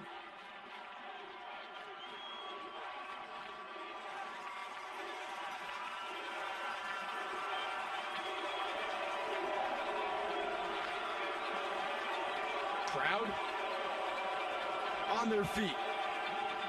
Rusigno to the air. Fires, he's got Iadavio out of bounds. And it comes down to this.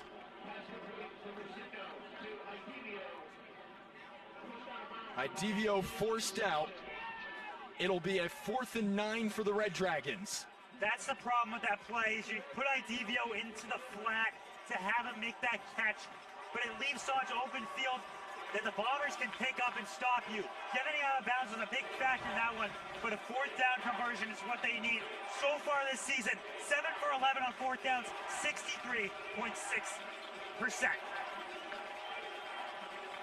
12 seconds to go. 4th and 9 from the 39. It comes down to this. No timeouts remaining for Cortland. 2 receivers left, 2 right. Rusigno drops back, fires. He connects for a Cortland first down, but 7 seconds remain for the Red Dragons. They'll snap it and spike it quickly at the 30. Now you get maybe 1 or 2 plays left there. Ithaca was running a shell or umbrella coverage, whichever you'd like to call it, because an umbrella, you're trying to keep stuff on the inside, and right here, hitting over to the wide receiver, then Swearbud is able to make the tackle at the hash, keep the clock running. Expected maybe Michael Turper to call a timeout for a look to make sure that his team's all set. 6 seconds remain. Cortland has it at the Bomber 27. 2nd and 10. Stepping up, Resigno fires downfield toward the end zone, out of play. And there it is. The Cortaca Jug back on Ithaca's South Hill.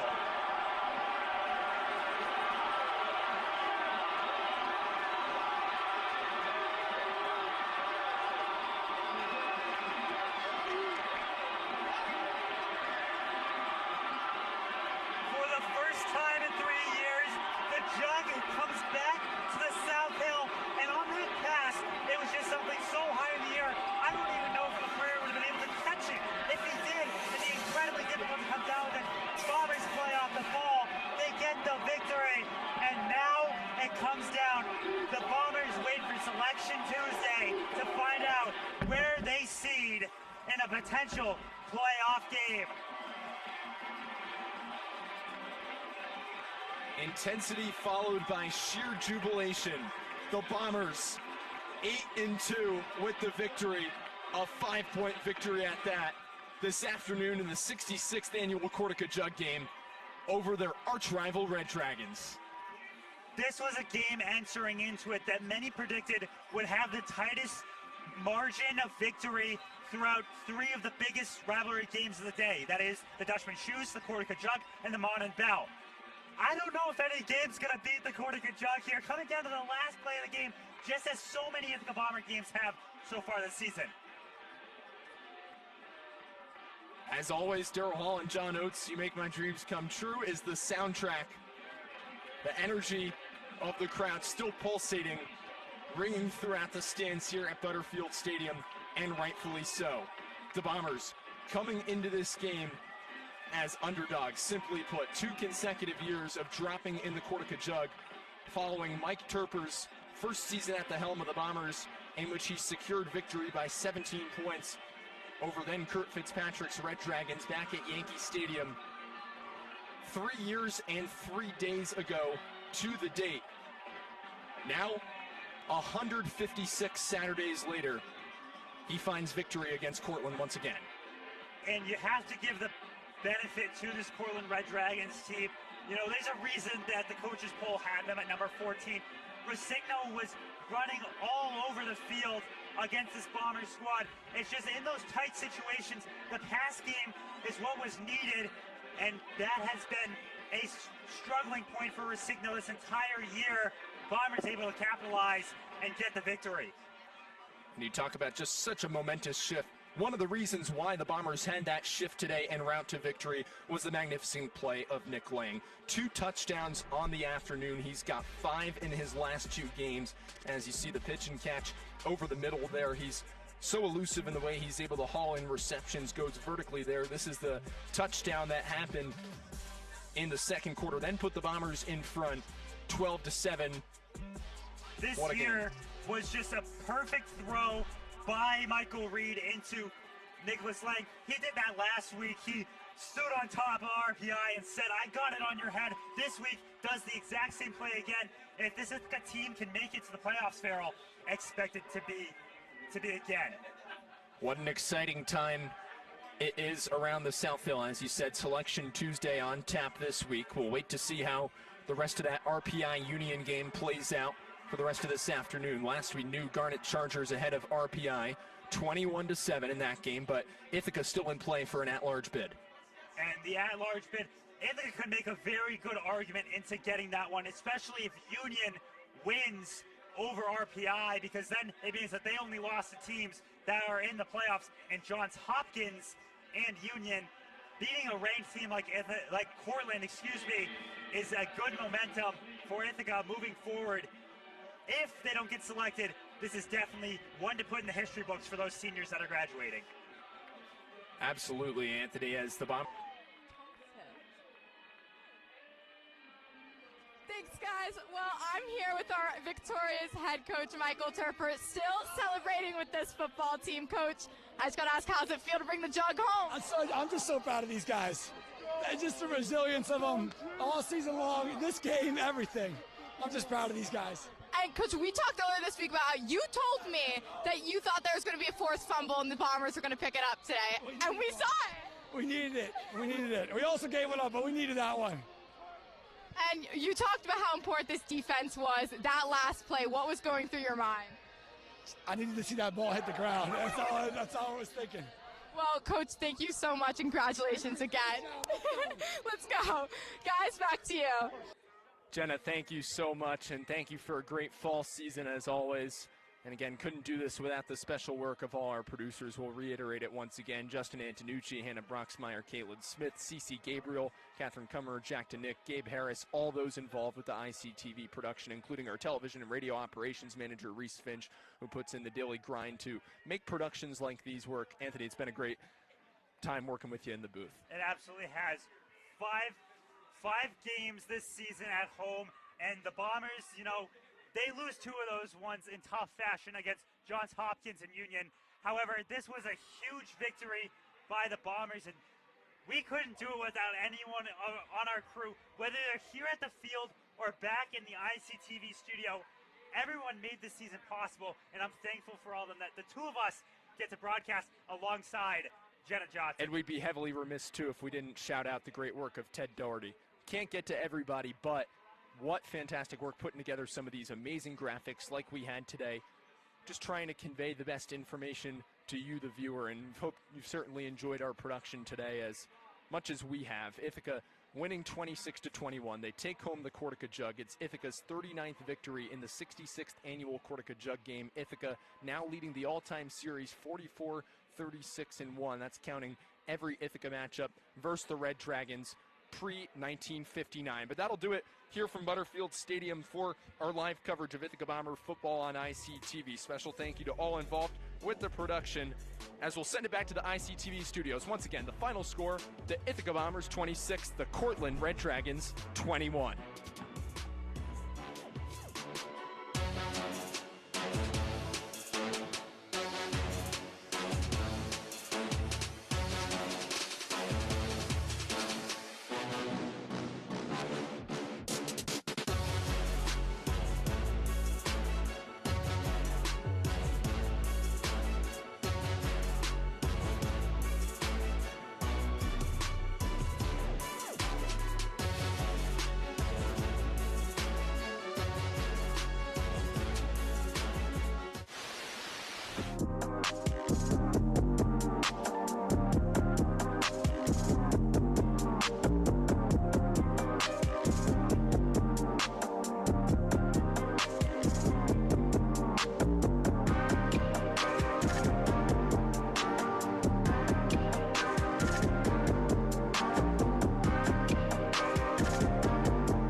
Live from Albany, go Bombers!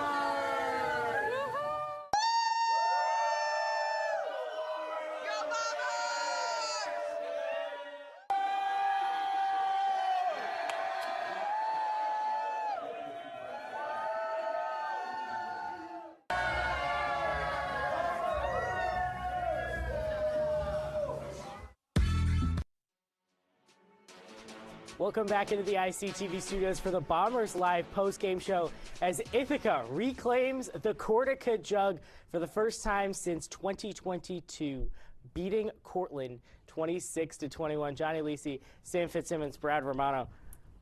Wow. Wow. Lots to uncover there. Look, it's an old school rivalry. Ithaca, Cortland, the Cortaca Jug. That is what you wanted. What a game with the Bombers win. Absolutely phenomenal, exquisite performance. Guys, it really did not get much better than that, really. Exquisite? I like that. That's some CC Gabriel language. I like that. I mean, Two CC seriously. Gabriel shoutouts today, This by the way. was everything you wanted. Oh, yeah. What a performance by both teams. It was such a hard-fought game by both teams. Just that's exactly what you want out of this kind of rivalry. It was just such an exciting game all the way through. The third quarter was a little bit more on the boring side just because of how much Ithaca possessed the ball. They were just so dominant in that third quarter. But Cortland struck back in that fourth quarter. They brought it back together. They had that drive down the field, the last drive of the game, and then that costly turnover. Just what a game. I wish we had a camera. I mean, when we I wish we could have seen, win, first off, all of the alumni watch parties. Yes. And all of the celebrations that were going on there. But I wish you could have seen all of our talent and all of our crew in the studio. It was incredible. What an experience, man. I mean, like, Brad, welcome to Cortaca. Yeah, first Cortaca being that close, 26-21, with a great group of people. I mean, the reactions in here were insane. I mean, there's really nothing else to say other than wow. Like, this was one of the best games for Ithaca, probably the best game this season. Yeah. This was probably the best Division III football game I've ever watched. Honestly. Yeah, like, that was such a great game.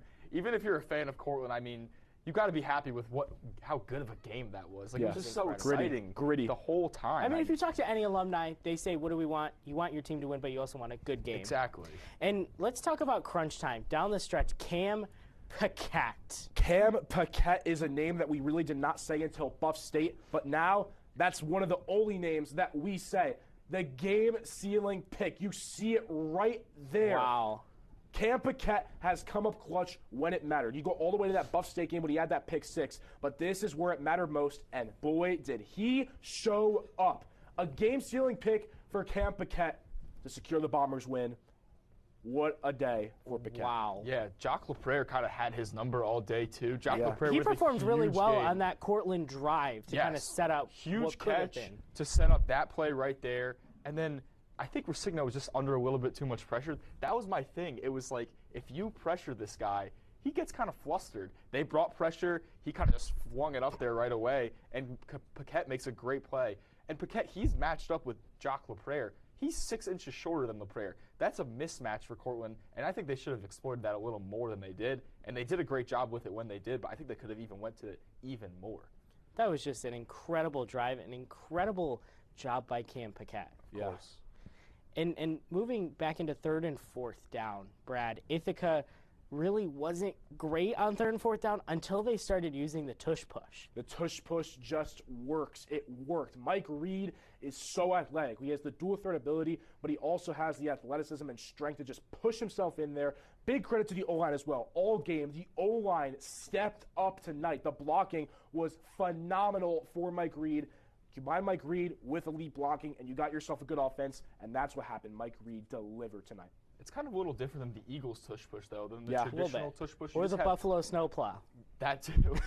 You just have one guy behind him, kind of in an I formation, and he's just pushing. You don't have two guys kind of pushing together. And there was one time where Mike Reed, a linebacker, came right up the middle, and he had him down. Mike Reed bounced it to the outside, dove across that first down marker, and he got the first down. They were 3 for 4 on fourth down during this game, and they were also 6 for 13 on third down. They were very inefficient in the first half on third down. Kind of brought it back to life in the second half, though. Yeah, exactly. And it was just so important. Ithaca really wasn't converting on third down, but, I mean, Brad, you find one thing, and that can kind of change the whole momentum of the game. It's the simple things that matter, and a tush push being that simple was effective, and that's what happened. The simple things matter. The tush push mattered. The Bombers got the win, and that's what matters most.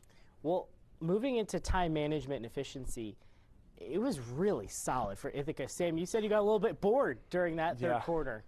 I looked at the stats, and they possessed the ball 12 minutes in the third quarter. It might have even been 13. 12 minutes to 3 in time of possession. And then the momentum completely changes. They get a touchdown, and then the next play is a muff on the kick return. 2 back-to-back plays, completely changing the momentum for Ithaca. And they just took another touchdown to take an even bigger lead on Cortland. There were so many plays in this game where if you blink for 1 second, something changes. And that was the entire story. There were just so many momentum shifters. But you go back to that return from Cortland where the ball was fumbled. And that's really, Sam, like you said, where everything changed for Ithaca. It was all Bombers after that. You look at it right here on this kick return. It looks like Cortland's just going to get a simple return as he's running up right here, does a spin move, and it simply just dropped out of his hands. It's not like he even got hit. Yeah. The ball just dropped. The Bombers picked it up, and from there, we saw a different game. It must have been just like one little hand that got a little bit of the ball. Yeah, that's all that did it. Yeah. He probably just didn't have a tight hold on it when he did that spin move. Maybe the spin was really effective of why that happened. Yeah. The wind took it maybe a little bit. Maybe that too. He created his own little wind. Yeah. His own little wind tunnel. A little windy and a little bit of rain in the second half could have affected that. I don't know. Well, and both teams, quickly, Brad, did really well. It was a nice weather first half, but both teams did pretty solid with the rain in the second half. A little bit of a drizzle, not heavy rain, but still. Any rain that comes down is going to be effective a bit. You're going to be slippery, but both teams seem to manage it really well. Yeah, it really didn't play a huge effect into the game. Not at all, because both teams were still able to pass the ball efficiently in the second half, and the run game was still well. So, yeah, I don't think the weather had much of an effect on this football game. Well, guys, Ithaca got the win. We'll be back for more in just a moment. But Bombers Live is sponsored by the Red Jug Pub in Cortland, located on Central Ave in the heart of Cortland. And open late, the Red Jug Pub is your go-to spot to catch the big game. Remember, Red Jug loves you. We'll be back in just a moment here on ICTV. From Buffalo, New York! Go! Go!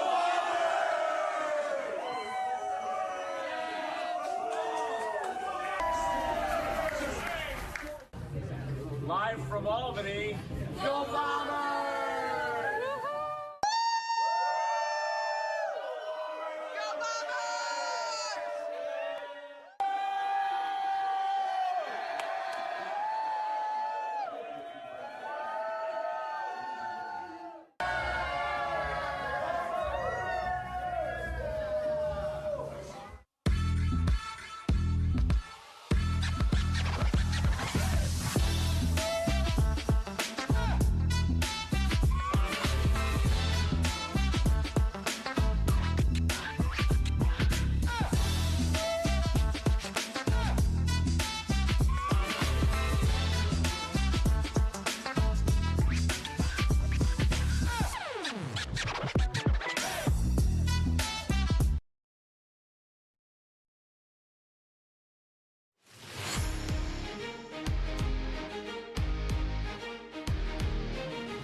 Welcome back to the Bombers Live post-game show here from the ICTV studios. We're going to take it around the Liberty League because there is a game, the Dutchman's Shoes, that Nikita Lohman will talk about that really means a lot to Ithaca. But we're going to start in Canton, New York with Travis Conway. Thanks, Johnny. Now, remember that quarterback I talked about at the start of the show, Will Letterman? One word for you, electric. Nothing but electric. At halftime, he was at 203 passing yards and a touchdown. Then how about some hickory-dickory? We got some trickery. Kicker Clayton Folger with a fake field goal passing touchdown. The captain, senior linebacker Ryan Surhoff. On the other side, Jack Diggins with a sack.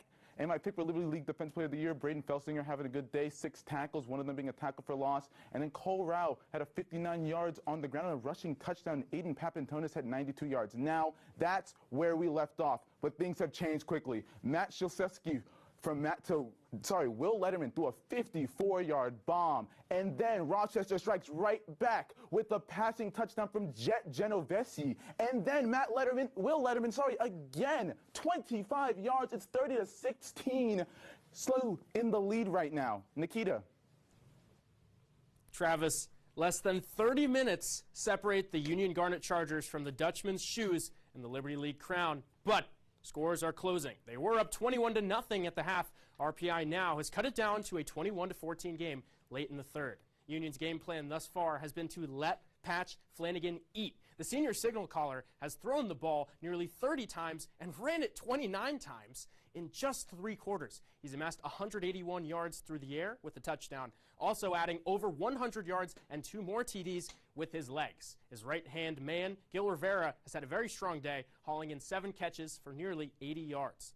On the flip side, Anthony DiMatteo and the Engineers had very little time to shine on offense in the first half, holding possession for less than 9 minutes. In that half, DiMatteo had just 52 passing yards. On the day, he's completed about 70% of his passes, but tossed an interception late in the second quarter deep in Union territory.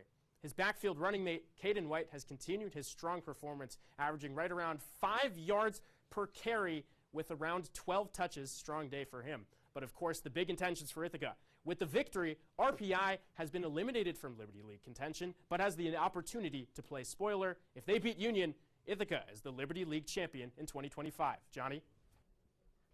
Thank you, Travis and Nikita. Last week in Troy, where Ithaca beat RPI, really shook up the Liberty League. But you gotta love, guys, that Ithaca's hopes come down to a pair of shoes. The Dutchman shoes. I mean, we got a jug here, the Cortaca Jug. Now we got the Dutchman shoes. You gotta love these rivalry trophies. Yeah, I mean, and the stakes are just so much higher now with Union and RPI, where it has all Ithaca fans so stressed right now because, of course, Ithaca needs RPI to win in order to make the playoffs. But it's really close, 21-14. It's still up for grabs, guys. It's a great game. It is a great game, but there's still an opportunity for that large bid here.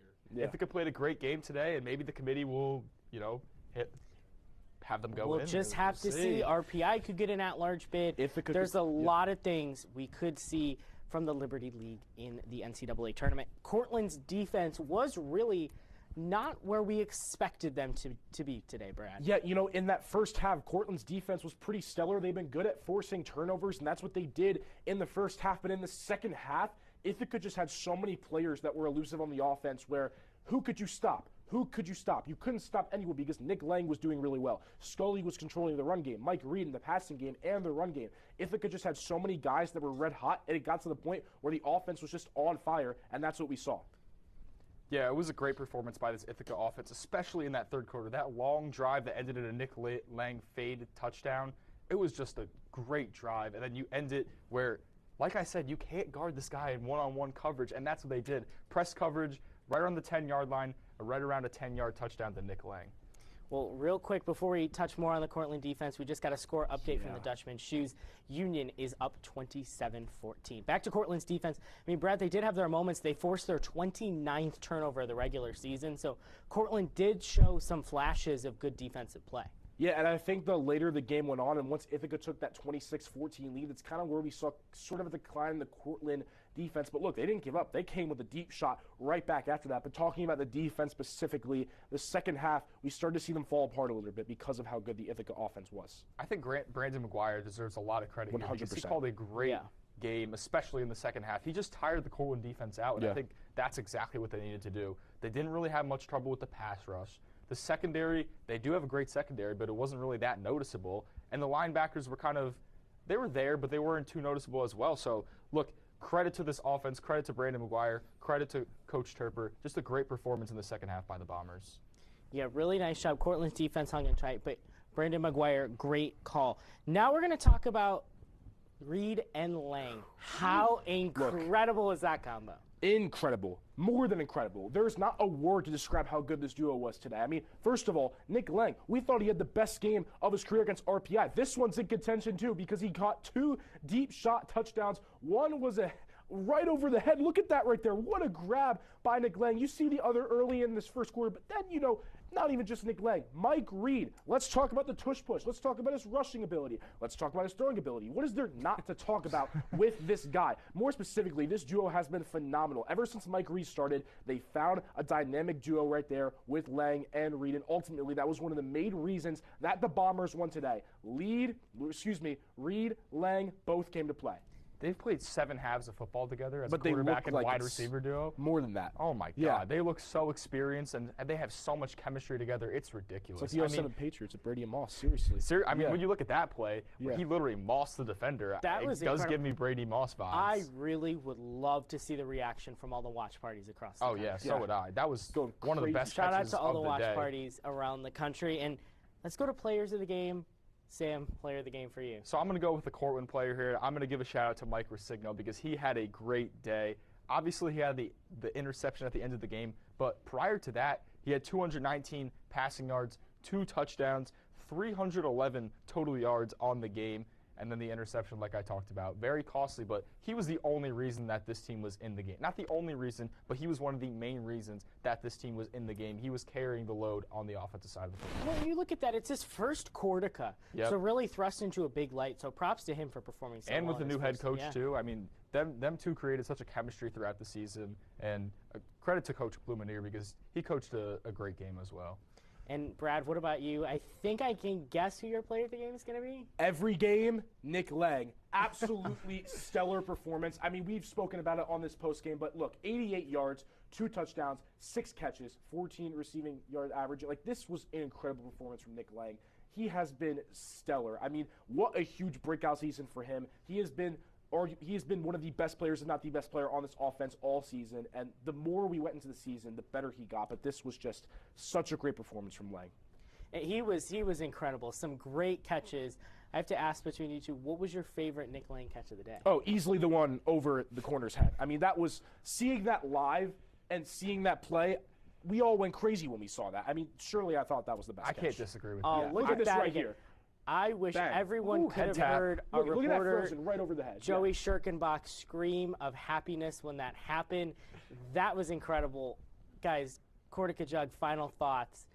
What a season it was on Bombers Live here. Yeah, and you know, it's bittersweet that this is coming to an end, but both of you, I mean, seriously, this was a great opportunity with you guys. You know, coming into this as a freshman, both of you have been absolutely amazing to me. You know, Lisa, I couldn't have asked for a better host. Sam, I couldn't have asked for a better analyst. Seriously, I mean, I'm going to miss this. It's bittersweet, you know, but I'm so happy it's happened. I mean, the experience that I've got, I could go on for hours. I seriously can't thank you enough. Seriously. Thank you, dude. That means a lot. I mean, I had a lot of fun on the show. Thank you to Johnny Lisi, the best host on ICTV. Yeah, man. Brad, best analyst on ICTV. This is the best trio on ICTV right here. Exactly. I love it. What a great season. Having a good time with you. What a great way to end it, too. Exactly. Yeah. Ithaca reclaims the Cortaca Jug for the first time since Yankee Stadium in 2022. And coincidentally, next year's Cortaca Jug, November 14th, 2026 at Yankee Stadium in the Bronx, as Ithaca will look to reclaim it. That is going to be exciting. But that does it for us here on Bombers Live. A big shout out to all of our producers here on Bombers Live, all the folks in the truck, in the control room, our reporter Joey Schirkenbach, Travis Conway and Nikita Lohman for reporting on the Liberty League all season. So honored to be joined at the desk by Sam Fitzsimmons and Brad Romano. Ithaca wins the Cortaca Jug for the first time since 2022.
Live from Albany, go Bombers!